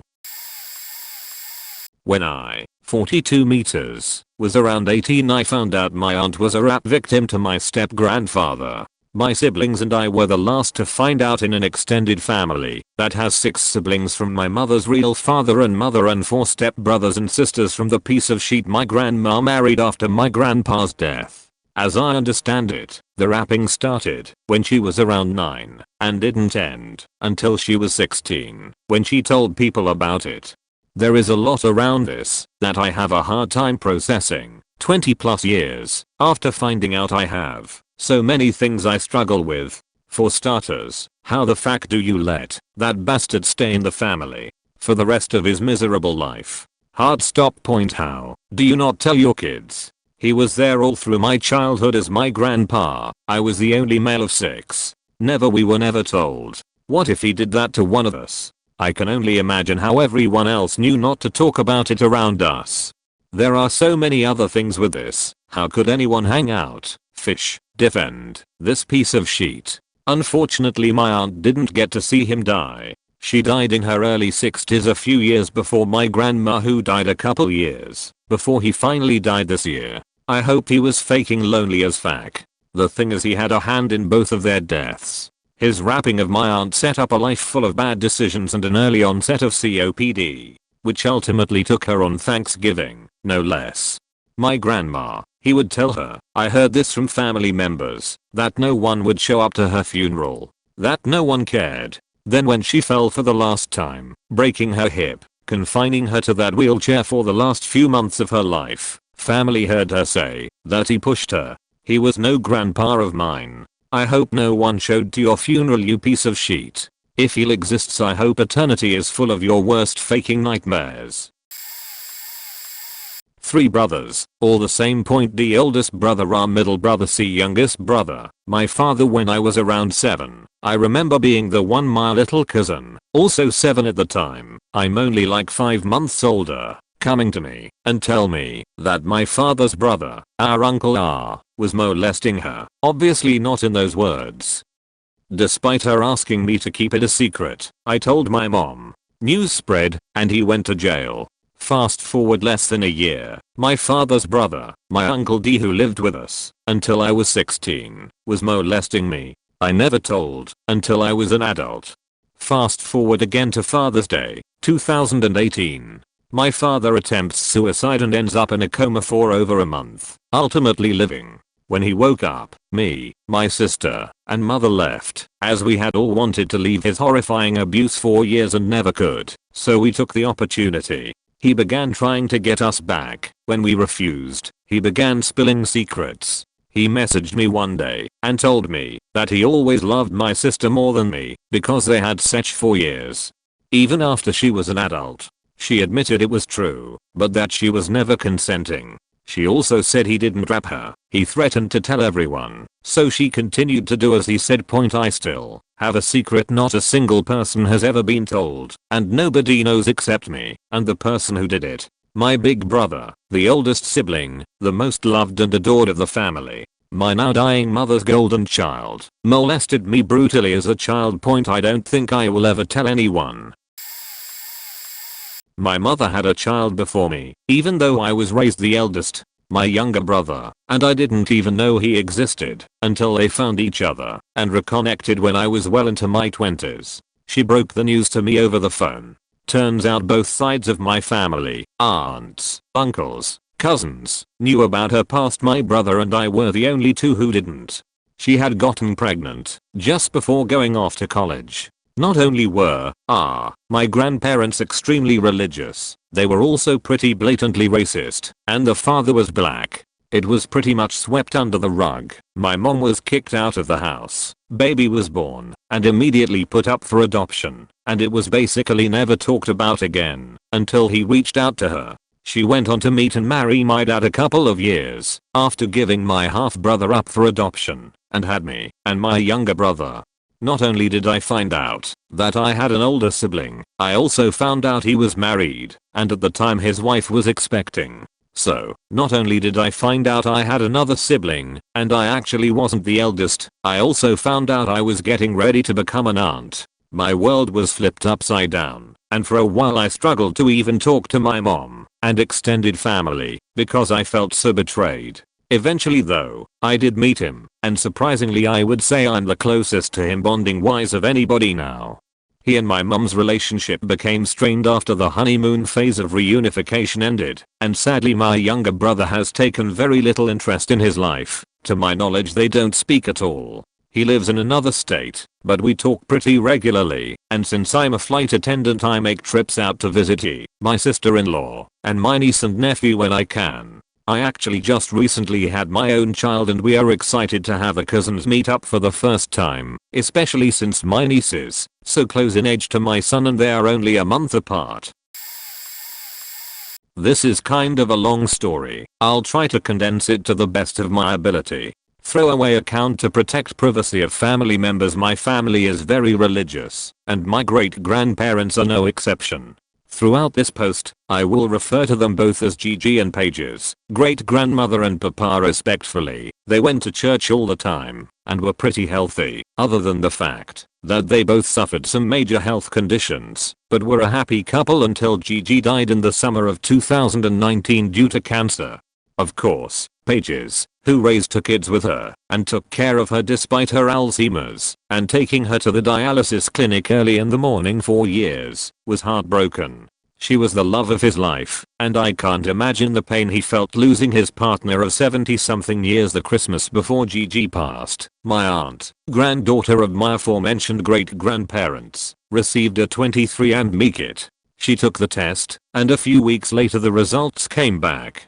She looked through her lineage and saw something strange. A mysterious woman, whom we will call or anonymous woman, who she hadn't heard of showed up to be her aunt. My aunt reached out to her apparent aunt and discussed how they could possibly be related. Maybe one of PP's cousins, who was notoriously promiscuous, had a daughter, or maybe the test was faulty, although that was unlikely. It was until one detail popped up that everything clicked into place.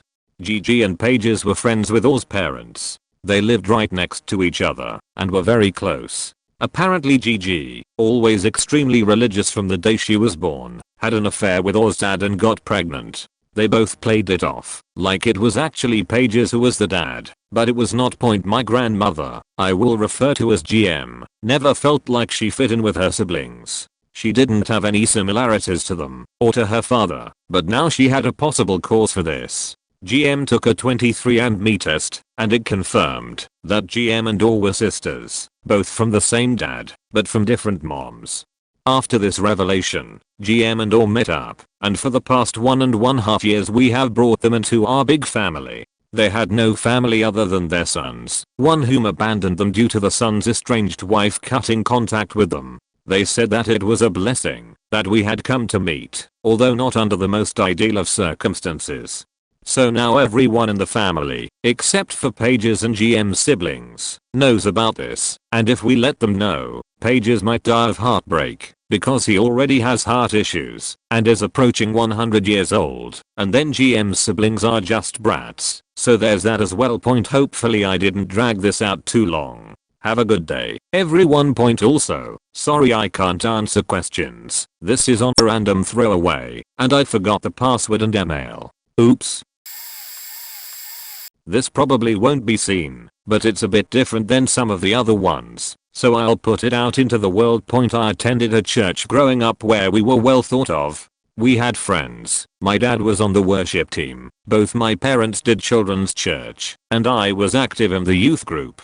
And then one day, when I was about 16, everything changed. People, adults, and kids, started treating us terribly. It was so bizarre, but no one ever mentioned why. My dad was asked to step down from the worship team, and the only explanation he got from the pair was that he needed to have his house in order. My dad was really hurt by this. Eventually things seemed to settle down, but I never felt comfortable there again, and moved to another church on my own. My parents left a little bit after I did. Fast forward a decade. A girl from my young group days reaches out to me on social media, and I ask her why she wants to be friends when she was so mean to me. And that's when I find out that my mother apparently started a rumor that one of the women in the church was having an affair. She went as far as confronting the woman in front of other people. The pastor had to intervene, and my mother was wrong. There was no affair, just a good friendship. And this woman and her friend group were openly talking about it in front of other congregants and their children. So the other kids and teens were treating us badly because their parents were mad at my mom. They also all assumed that my mom talked about it openly with us. My mom didn't even tell me dad. We were all confused as to why people were being so weird, and she knew all the time. I love my mom, but it is this kind of shit that makes her rather unlikable and difficult to have a relationship with. I still find it bizarre that she kept this a secret all that time, and probably wouldn't have told anyone if I hadn't confronted her about it when I found out. Growing up, my dad's side of the family rarely talked about my grandfather, who I was always told had died of a heart attack before I was born.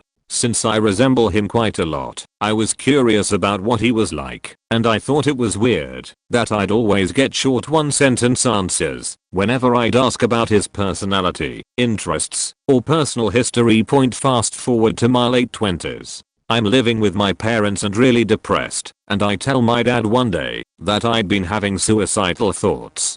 He gets super quiet and looks like he just got punched in the gut. For 2 full days, whenever I see him, it's just awkward silence and a pained grimace. Finally, on the morning of the 3rd day, I find him curled up on his bedroom floor sobbing uncontrollably. I honestly thought he had a kidney stone, and he tells me the truth about his dad. He was a pharmacist and had become addicted to a host of heavy narcotics in an effort to treat what we now think was clinical depression.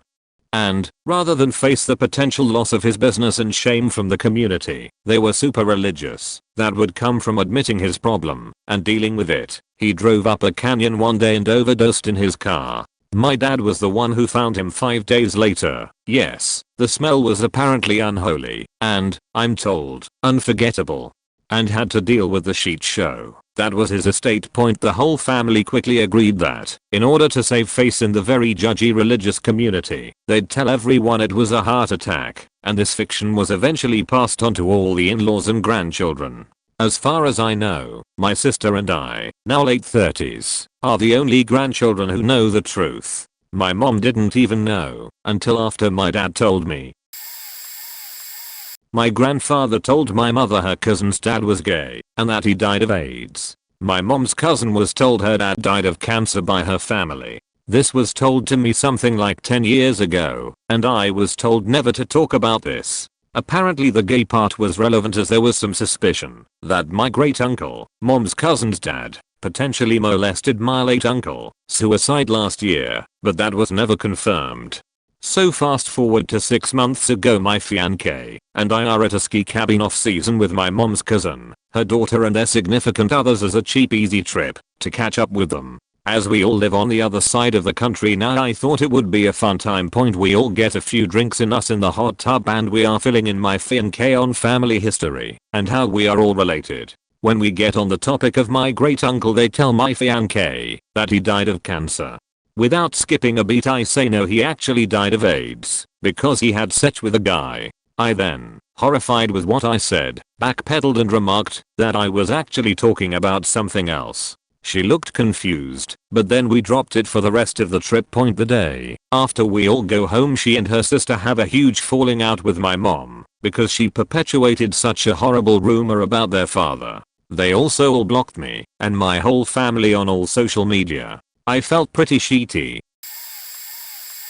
My mom and dad had this friend when I was a child, and she was one of my mom's best friends. Let's call her Michelle. Michelle would help my mom go look for my dad when he would take off and disappear on his cocaine episodes, or babysit me while my mom and aunt would go looking for him. My parents had me when they were young, 19 and 21, and my mom always wanted my dad to propose to her and have that perfect happily ever after life. Fast forward 20 years later, my dad is now married to Michelle and has a 23-year-old, me, and an 8-year-old daughter and a 5-year-old son with her. If you looked up stepmonster in the dictionary, Michelle's face will pop up. This woman is a demon. The Antichrist. For more context, my mom has been severely depressed to the point where she sleeps all day and is completely faked from all the different medications she's on, sleeping pills, lorazepam, etc., and also was quite the alcoholic when her and my dad called it quits for good when I was 6. She's all sorts of messed up, and we had a terrible relationship growing up. I just reconnected with her this year. My dad is still a recovering drug addict who continues to take off on his wife and 2 babies for days at a time without any kind of communication, and has spent enough money on cocaine to pay for my entire college tuition. He is also an abusive, toxic, manipulative, narcissistic piece of shit. Poor excuse of a man. This doesn't even begin to explain the reality type television life that I've lived. Oh yeah, also, I've been smoking weed every day since I was like 16 and have zero motivational goals or hobbies or coping skills besides smoking weed. I need therapy, dude. Too bad I can't afford it. Size hits bang. Canadian here. My uncle became a local hometown hero after WWII, having re-enlisted for a 3rd time, etc. Very patriotic thing to do. Press latched into that, etc. He came home a war hero and got the usual accolades, articles written up about him, etc. While his older brother, who put up with the whole what a hero BS for decades, got basically no kudos for staying behind and keeping the family business afloat. Some politics and rivalry BS between them, etc. Uncle dies, I attend that funeral, not much to report, and there I am, a decade later, just a cousin, or whatever, minding my own business, when, finally, uncle's wife dies, and uncle's older brother is there at the funeral. He's brought tequila, we've all had a few shots, when he suddenly breaks down, saying, "Fuck it. After all these years, she's dead and in her box. I can't embarrass her." So, okay, you all wanna know what really made him such a hometown hero? Why he so patriotically re-enlisted that 3rd time. It was September 1944. They were just barely into Germany when, one morning, he sticks his ass out the tank to take his morning sheet and a German sniper gets him straight through both butt cheeks. They discharge him, but he figures, no way am I coming home with my ass in a sling, so he re-enlists. That's our big hero. Lol with est funeral levity LDR. Bad blood between brothers leads to unexpected honesty at funeral. When I was a teenager and my grandma was in her 90s and nearing the end, she became really chatty with me about what I assume were bad memories she'd been carrying for a very long time. One story she randomly told was when she was in her 20s or 30s. Her brother-in-law bought a truck and asked if she wanted to go for a ride. She didn't want to, but he kept insisting, so she finally said fine, just take me for a damn ride. When they started driving, he said he would drive to a nice quiet place so they could have sex. She slapped him across the face and made him pull over to let her out in the middle of nowhere. This was rural Wisconsin. Speaking of her husband, he was a terrible drunk who used to beat her. One day she was downstairs and he was upstairs in the bathroom. She heard a big thump come from the bathroom, so she ran upstairs to see what happened and found him dead of a massive heart attack. I commented that it must have been a shock to suddenly lose your husband. She calmly replied, no, it was the best day of my life. She also revealed that she only got married because she was poor and he had money, but they never got along and it was a terrible marriage. I told my dad about all this when he got home from work and he snapped, never tell any of this to your mother. That was her dad grandma was speaking about. Those are just 2 stories of several that were a shock to me. I'd always known her as a cold and humorless person who was difficult to get along with, but I felt so bad for her after hearing those. I felt like it explained a lot. Both of my grandfathers, both still alive, were linked to crime in some way that I yet know the full story of. My grandfather on my dad's side once started telling me about how my great-grandparents left him to raise himself from age 10 onward, and then proceeded to tell me about the times he has been shot, but refused to go into detail to the context outside of both him and my dad mentioning he was involved with rough people. More interesting, my mother's paternal side is very wealthy and my grandpa has told me stories about visiting the family estate as a kid, where there were secret underground tunnels, areas he wasn't allowed, and men in suits always around that were simply referred to as guests. Curiously, my great-grandpa left his privilege behind when starting his family and raising my grandpa for reasons he never really explained, nor did my grandpa ever get a clear explanation as to how his grandparents were wealthy.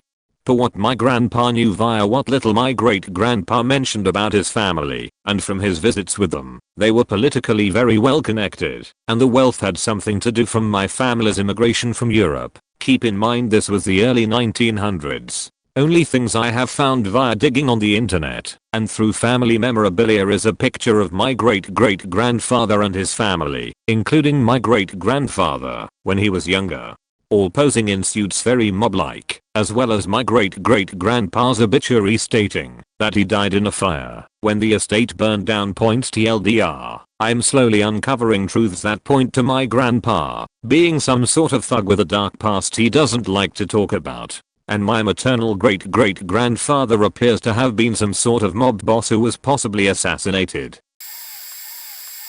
When my mom and uncle were kids in the 70s, there were about a dozen kids of varying ages that lived in their neighborhood. They all played together and spent their time running around the neighborhood with little supervision. Until one boy, who was like 5 or 6, went missing one day. Basically everyone in the neighborhood was out looking for this kid, but my grandpa was the one who found him. The people who lived in the house behind his own 3 big dogs. My grandpa said they would throw large stuffed animals out in the yard and the dogs would just destroy them. He found the kid torn apart in the yard. My grandpa scooped the kid up in his jacket and ran to the hospital with him, but it was too late. He stayed at the hospital until the police showed up and was immediately taken into custody. He said they questioned him for a few hours and wouldn't let him call my grandma. He didn't know if they had even been able to contact the boy's family. When they were done questioning him, he went with the police to show them where he had found him. The boy's jacket and shoes and some other clothing had been ripped off when he was attacked. Apparently they found all the pieces neatly folded and stacked. The dogs were never seen again. He and my grandma assumed they were sent to live with some relatives or friends or something. My grandpa only told me this story once. It was very late at night and he'd had a few beers, but I will never forget the look on his face Even after 3 or 4 decades, I can only imagine how finding a dead child like that weighs on you. Especially when no one is held accountable for it. I found out that my great-grandfather had fought in WWI after going to the movies with my mother to see the premiere of Saving Private Ryan. It was really hard for her to watch. She was furious with me for choosing that movie, and since I was totally clueless about what was going on, she told me that she grew up hearing stories from the war and she couldn't take it anymore. She wouldn't say much more about it.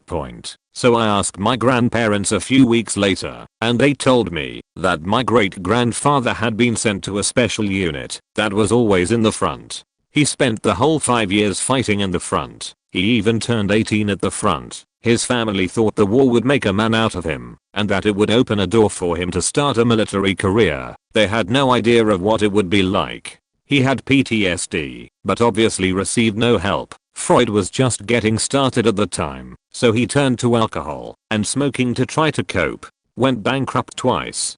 He had a difficult life, and so had my grandpa and his siblings. Knowing this really helped me understand many silences on my grandpa's side of the family, and why he kept a bayonet next to a few old pictures. He was the only one allowed to touch it, and he would sometimes hold it in silence. Some years later I read All Quiet on the Western Front, and then I got an idea of what my great-grandfather went through. People who idolize the past do so out of ignorance.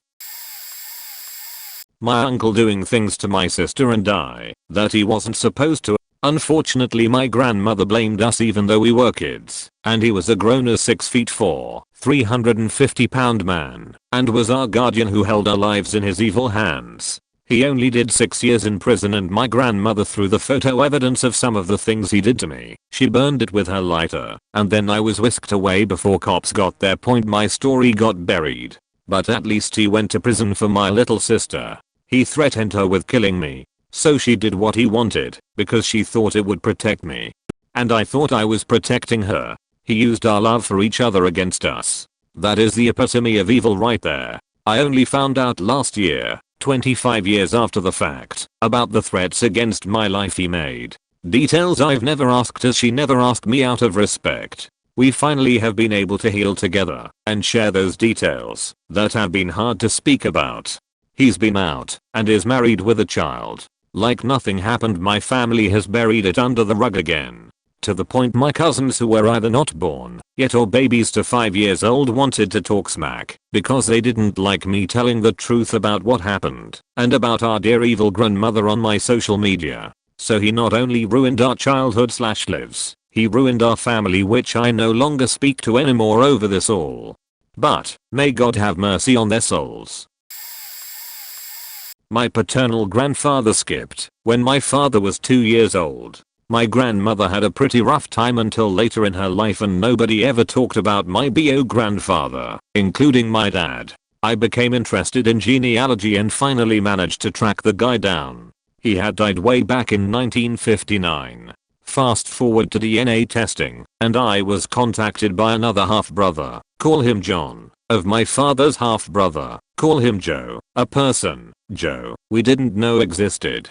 John let me know of Joe's existence. At the time Joe was still alive, but had a fatal debilitating illness. John also sent me letters that my grandfather had written to John's mother that referenced my grandmother and the illicit affair he was carrying on with John's mother. I contacted my brothers and asked if they thought we should let our dad know of these developments. I was on the fence and they both said no. In the meantime, Joe died. It's been a couple years since this happened. We still haven't mentioned this to dad, who is now 80. Back when I told him I had tracked down his father's grave, he was decidedly uninterested. He had mentioned in the past that his father had another son and wondered why that kid was picked and not him.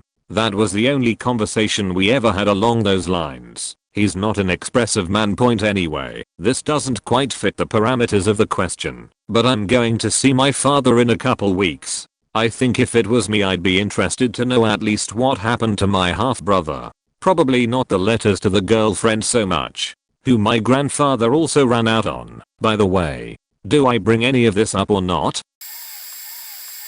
Okay, really recently a low-key family bombshell was dropped, and I haven't talked to anyone about it. Okay, so for context, in the 60s, my dad married his first wife, had 3 kids and adopted 2. Very US nuclear family. Then he went to Vietnam, was in the army for about 20 years. They divorced in the early 80s. My mom and dad met sometime after that and eloped in the later 80s. My favorite photo ever is the only photo from their elopement, which was on a boat off the coast of Mexico, if I remember correctly.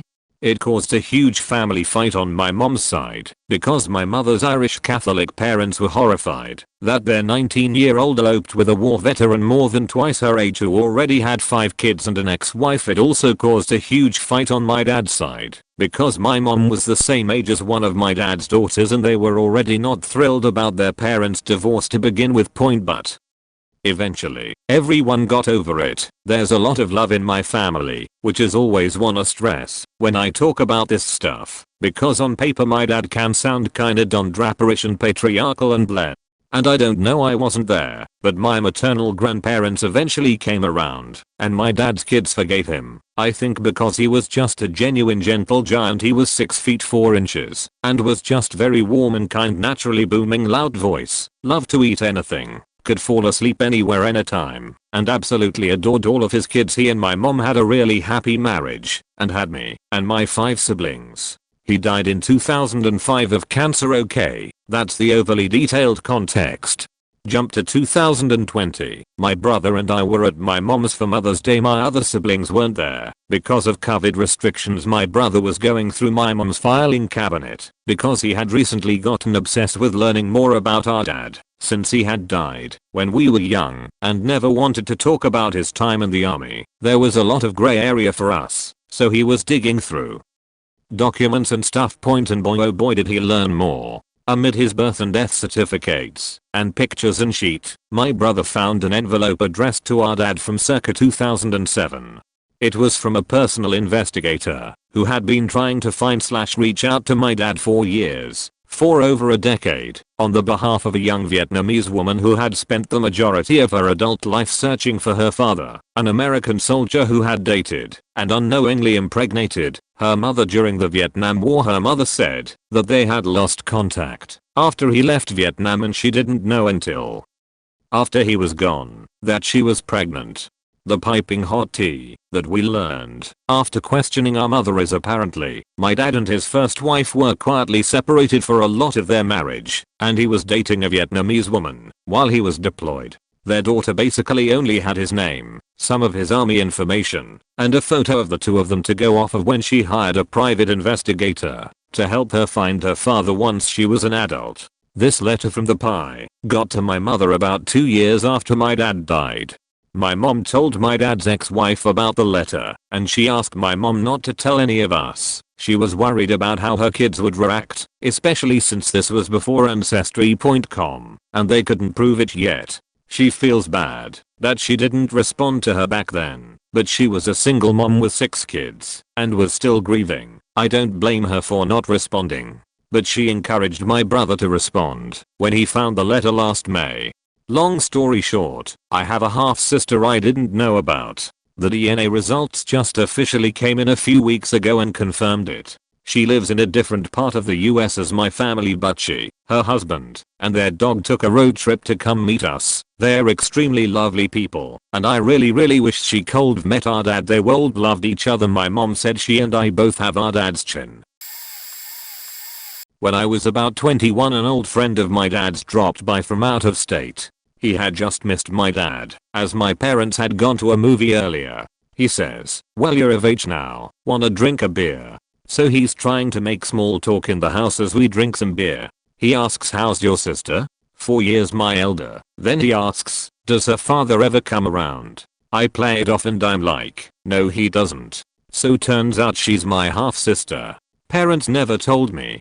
Then, fast forward 10 years, and I'm at the doctor's office with whatever ailment, to see my family doctor. I've been a patient of this man since my adolescence. I get through the first set of doors and he's down the hallway writing on his clipboard. He says, "Hey, what's up? I just saw your brother in here." I said I don't have a brother. He looks confused. I say it's insert name. Insert father's name, son. His eyes turned big as saucers and his skin pale. He muttered yeah, as he backed into a room slowly and out of sight. No, I didn't ask or press him when I had my visit with him 10 minutes later. No, I've still never brought this up with my parents. It's been 6 years ago. It doesn't surprise me as my dad has always been an alcoholic womanizer. It's just that we live in a smallish city. I can't believe I would have a brother in the area and not have figured it out. Crazy. I don't know when I plan on pressing the doctor yes, that is my idea versus asking my parents the truth. It's almost impossible to get a straight answer about anything from them. That everybody knew I was being sexually abused. For a slight bit of backstory, my stepfather is my great uncle-in-law, divorced from my grandfather's deceased sister. They divorced because he was having an affair with my mom. I was always treated like the most precious thing on God's green earth by my grandparents and all my cousins, older, as my mom was the youngest of 5, and I was there for the baby of the family, sort of steered clear from me for it. Maybe out of jealousy? I don't know. They could have just been too old to babysit the child. There was at least a 5+ year age gap between me and whoever I was related to, whether that be older or younger, because the oldest cousins had kids and etc. Around the time I was 9 or so my half sister was born, and I started getting abused, mentally/physically by my mom, sexually by my stepdad, and I was pretty messed up from it. Eventually I just hung around my grandparents more and more, and didn't interact with family beyond them. My grandmother hated my stepfather for unrelated reasons, called him a lech, and my grandfather gave my oldest uncle permission to deck him if he ever tried to step foot on the property, likely for the adultery, and not related to me, though that didn't help his case. Later, when I'm in my mid-20s and my favorite cousin is in her early 30s, we go on a shopping trip to get her kids some stuff from Walmart. She tells me there were rumors I was being abused but nobody wanted to do anything about it. I was a little broken that day to hear that. So my nan, she died of COVID recently at 97, was a strange woman. I loved her. She was estranged from 2 of her kids, but my mum loved her loads. She definitely had some form of undiagnosed mental health problem, I suspect from years of abuse and disadvantage. She had a breakdown when the kids were young because of repeated cheating and mistreatment by my granddad. She left the kids when my mum was a baby, and so the story goes, she put them in a children's home and walked away. She was always seen as the evil one for this. The story goes that she arrived back and took them out of the children's home, and it was never mentioned again. She refused to talk about it. When she died, it came out that she actually left the kids with their dad, who couldn't be bothered to look after them. She left when he had taken the older 2 to meet one of his girlfriends, and then cleaned out their bank accounts so that she couldn't get uniform for the kids. She just cracked and went to take a job in a seaside town. He left them with his parents, and together, they decided to put them in the children's home. My nan found out that they had put them into care and came back and fought really hard to get them back. Granddad tried to stop her getting them out of care.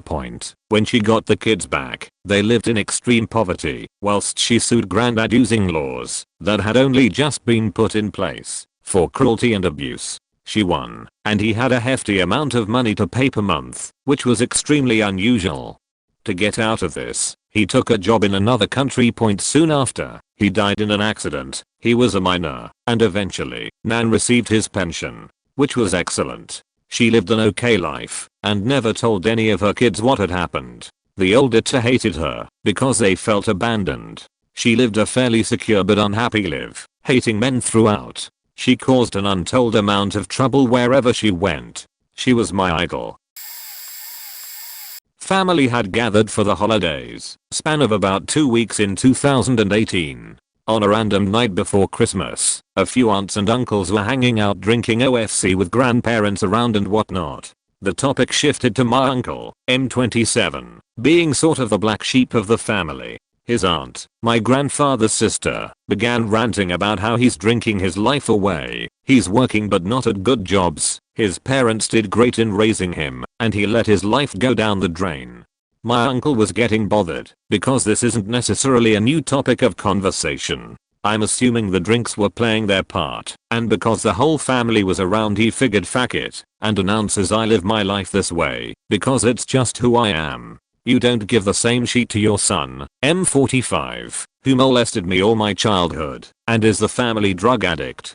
The room went silent, and she told him to stop lying that he's drunk, but he wasn't wavering. It was a major bomb that even now my family is trying to deal with. Sort of opened Pandora's box for a few of us younger cousins who realized we'd all been in some way affected by the trickling down of our family's problems behind closed doors.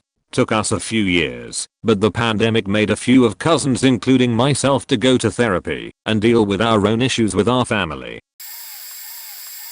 Found out from census and other information that in all likelihood my family descends from an adulterous relationship. Fairly vague, because it was my granddad who discovered this, and I forget the specifics. True story but names made up. Around 200 years ago it is recorded that a couple was living together. Let's call them Mr. and Mrs. B. Later it is recorded that Mr. B and Mrs. B lived with a lodger. Let's call him Mr. Norman. At some point it is recorded that Mrs. B lives with a child, Master B.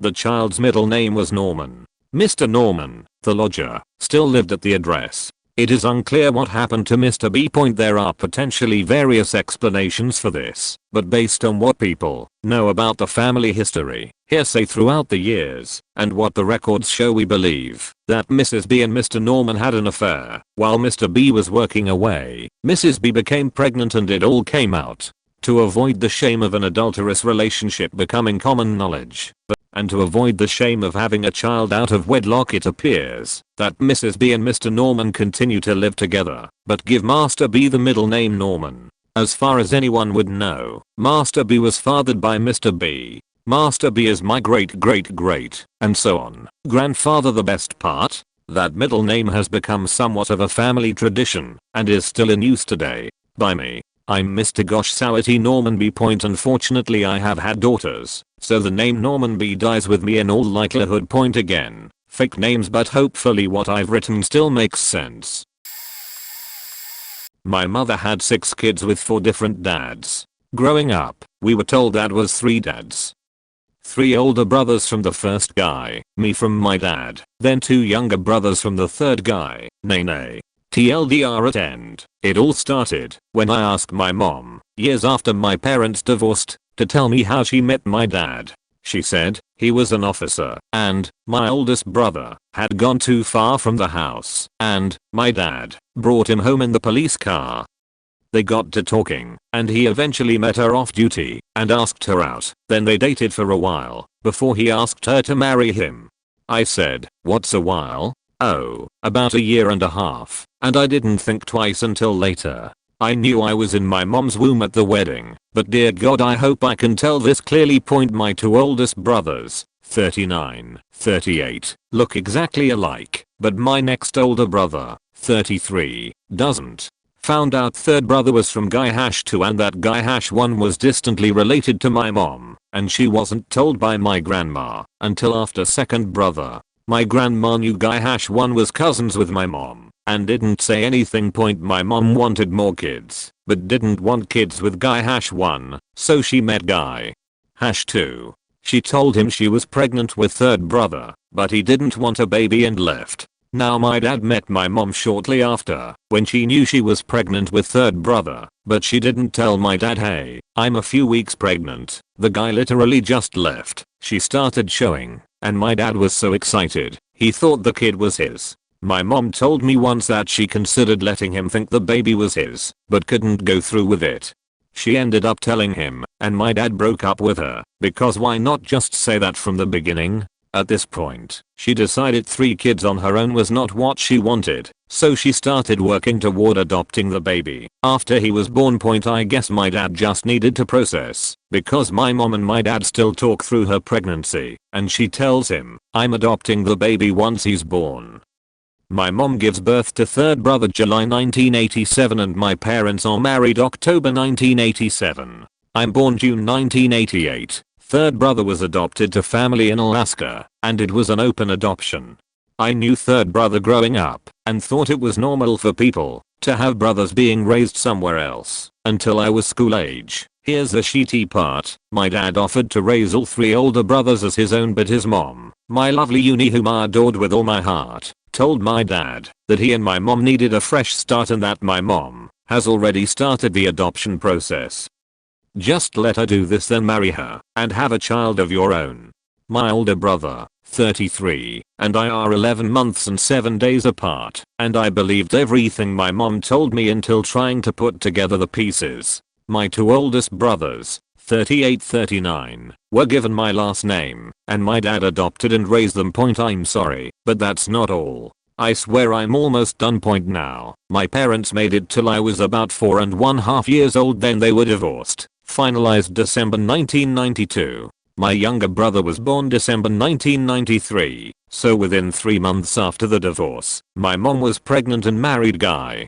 3 in February 1995, and was married to him till his death in 2014. Last brother was born January 1996. Now, 3rd brother and 5th brother look exactly alike. 4th brother looks nothing like the rest of us. Found out last brother was Guy 2's kid after my auntie told me. Oh yeah, Guy 2 came back alright. Came back after your mom was married and had a bad fight with your stepdad. TLDR Guy 1, oldest brothers, 38-39. Guy 2, older brother, 33, my dad. Me, 32. Guy 4, younger brother, 28. Guy 2, youngest brother, 26. Not really a secret, but after the WW2 one of my grandma's sisters moved to Canada, but eventually ended up USA somewhere near Connecticut. We all knew about this, but for some reason nobody ever talked about it. About 3 years ago we found out we have relatives that we weren't fully aware of. We tried to find out who they, but there never really was any contact between my grandma and her sister and later her family. I tried to find them through Facebook, but haven't had much luck. Also, my grandparents used to live in the same house. However, for as long as I'm alive my grandparents never really spoke to each other. They exchanged words when they had to, like when sorting out bills, post, telling each other that someone is calling the other person. They used separate parts of the fridge, cooked separate meals, did separate shopping, etc. The only time they came together was during Christmas and Easter. Nobody knows what happened. I should also mention that they have been married since 20s. If I remember correctly my grandpa was 26 to 7 and grandma 20. I guess they remained married because of their strongly religious views and family. 3 years ago my grandpa passed away mid-September and grandma followed at the beginning of December same year. I like to think, probably not true, but it brings me a whole lot of comfort when thinking about them, that even though they lived their separate lives, they loved each other, and my nan passed away because of broken hair syndrome and now they're back together, probably not speaking still. My mum was in her 20s and had her older brother reach out, had a family meeting, and Nana explains the reason he was adopted out. Fair enough, yay, no sibling. At this point mum had grown up with 4 full siblings and 2 half siblings. Mum is now in her 30s to find out, surprise, another sibling, a sister. Again a family meeting. Nana explains, turns out this sibling is only 18 months older than original new sibling. She tells them that she kept the secret out of fear or something. My nana dies. She was never in great health, but it was still really sudden. A few years passed, and then the phone rings. It's my uncle. They have another sister. She's the new oldest sibling, and bummed out she never got the chance to meet her bio mother. And everyone has a little chuckle as these new sisters have the same name. Around 10 years pass, and Wadano another sister shows up. Sadly she has her own name. This sister was now the oldest. When we meet she tells us how she was in contact with my nana her whole life. They would send each other somewhat frequent contact, and it had taken this long before she felt able to reach out, mainly to know if nana had passed, as she stopped hearing from her suddenly. She knew pretty much her own adoption story. My nana fell pregnant to her first love, who my family were aware of. My nana was only 16 to 17 when she got pregnant, and he was involved in an accident and died before the baby was born, and was pretty much made to give up this child as they weren't married before he died, and she'd look loose as a young single mother. We assume that she's the oldest, and even this aunt said she's positive that she's the oldest, as Nana would regularly mention the other kids in their correspondence. I found out that my granny was pregnant with a third child and she had to abort due to medical reasons. So during that time the doctors fit copper IUD inside her, which was used to prevent pregnancy without her consent or anyone's. Nobody knew about this procedure that took place. So now everything's fine for years. She used to have this back pains now and then during this time. One of them escalated and she had to go through a surgery, which was risky looking at her age.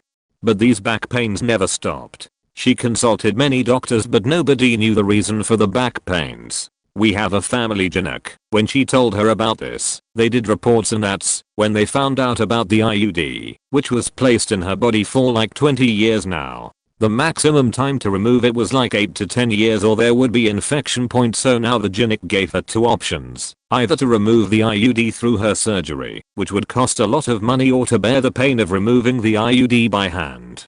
Now she knew about us, right? She knew our financial conditions, so she suggested that we go through the two option. So after 2 hours of my grana's struggle and the determination of the genetic, copper T was removed. Gladly, the IUD copper wire was not even rusted even after 20 years and avoided infections. My gran is still here with us, but I didn't knew about this story until few days ago. She has told us many fun stories of her and grandpa, but I never thought this story was also a part of our family. P.S. Granny doesn't have any idea about me knowing this. After my grandparents passed away, my dad found out browsing through papers in a safe that my grandfather had been incarcerated in a concentration camp where he almost died. He was 18 at the time. My grandfather never told anyone, not even his wife. Nobody knew, as far as I know. During WWII he wanted to enroll in the resistance and flew from Belgium to join the troops of General Leclerc posted in Maghreb. He had to pass through Nazis territories. When he would tell us about his journey, he never mentioned that he got caught. Rather, he told us he was incredibly scared, had to hide, change identity, and that at some point, because he had nothing left to drink, he had to drink from the cow's water tanks. For some reason that image really stuck with me as a kid. That last story was the one he explained most of his health issues from. We know that he was able to escape the concentration camp and that he actually finally made it to the 2MDB. In May 1945, he even reached Hitler's eagle's nest. He never indulged in his accomplishments, never dwelled on them, and was incredibly modest about it all. I'm left wondering why he never told his family, but I feel it was most likely too much pain to go through it again and again, too traumatic. He preferred to focus on another narrative. My heart breaks knowing now what horrendous hardships he has had to go through. I found out in my late childhood why I only knew one set of grandparents. We had a retraining order against my other grandparents. Apparently they physically and emotionally abused my father throughout most of his formative years, and so badly that he's only told me pieces of the story very slowly over time, sometimes seeming like even he isn't sure of what really happened at certain points. Apparently after I was born, my dad's parents started calling the house at weird hours, trying to creep him out. They'd park in front of our house for hours, and even sent letters to my dad trying to get him to come back home with them, as in move in with them again. His mother was the worst, essentially trying to ruin his life, so he'd have to live with her, from trying to run him off the road on his way to school to trying to get him fired from jobs. He was threatened with a shotgun, left out overnight in winter, beaten, starved, accused of being evil, forbidden from having relationships, constantly ridiculed, and more. She's dead now, but she's not gone. I love my dad, I really do. But in the end, she left a permanent mark on him, and I had to remove him from my life. I would hate my father if I didn't know about all of this. I hope there's a hell made special just for her, for not only destroying her own relationship, but faking up mine too. When my father was 23, big family secret spilled. It happened in 1994 in Poland. It's important. One day, my uncle was on the walk, doing some stuff that doesn't matter. When he was crossing one building, some fat guy talked to him. "Hey, your father was looking for you. He's waiting in his flat in building 9. My uncle was surprised because his father didn't live here, even in his childhood. Then he got suspicious. Years later, he went to the local church and asked for his documentary because he's Catholic. He wasn't that surprised when he started reading. In the field where the father's name should be entered was the name of a stranger. He didn't know that man. He ran away from home because he was living with parents. Then my dad got a call from his dad and went to his family. Everyone was crying. Big family secret spilled.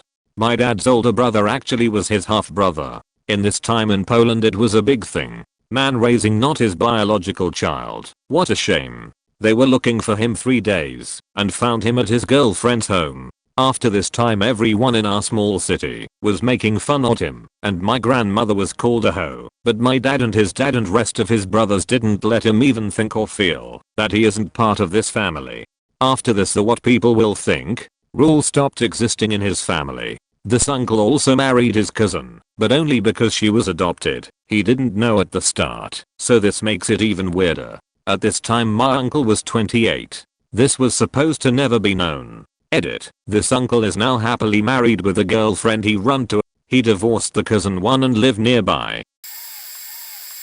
My grandfather and my grandmother were murdered by a family rival. When my mother was 13. It was never found out who did it, but apparently someone cut the brake lines on their car when they were driving back to their estate and they went off a bridge into a deep ravine. My mother's parents owned a sugar plantation deep in the heart of Southeast Asia and had a huge family tree. They all coveted the estate mainly because the land they owned was massive.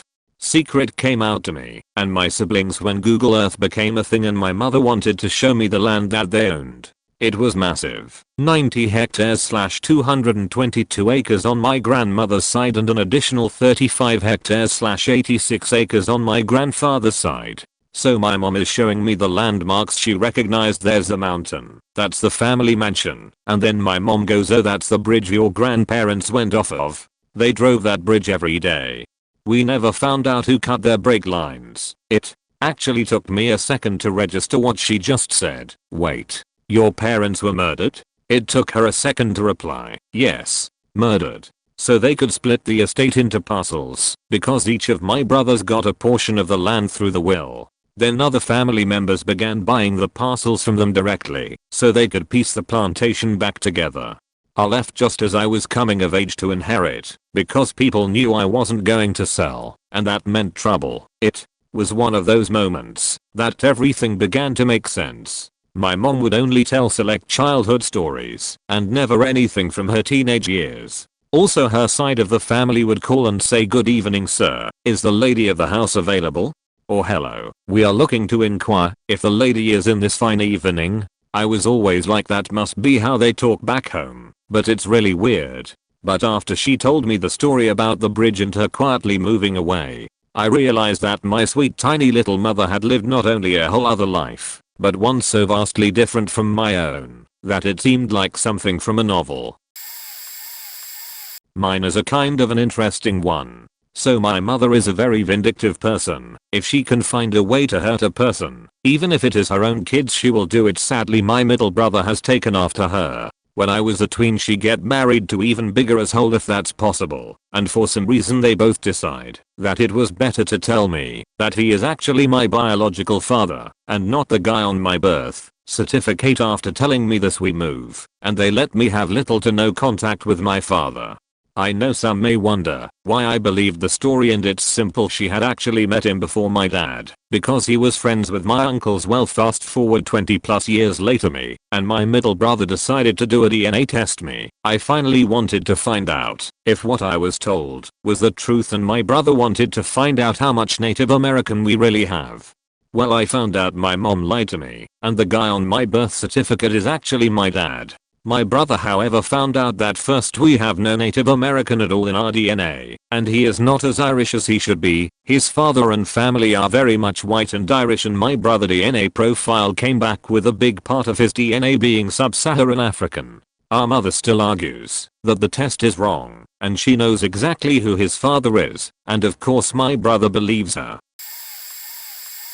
Found out a week after my wedding. 25 years ago that although I was raised Christian, turns out my maternal great-grandmother and maternal grandfather were Jewish. So my close friend who's Jewish tells me that makes me Jewish.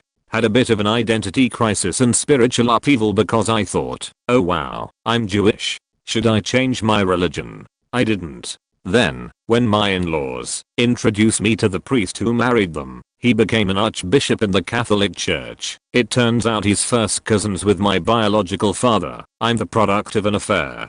This priest was shocked that his cousin hadn't told anyone about me. So he tells his entire family. Of course, my biological father refuses to discuss me with his first cousin, who is a priest. Years later, at the archbishop's funeral I meet his other cousin, a nun who's really high up in the ranks in her Catholic order. She is my biological father's sister. Boy oh boy, did she get the shock of her life. Had a hard time believing this, but the archbishop's sister confirmed the facts to the nun. Yes, it's true, she's related to us.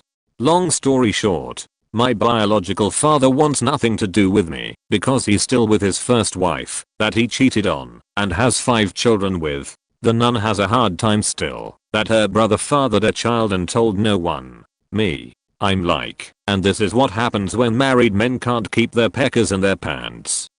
Of course, my dumb mother shouldn't have been in a relationship with a married guy either. Lesson, don't cheat on your spouse. Edit, spelling. After overhearing my dad talk to my mom on wanting to punish me for not doing much of anything last year, I've been really struggling. It dawned on me that he's emotionally/mentally abusive. My parents are divorced, but they split custody, so they could both see me. My dad also comes over for other errands he needs help with. The day that the above happened, and after he left, my mom and I were both talking about some things he'd done to us. I remember saying to her at one point, isn't that just emotional abuse? And her quietly replying, yeah, I've heard it called that. She went on to say she'd seen a few red flags before I was even born. Over the next few days I asked some people I trusted about my situation. They'd separately come to the same conclusions, that he was mean and intimidating. One even called his abuse out, and after opening up about my experiences I knew that he'd definitely hurt me too.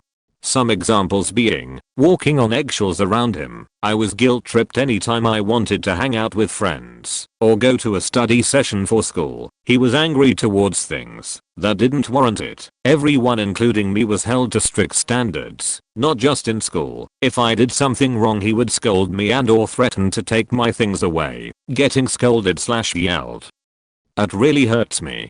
He would frequently remind me that he would miss me when I wasn't at home, dismissed my feelings when I was sad, shut down conversations he didn't want to have, got upset when I didn't want to talk about things upsetting me or in general, and more. I haven't been okay since I realized how toxic he is. I used to really admire his intelligence and wanted to be just like him. But for the foreseeable future, he lost most of my respect. All my life I've seen him as a constant source of anxiety, but it was only about 3 weeks ago that I finally understood why. Also, for him to abuse not only me, but my mother for so long was the final faking straw. On a brighter note, since I'm 18, I can get the hell out and live with my mom for a while. Wish me luck, folks. When I turned 18, my uncle, father's brother, told my brother, 2 years younger, and I, that we had an older half-sister that my father, who split on my 6th birthday, never to be seen or heard from ever again, had a child with a woman before he met my mother. Unbeknownst to my mother as well. Go figure. Took me a while to tell my mom. Can't recall exactly how long. I think it was a couple years though. She seemingly took it very well and didn't seem surprised.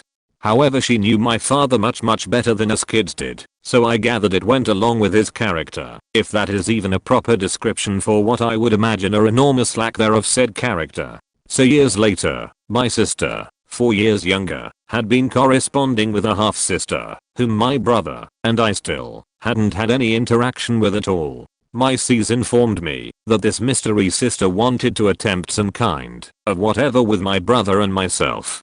I only say whatever because when I called the number provided by my Cs, to try and chat with this new older sibling that I was excited to try and get to know. She didn't answer, so I left a voicemail. Weeks later, still no response back. Not even a text. I mean seriously, she had initiated an attempt at contact through word of mouth, through my C's, yet didn't even care to chat on the phone. Red flag. I honestly can't recall what my sister said her mystery half C's, MHS to simplify, issue was. It's been so long since then, around 10 years. I think she said something like our MHS would like to correspond via emails before she would consider talking on the phone. Although she had no problem talking on the phone to my FBS, full blood C's. Red flag 2. At this point I didn't care enough any longer to entertain this mystery sister's wishes. It had been 30 plus years that she had the opportunity to get in some kind of contact with us, yet she hadn't. I was truly bummed at this point also, because I always had a feeling I had at least one sibling out there I had never met, or even knew of. Go figure, I was right. Apparently this woman, so unimportant to me, I cannot remember her name, has a family with a couple kids. Nephews/nieces I'll probably never meet, unfortunately for all of us. A brother-in-law, in the like. Which I very honestly don't care to meet whatsoever. In-laws, lol. It's really just sad to me that she would make a half-assed attempt at correspondence and give up over not wanting to speak on the phone. Is that petty, or what? Maybe I'm being petty, backquote, cause I didn't want to email her after my voicemail was essentially ignored/disregarded. Nonetheless, wouldn't most folks feel kinda rejected, put in the same situation? Or geez, maybe she's really that shy? Which is super hard to believe, because shyness definitely does not run in the family. Oops, I did leave out a pretty pertinent piece of information. We, my brother and myself, haven't spoken to our sister in years, probably around 10 for me, not sure how long for him. I've messaged her here and there, including responses from her, haha. We just don't have jack in common, live very far away from each other, and live completely different lives. I've had an affinity for drugs over the years, used to have an extremely bad alcohol problem, almost 2 years sober, but was always nice and protective of my C's growing up. My brother on the other hand, who still struggles with alcoholism, treated her like she'd growing up. So I don't really see the reasoning for her almost completely cutting me out of her life. I don't blame her. It's been going on a year he and I haven't spoken either. Damn egos I tell ya. Ha. This woman, my sister, didn't even invite our mother to her wedding, let alone her only brothers. Talk about a grudge. I swear I didn't leave anything out either, as to why she would feel so inclined to pretty much disown us. Anyways, where I'm getting at with all this sister background info is, the only thing I can guess, is that she told our half-sister a bunch of crap that she didn't even need to know if she wanted to establish some kind of relationship with two siblings, my brother and I, that she had never, and still hasn't met, or even heard each other's voices. Damn. That's pretty sad actually, when I step away and look at it as I'm writing all this. I mean, I knew we had a very dysfunctional family, but wow. If there was a contest we'd almost guaranteed win some awards lol. I've considered asking for homegirls, half-sisters, email time and again, but I know that, if she wanted to know me at all, or at least apart from the lovely picture my stuck-up sister has painted for her, then she would have made an effort. Personally, I would like to find out for myself about a long-lost family member, regardless of what I had heard. I could make those assumptions/decisions well on my own. Who knows, we could have tons in common, and get along wonderfully. I have a feeling we'll never know though. Sad ending. Please feel free to let me know what you do in my shoes. Comments are more than welcome too. Create a wonderful day. I just remembered, and have to add, I found out years after the original info about my promiscuous father. He started another family after he left my mother on my 6th birthday. That was actually the last time any of us saw him. Sure, they split much before that, but whatever, right? So apparently I have more younger now half siblings running around the Midwest somewhere. That who knows if they have any inkling of his previous promiscuity, and if my brother, sister, half sister, or myself even exist. Not like it would matter really. Once again. Too bad talk shows like Geraldo aren't big anymore. because I could totally see a 2, maybe even 3-part episode on all of this aforementioned ridiculousness. Wahaha. I was molested by an older next door neighbor kid from the age of 5 to 10. This was 50 years ago. I stifled this experience for 40 years. I don't know why, and I realize now that I should have told someone. I have a lot of mental trauma over it and have had a lot of counseling. I didn't think about it at all through most of the time after it stopped, but I began drinking and using drugs in 7th 8th grade and that lasted until my mid-30s, and I finally started talking about this while trying to deal with those habits. After a very short time I started doing a lot better, so I became confident and comfortable talking about it. I had a meeting with my mom first of all. That answered a lot of questions for us both. I had a meeting with my 2 sisters after that, and I found out they had both been molested by this guy, and that he had molested both of his sisters. This made me angry again. After a couple of years of sobriety I got divorced and started drinking again. I was determined to find this guy. It took a really long time, but finally found him about a year ago. I also found his son who shares his name and looks just like what I remember of the dad when I was a young boy. They are both in prison for molesting kids. I'm so sad about this, and now realize how important it is to watch out for your kids and be aware of what's going on because kids are not going to tell you about things like this. My grandparents were, actually kind of still are, friends with an Italian terrorist implicated in the killing of Aldo Moro. My parents and uncles/aunts knew because he was still around before they discovered what was up with him, but me and all of my cousins didn't. Point by pure chance, a couple years ago I offered to help my grandparents tidy up their collection of old family photos. I studied restoration at the time, so I knew how to properly file and store old photos. Most of them I had already seen, since as a kid I spent a lot of time with them because my parents both worked. But there was a small box full of like 40-ish photos. The only guy who was in all of them was this man I had never seen. I asked my grandma, and she just casually goes, "Oh, that's our friend." Name. The photos were obviously hidden away at the bottom of the drawer, and she is usually very talkative to me, so I figured something was up and asked for extra details. My grandma can't hold a secret for shit, and within 30 seconds of awkward silence she spilled it all. The guy actually lives a normal life now, but my grandparents and parents/aunts/uncles decided to completely cut him off, just in case any of us grandchildren ever had a political career, which was the case for me, making the whole plan quite pointless. A fake. They are still in contact but very rarely. So mine's a bit darker. My sister and I grew up knowing that my mom's parents got murdered by a guy with mental health issues. We didn't learn until we were basically out of high school that we had an aunt that had never been mentioned. So not 3 girls, mom 2 siblings, but a third who had been with the guy, boyfriend/girlfriend, dealing with her own issues. He didn't accidentally get let out. He deliberately left the facility to visit her, and when she didn't want to see him, he turned to threats to get her to come down, murdered my grandparents and her dog, maybe in front of her, and then went to my other aunt's oldest kid house, tried to kill her. Luckily, she was able to keep him out, call the police. But it turned the whole story we grew up with on its head. You need to understand, we are all really close. We'd all get together monthly, always did stuff together. They always showed up at all our different school/childhood events. Heck, still do. I have weekly TV date with them, show up to all school/passion stuff. And for a good 18 to 19 years we never heard this aunt's name, or knew she existed at all, and evidently ended up very estranged through mutual choice. I mean, heck, I found the court trial records and knew stuff online before the revelation, but didn't note any mention of the name. Though I looked up, after we found out the real details, found some mention of her as well. So yeah, big family secret to finally spill out. My dad has an older brother who, following their dad's death, retreated to his room, didn't leave, and eventually got committed to a facility for mentally insane people. They were in their mid to late teens when this happened.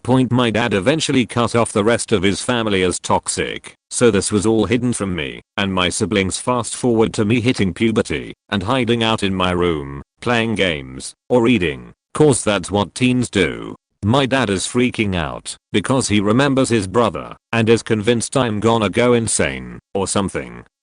I'm still not quite sure on the details.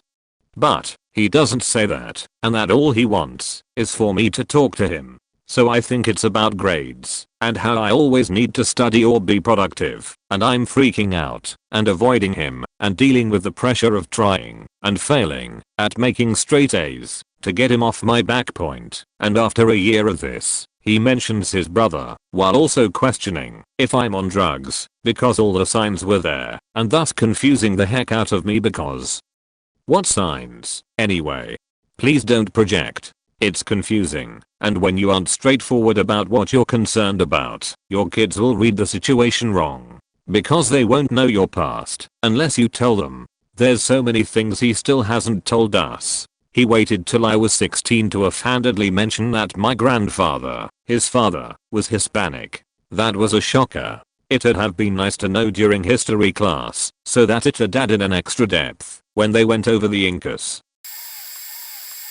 My grandmother could have an entire show dedicated to her. Though I've never met her, I respect her for her troubles. She got pregnant at 14 and was disowned by her mother, my great-grandmother. She married the guy and they raised the kid. They got a divorce later, and she got with another guy a bit later.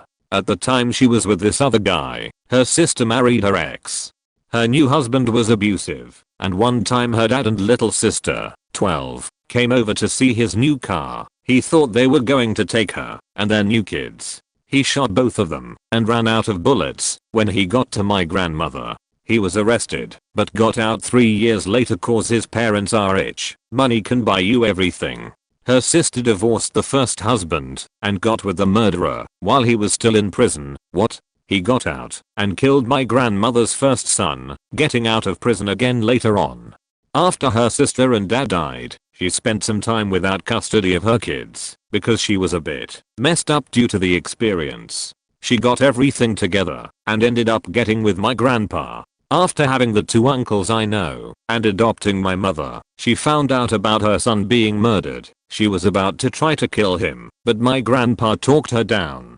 After she died, her sister, who was no longer married to the murderer due to him dying a horrendous death of cancer, tried to get with my grandpa who straight up said get that crazy bitch away from me and left it there. That's all I really know of the story. I know I respect her more than most people in my life. She had a hard time on earth, and I hope she's found her peace. Probably late to the party, but our family had quite a few. First, on my mom's side, my grandpa used to drive a dump truck around. He'd be gone a few days at a time on various load/job sites. One day he came home and confessed to his wife, Grandma, that he'd had a 3-month-long affair with another woman. Grandma was pissed. They fought. They didn't talk for a while, but they eventually made up. Fast forward 20 years, Grandpa dies. Fast forward another year, and there's a knock at the door. A young, 20-something kid is at the door and asks my grandma, does Mr. X live here? She angrily says no and slams the door in his face. My mother, aunt, and uncle have a half-sibling out there somewhere that none of them are keen on knowing, as it would be a slap in the face, reminding them of the time their dad cheated on their mom. Now on my dad's side, we always assumed we were Norwegian. We have Norwegian relatives. We've always had a traditional Norwegian way of doing things. Well, it took my aunt, dad's sister, to do some digging to find out we actually had French descent. My great-great-grandpa lived in France in the early 1900s, but had a German-sounding last name. When 1939 rolled around, they saw what was coming and immigrated to Canada. However, he changed their last name to something sounding a little more French so as not to be suspected of being a spy. Then, when Gigi grandpa had a son, he gave him up. Not sure whatever happened to his mom, but grandpa was taken in by his aunt and uncle, and all his cousins then became his step-siblings. He tracked down his bio dad once, and bio dad was a total waste of oxygen, so he never went back. It's possible that Gigi grandpa had another life and more kids, but we'll never know. The latest mystery to plague our family, though, was when grandma on dad's side passed away. My aunt was cleaning out the house and found grandpa's old military footlocker from the Korean War. In it were the usual things a veteran would have, but at the bottom was a little envelope with some photos inside. The photos were of a young woman, roughly in her 20s-30s, just doing mundane, candid things. Washing dishes, standing in the yard, walking down a snowy road, but then the last two pictures threw us all through a loop. The first was of this young woman in a one-piece swimsuit, very racy for the 1950s. The second picture was of this young woman holding an infant, about 8 to 12 months old, with grandpa's framed military picture on the mantle behind her. This was the only picture that had any writing on it, and it only said "We miss you." We have no idea who this woman is, who the baby is, or why grandpa's military photo was in the last one. It's now a possibility that dad and auntie have a half sibling out there somewhere. If grandma knew, she never said anything about it before she passed. If grandpa had an affair, he never said a word about it either. Just another unknown in life, I guess.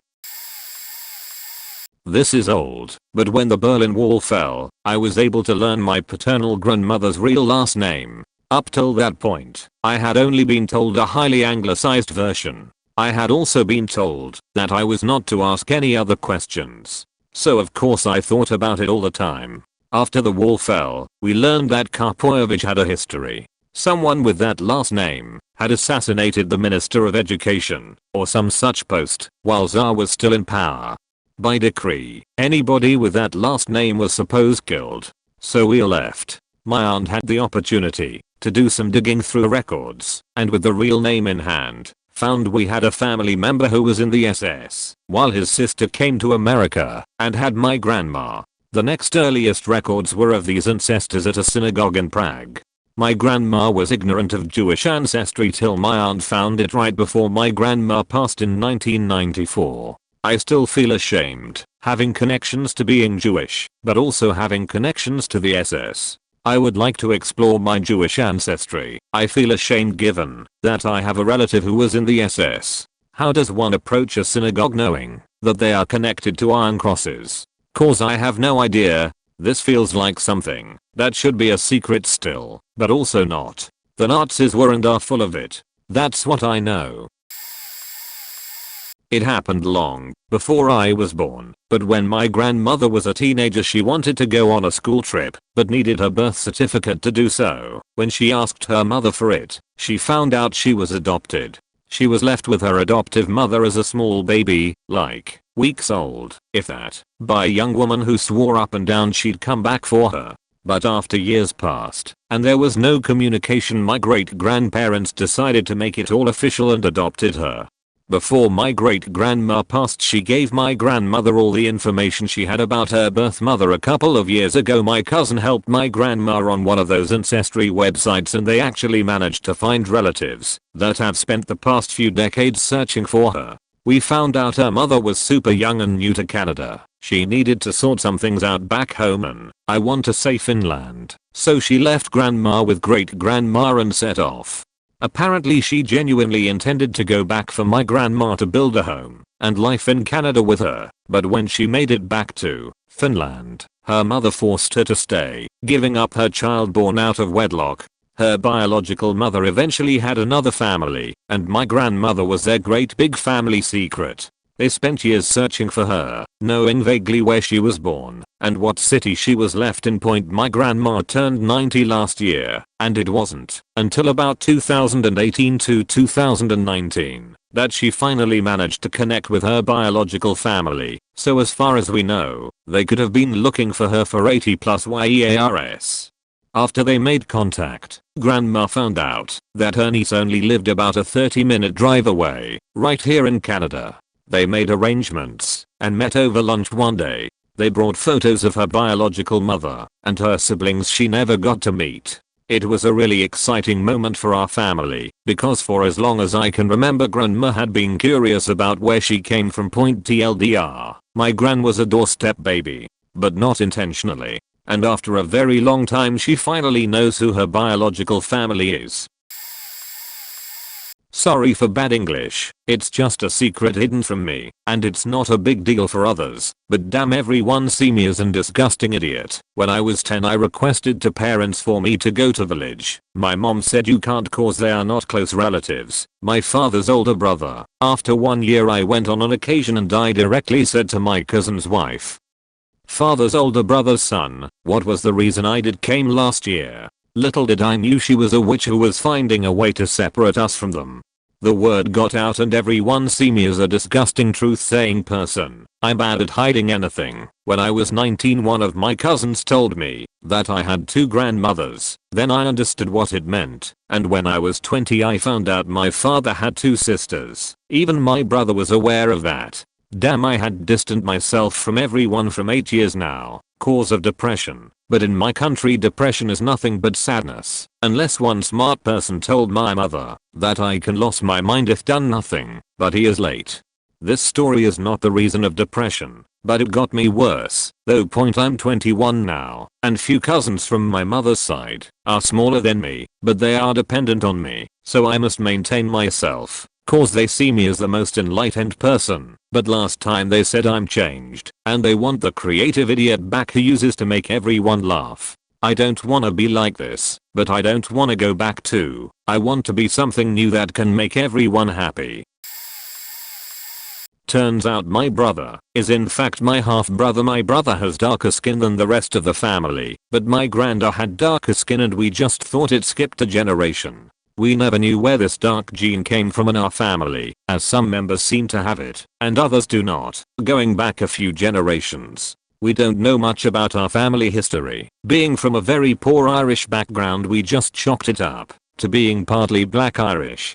Fast forward 35 years and my brother does a DNA test to find out where this dark gene comes from, thinking he will discover he's like 10% Spanish or Egyptian or something neat. The test came back 50% Jewish, as in one of his parents is Jewish. Both my parents are Irish/Scottish, so something was terribly wrong, and the DNA site matched him having half siblings all over the continent. None of this made sense. One of the half siblings lived not too far away and reached out to my brother as she was discovering that she too does not share the same DNA as her father.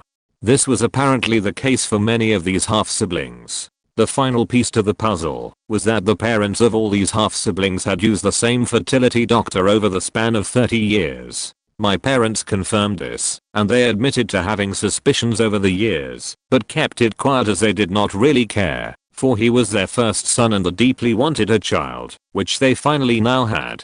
This was not a case of oops, I impregnated this woman with the wrong sample. All these half siblings shared DNA from the same man, the fertility doctor himself. He had been impregnating women with his own seed for 3 decades. There is a pending lawsuit, but he is not personally liable as it is the College of Doctors that certified him that is liable. It wasn't so much a secret, but something that I didn't know about until very recently. My granddad, who was a piece of shit, died on New Year's Eve in 2018. Absolutely nobody was sad about it. My dad only kept in contact with him because he felt he had to. I didn't have to go to the funeral, happily, but when my dad came back he said he should guessed the old man would be very specific in his will about what was to be done with his body, grave, coffin, etc. Turns out, my great-grandfather's mother, so granddad's dad's mum, had a mental break and couldn't look after my great-grandfather when he was a kid, so he was raised by her 2 sisters, my granddad's great aunts. My great-granddad was a fairly wealthy man. He was a successful fruit salesman at Covent Garden, and my granddad was his only child. My great-grandfather ended up predeceasing the great-aunts, and all the money went to my granddad. When the great-aunts died, these women who had raised my great-granddad, and by all accounts absolutely adored my granddad, this post decided to save money, despite the fact that he had recently inherited a significant amount of money from his father, who definitely wanted them properly taken care of, and have them buried in a pauper's grave. Aka, their bodies were placed in a mass grave, without a marker, so he could save a couple £100. Apparently his justification was that they were dead, so it didn't make any difference to them. Funnily enough, it seems to have mattered to him enough to specify in his will that the same was not to happen to him. I still get angry thinking about it. There's no way of tracking down their remains or ever giving them proper graves, as the records simply weren't kept. I strongly disliked him when he was alive, having gotten the rough shapes of my dad's terrible childhood, and I fucking hate him now he's dead. My dad's a better person than I am, because if my father had treated me the way he treated him, I would cut off all contact as soon as possible. So, not exactly a secret, but something that was kept secret from me until the old man was dead, probably partly by accident, and partly because my parents knew I wouldn't be civil to him if I'd known the full extent of just how much of a sheethead he truly was. My Aunt Sarah's first husband was abusive as fuck. It was an arranged marriage, and after they got married they moved to the States and had a kid, my cousin Sam. They lived on the West Coast and came to visit my family on the East Coast when Sam was around 1 year old. My dad witnessed Sarah's husband hit Sarah and the baby one time, got into a physical fight with him, and threw him out of the house. For the next year of her life Sarah was moving constantly to different family members' homes across the country with her baby, fleeing her abusive husband. After about a year he stopped following them and basically disappeared. Sarah was traumatized from the experience and didn't feel able to care for Sam anymore. Our other Aunt Harriet, who was married with a baby, ended up taking care of Sam and having a second kid 2 years later when Sam was 4. By the time Sam was 10, his mother Sarah had established a life in Oregon, got remarried and had a job. Sam visited his mom monthly and wanted to move back to be with her, but for some reason she and my Aunt Harriet decided it would be best for him to stay. To this day I have no idea why. The decision has really faked Sam up, and he ended up becoming incredibly angry and resentful of both his moms. He clearly has unresolved trauma around being abandoned, which makes a lot of sense. Everyone in the family knows the secret now, except Sam's 2 younger siblings who are in their 20s and both think he's their biological brother. Stepfather molested hard my daughter. She was 8 to 14, never knew. Christmas Day 2020 she knew he was coming for dinner. She broke down crying, shaking, would not tell me why, did some math, and figured there was something wrong. When I told her he was coming, my mom passed 21 years ago. This girl in her mid-30s that I raised on my own looked at me when I said he was 15 minutes out. She started shaking uncontrollably. Mind you, this is a grown-ass woman in her mid-30s, 6.5 years USN, now an accomplished attorney in New York City, was just losing it. She would not tell me why or what was upsetting her, but having raised this kid on my own for 19 years, I knew. She did not have to say, I just knew. And I knew the day it happened, as I remember her being really upset. In 6th grade I had taken her to Kuwait with me for a project. She stayed overseas with me for many years. This all came out last Christmas, and again, she did not have to tell me. That kid has told me every detail of her life since she was 3. He showed up. She was in my bedroom. I told him to leave now and get the fuck out of the state, as I knew what he did. I really did not know, but dad senses knew. He started telling me how messed up it was to have him drive 3 hours for a family get together. Told him, now, and get the fuck out of state, because I will be coming for you. He called me out, he got dropped, and that was it for now. My sister and brothers gave me a ration of shit for telling him to leave. Just kept telling them, you don't understand, it's not what you think etc. Turns out 2 months later my sister asked me to come for coffee. Her daughter, 2 years older than mine, had said similar things happened. Trigger was triggered. 5 months later, he is gone, never to touch mine or any other little girl again. This was a happy day. Faking.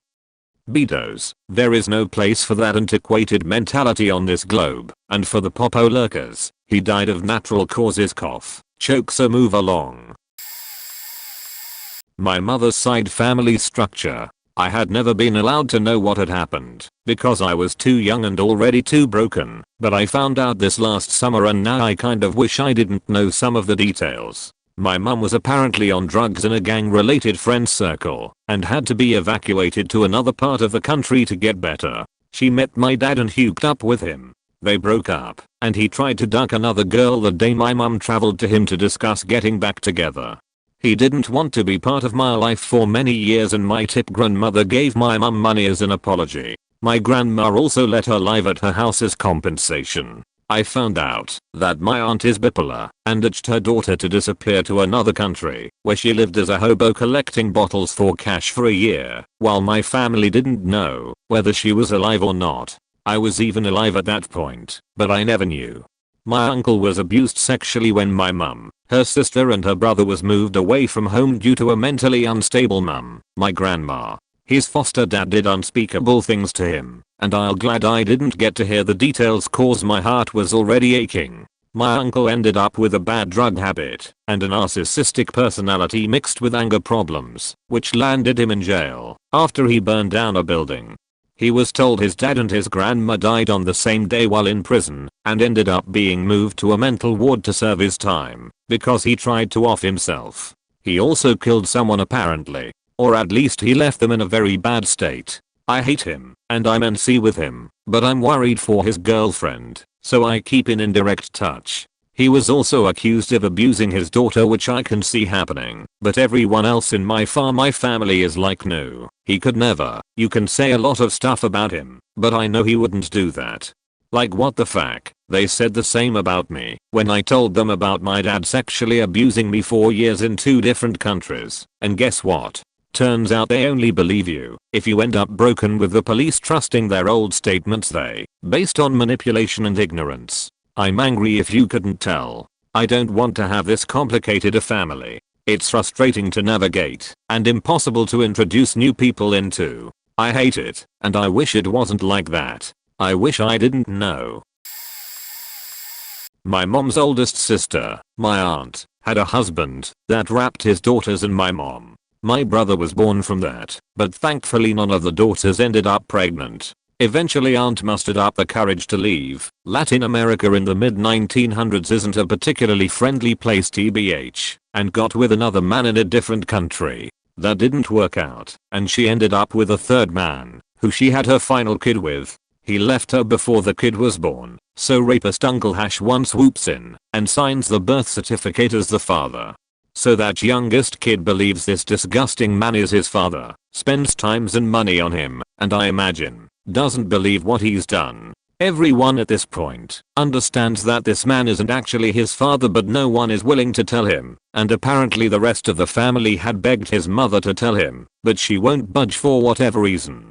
Apparently this garbage father has like 50 plus children scattered around Latin America and Europe according to my brother. Bro got a letter in the mail from him and promptly threw it in the trash. Other than this awful situation, our family dynamic has always been really friendly and close, and besides this awful man from the past and his black sheep tragic son, it's been peaceful and not nearly as fed up. My mum was still married to her first husband when she got me, so I have his surname on my birth certificate. They were broken up at that time because he cheated on her, but they remained great friends. He still told everyone at work I was his child. When my dad wanted mum to divorce so they could marry and I would be his legitimate daughter, her first husband killed himself instead of dying in a car crash like my mum always told everyone. Then she told me my big old grandpa, who always looked like Santa Claus and gave me candy on Christmas, was actually a criminal whose father was also in jail for murdering someone until he died, and had robbed a bank in his youth, cheated on my grandma after their divorce, was engaged to a woman, and at the same time cheated on her. My mum and aunt have a disabled half brother from one of his affairs, and he got into a fist fight with a policeman after he fled hospital after heart surgery. He had bad dementia at the age of 80. Honestly, up until my mum told me this, I thought he was Santa. My grandma had a lot of mental health issues and tried to kill herself 30 years ago. Her mum died during the war and her dad remarried. It's a Cinderella story without the happy ending. She was the bad stepchild. They took all the money her late mum inherited, which was a lot, and my grandma didn't see anything from it. She almost drowned in a bomb crater filled with rainwater as a child, and some of the soldiers in town just laughed at her until she was saved by a cousin. When she wanted to marry an older man who loved her dearly and was the first person to ever love her, her dad and stepmom declined and forbid them to marry. She then went into 2 unhappy marriages in poverty. I never knew about all of this because she is the kindest person on earth. Antidepressants and other meds doctors just gave her and tested on her made her brain really mushy and she can't do anything on her own anymore. But she is the kindest soul on this planet. I never knew her story until recently. My aunt always tried to have the perfect family and never told her children about all of this, but my mum told me. After my older cousin told me that Santa and the Easter Bunny and the Tooth Fairy weren't real when I was a kid, I had a lot of fun telling them the truth about their perfect family. It was the most perfect act of revenge. Also, my dad got raped and mistreated as a child, is the illegitimate son of some noble person. His stepfather broke his arm, and he had a lot of mental health issues he never talked about until he died last year. Mum never told me until this year. No wonder he was an alcoholic. COVID and lockdown really brought some stories to the table. When growing up, my mother told my sister and I that my father had a baby before our parents were married. My sister, 8ish years old at the time, got all upset and worked up about it, and I think it damaged the relationship between my sister and my father. I was always like meh, but didn't like that it caused issue between C's and dad. A few years ago, my dad had skin cancer on his face and we didn't know if he was going to make it. We sat at his bar in his house, drinking his favorite drink, and he asked me, "So your mom spilled the beans about my kid before you?" I was always mad about it, because that was my thing to tell you, when I thought you were old enough to be ready.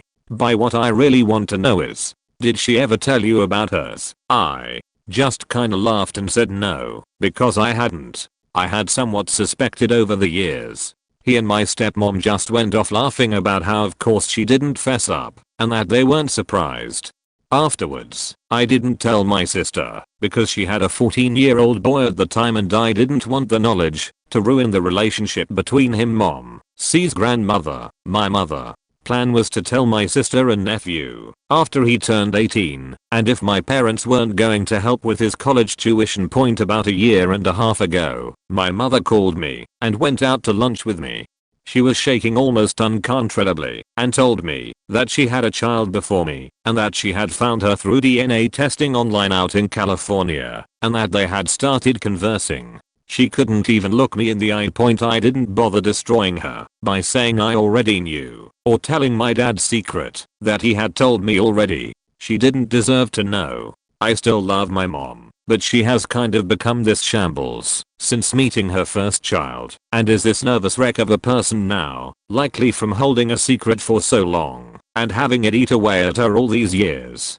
The worst part is I was and still would be like okay cool the whole time, because that's all I ever am with stuff like that. She's just super awkward to be around, and I can't really trust her, so I minimize contact, and I'm just kind of polite and distant when it's necessary. I can't really tell her anything she can use against me, because trust is broken, and she's betrayed my trust before, when I trusted her with information that I didn't have to.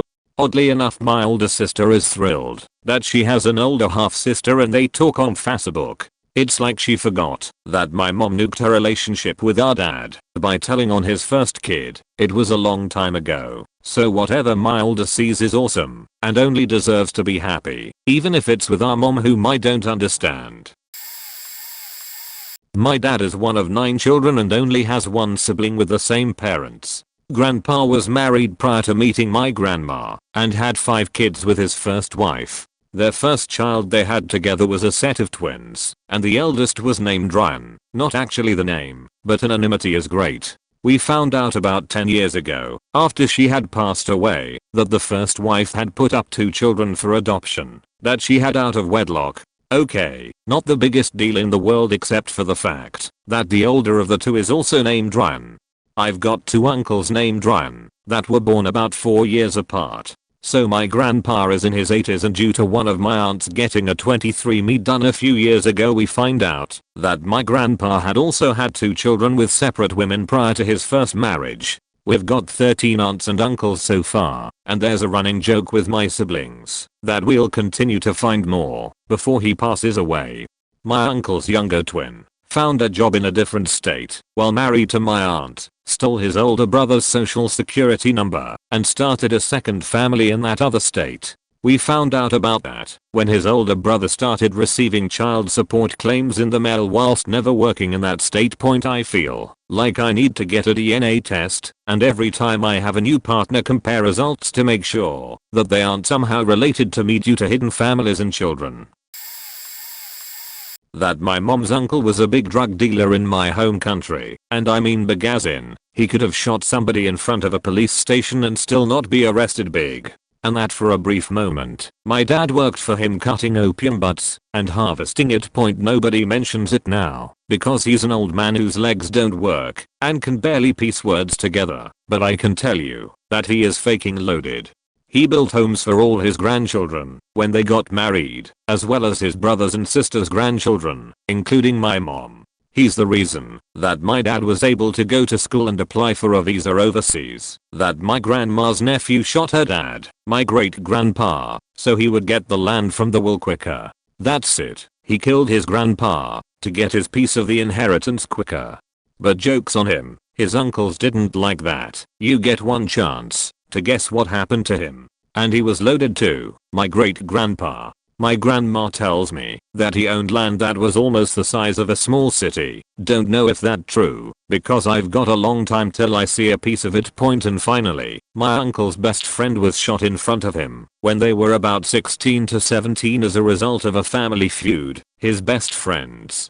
And that the reason for the shooting was retaliation for something his family had done. I don't know what. Nobody will tell me anything about it. But it explained a lot of the overprotective behavior that my uncle has towards my siblings and cousins and the nervousness he had in crowded spaces. He was scared of it happening again to someone else he cared about. Found out from my cousin when we went out drinking one night that my brother is my half brother and he has 3 other half sisters who he didn't get to grow up with, even though our other sister did. My half sister and his now whole sister. We're all close now, and I consider their kids my nieces and nephews, but we missed out on a lot growing up because of it. Obviously the situation with his bio father is upsetting, but they talk sometimes now. I'd even found adoption papers in their closet once, but I was young and assumed that my dad had adopted my sister or something. Our father is a great dad, but had his flaws as a husband in the past. A lot of reasons I don't hold it against him much. His other daughter had just passed away from a battle with leukemia, and my mother was raving. I was also the one who found out that my dad cheated on my mom 2 different times. The first time I heard was on the recess field from the other woman's daughter. She said my dad brought her mom wine all the time and was always at their house. She then said that she was sorry that my parents are getting divorced. They weren't as far as I knew then and are still together. The second time I found out he cheated was when I worked at a go-go bar, college/housing money. One of the other bartenders said my dad used to date his mom and that he practically raised them. Apparently he even brought me to hang out with her and her sister, which I had no recollection of. I have no idea how I'm always the one to stumble upon these secrets. It kinda sucks. Anyway, if you made it this far through my vent without a flowchart of my family, then good for you. Not sure if it would really be considered a secret, but it certainly wasn't out in the open until it all blew up. Nan and Pop hated some of their grandchildren. Couldn't stand them. Basically, they had 3 kids, 2 boys, dad, youngest, and uncle, oldest, and girl, aunt, middle. All of their children went on to have children of their own with multiple father/mother combinations, so combinations of step and biological kids, and multiple partners having their biological kids. Neither of them were pure bloodline families of one marriage. Aunt had the first grandchild of the generation, a daughter who was loved as the first, then aunt had a boy second who was never liked as much. Uncle married a woman who already had a daughter the same age as the second, who was hated by grandparents. Then dad, technically my stepdad, married my mum, and I was brought into the family, 4th in the age timeline, and also hated by the grandparents. Next to come along in the succession of grandchildren was my brother, 5th, the first biological child of my dad, and also, as we would all later discover, had great significance to the grandparents, the first male grandchild to carry the family name. He was the golden grandson, the only one who truly mattered. Spoiled with attention, gifts, praise, you name it. Their children went on to produce a combined one more grandchild, not with their family name, 3 granddaughters with the family name, and 1 more grandson with the family name, my second brother born immediately after my first brother. None of whom were as special as the golden grandchild, but who were treated equally as third place, behind golden grandson and the first. Neither truly loved nor hated by the grandparents. But they were liked. They never really hid how they felt, but it was also never spoken about and just sort of accepted. It wasn't until my dad died that it all really came out. I was disowned by the family, and they cut contact with my 2 younger siblings. Did everything they could to maintain my brother the golden grandson on a pedestal. The best part is, he cut contact with them for how they treated his siblings after dad passed. We were only teenagers and all very close, and changed his name. He took my mum's maiden surname and passed that on to his kids. It's been 8 years since dad passed, and from what I understand, they eventually gave up on golden grandson and turned their attention to my second brother, who is now the only one of us to maintains contact with them at all, and the only one of us who still has the oh so important family name. Uncle never had any sons to carry the family name. He is also genetically sterile due to a childhood accident, but I really don't care anymore. I shut out any feelings I had about how they treated me years ago. They were just mean old assholes. It wasn't even some important family. Just a lower class, barely living above poverty, family from the bottom is so TLDR. Grandparents didn't care about, even openly disliked some of, the grandkids who would not pass on the family name to their own children. And it came back to bite them in the ass, because their family name will die with their sons.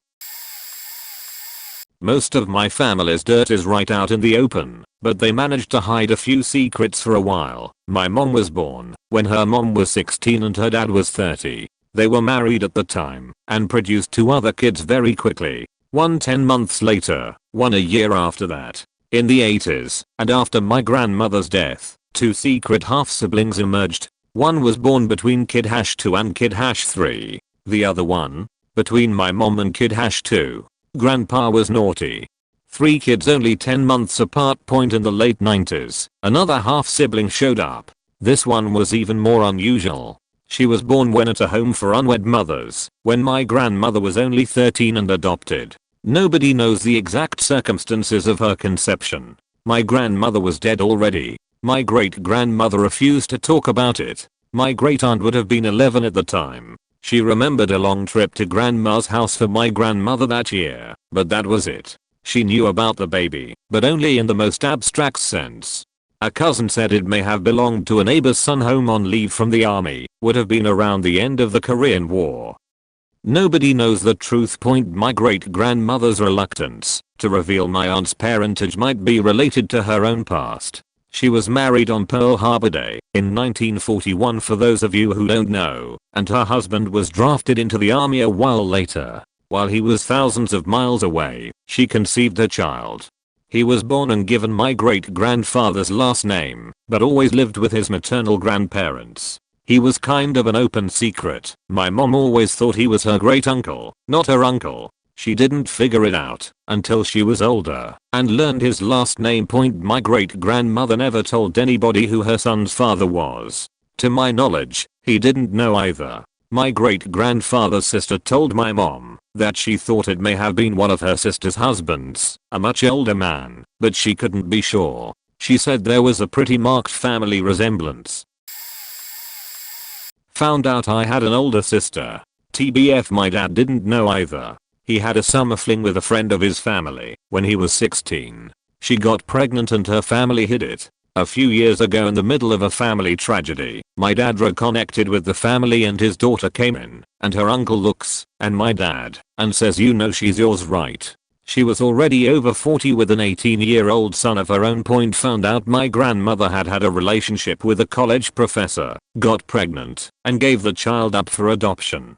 We found out when her daughter, then in her late 40s, contacted my grandmother. She had been adopted by a great family and simply wanted to know her birth mother. Now I have another aunt. She rapidly slipped right in and became part of the family. My wife's family had a recent revelation. It was kind of a known secret, but not all involved parties knew.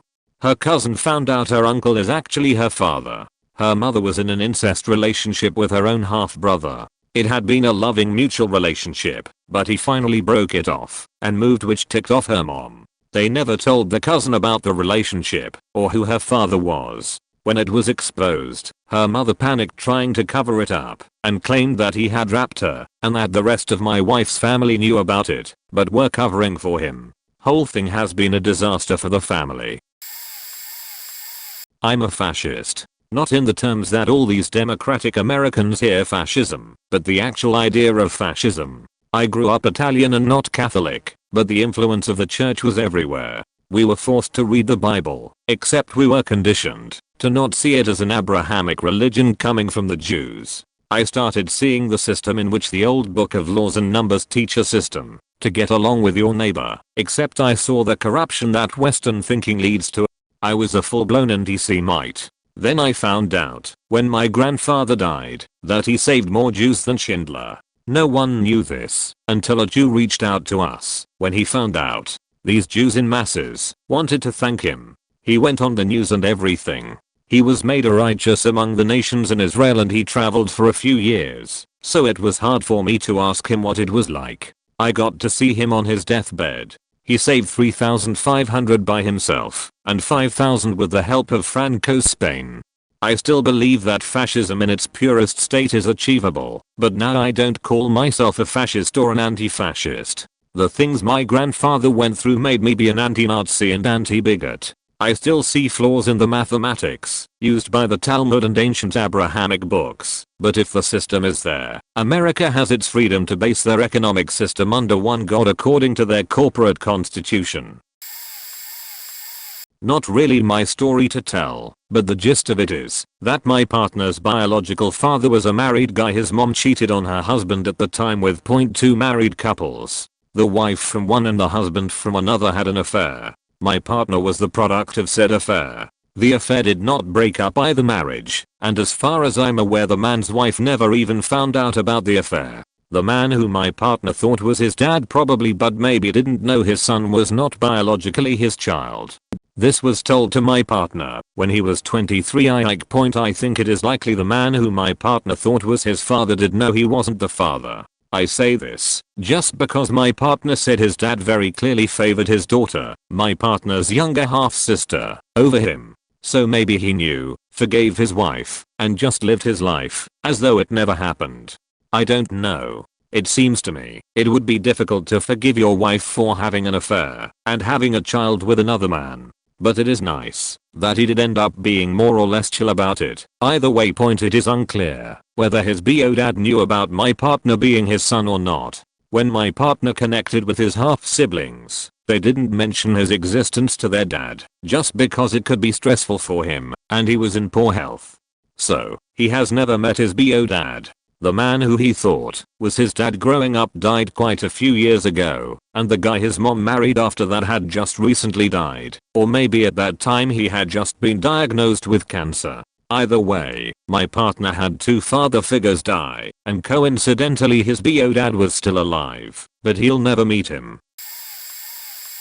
My mom's side of the family always treated us poorly, refusing to talk to us during family get-togethers, letting off little snide comments when they didn't think we could hear, etc. My uncle Denny, one of the few who wasn't shitty to us, passed away last year, and they didn't even tell us. We had to find out via people sharing his obituary on Facebook. When I was in my 20s, I found out that my mom was the product of an extramarital affair between grandma and the man she married after her first husband passed away. The affair happened before he died.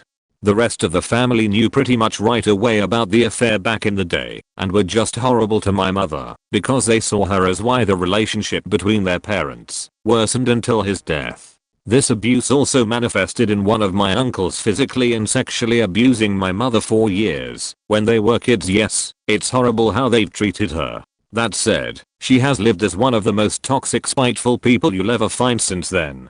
She has been emotionally, verbally, and physically abusive to me and my little sister, and continues to be shitty to this day, despite us being grown up, moved away, and nearly no contact with her since moving away, sister less so, as she's financially dependent on their help. I only stay in contact to keep up with things with dad, to not end on a poor note. The abuses she suffered and inflicted have given me the resolve to break the cycle and not be anything at all like that for my kids.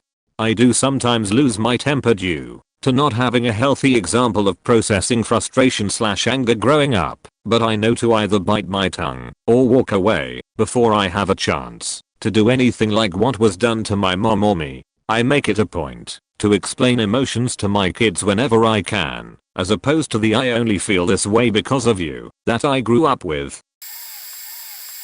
When I was in kindergarten back in the very early 70s, my grandfather on my mom's side died. I distinctly remember being at the funeral home and the casket being closed because I asked my mom why I couldn't see grandpa. She told me he had been in the army and they had closed caskets. Okay, that made sense. A few months later we sold our house and the one we were building wasn't ready yet, so we went to live with my grandma. I noticed that she never went into her bedroom and slept in one of the guest rooms, so I asked her why. She just told me that she was still sad because grandpa had died. That made sense too. Fast forward about 35 years. I was talking with one of my younger sisters on the phone and she casually mentioned about grandpa committing suicide. What? I thought she was joking and called her out on it. She felt bad because she had slipped and mentioned it. Well, it turns out that he was a serious alcoholic with depression issues. One night he had a huge fight with one of my uncles who was still living at home. When it was done, he went up to their bedroom, laid down in bed, and put a gun in his mouth. The family obviously never talked about it, and my mom never told me because she didn't want me to be upset since I remembered him. My sister was too young, so she didn't. It was the strangest feeling when all of the pieces came together. Edit. Spelling.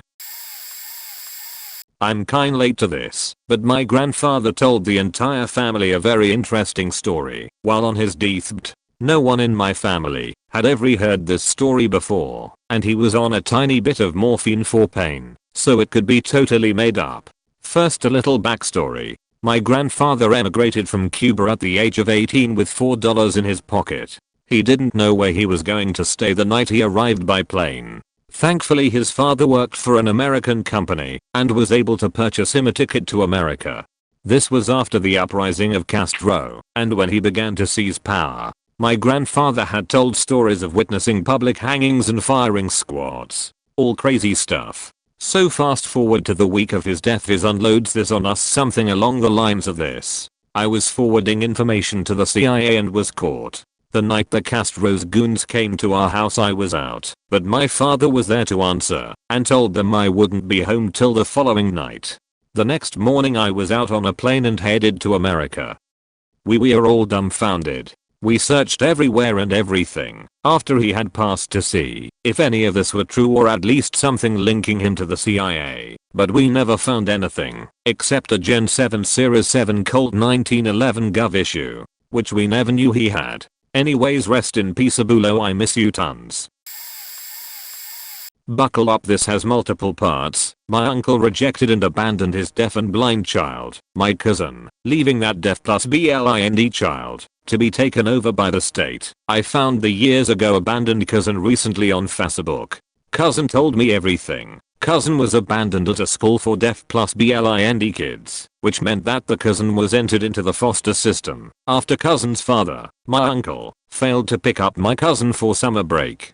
My cousin eventually was adopted at 16 years old by another family with school ties to the deaf plus blind institution. Plot twist. Years before the abandonment, my mother stole the only biological sibling of that abandoned cousin, claiming the reason for stealing the child was due to neglect. Instead, the abandoned cousin thinks the theft likely caused to the mental breakdown of the abandoned cousin's surviving parent. Abandoned cousin's biological mother died years prior to everything. The stolen child was stolen when the stolen child was about 7 years old, about 6 years before the abandonment of my blind plus DEAF cousin. Which means that my mother's brother, my uncle, absolved ties with 2 of his kids. One that was taken by his sister and another whom he abandoned at a deaf plus blind school. Based upon patterns, the father of both kids, my uncle, was likely unable to parent anyone, since he experienced lifelong psychological torment by his sister. And likely was psychologically killed by his sister's theft of his child. His sister, my mother, was married to an extremely wealthy 1% man, which rendered her brother, my uncle, incapable of fighting for his kidnapped child. My uncle says, I'm unsure of the truth, since both of his kids were technically relinquished. And there's more surrounding to the death of my 1% father. So I think this is different in different families, because my family has a full house of giant secrets we don't find out until we're adults. My grandma is the product of my Navajo great grandma being raped by the landowner she worked for, and was fired once he knocked her up. My Navajo grandfather was raised by the man who killed his father for his land. My other grandmother, Spaniard, was a cheat, and my dad was very obviously not his dad's son. He was over a foot taller than everyone in his family, with straight pitch black hair, a hairless slim build and the complete inability to grow a mustache. Another Navajo baby in New Mexico with a curly haired bearded Mexican dad. This really faked up my dad, who had major issues his entire short life. My cousin was raised as my aunt's daughter, when she actually was my aunt's granddaughter. My other cousin was raised by my grandparents for the first few years of his life, and then raised as my aunt and uncle's son, when he was conceived, before they were married, and while my aunt was in college with another guy. 2 of my cousins are married, and have multiple children together. 2 of my uncles did something so bad, sexually I think, possibly prostitution, in South America in the 80s that my other uncle completely won't talk to them, or about them even after one has died. I think they were paying for child prostitutes, but nobody ever fully answers the question beyond my uncle's son, who I don't know if he actually knows. My dad was in a severe accident when I was an infant and drove his car off a cliff and was left with major facial scars. He was apparently drunk. My dad was in a major motorcycle accident and again road rashed his face. He was drunk, but again didn't get a DUI. My dad abused my brother so bad that he ran away at 16 and never moved back. My mom apparently stole something from my brother after my parents got a divorce that also contributed to him running away. Later, when I was a teenager, my mom bought him a $5,000 solid gold bracelet as repayment. I still don't fully know what happened there. My little cousin tried to kill herself and was hypersexual, like fully flirting with adult men, as a 10-year-old, and ended up in a facility for a little while. I was a gay kid raised in an evangelical household with a codependent mother, an alcoholic father and abusive stepfather, with PTSD from Vietnam that left me with a dozen scars, burns and countless bruises over the 7 years he was married to my mom. This is just the big sheet I know of. I can't imagine what's never come to light. Edit. Just to update on current status of people. Cousin that was raised as aunt's daughter, but was actually her granddaughter, died of an overdose on a cruise ship a few years ago. Her sister mom has multiple children that she hasn't raised, including a son that is being raised by her actual younger sister. Same cousin who is raising her sister's son had her son murdered by her boyfriend when he was an infant. Cousin that was raised by grandparents and then by his mom and dad has kids of his own and is doing just fine. Cousins that are married have multiple kids and I think at least one grandkid by now, and they are still married. And one of the very few family members that didn't get divorced. My husband and I are also part of that club. So the gay kid and his kissing cousin's marriages are 2 of the healthiest marriages in the family. Lol, my brother became a cop, had kids, and is now partially handicapped after being crushed in his cruiser by a teen girl texting while driving. Not sure what has happened to my little cousin who hurt herself. Dad died of brain cancer that stemmed from lung cancer. He started smoking at 11.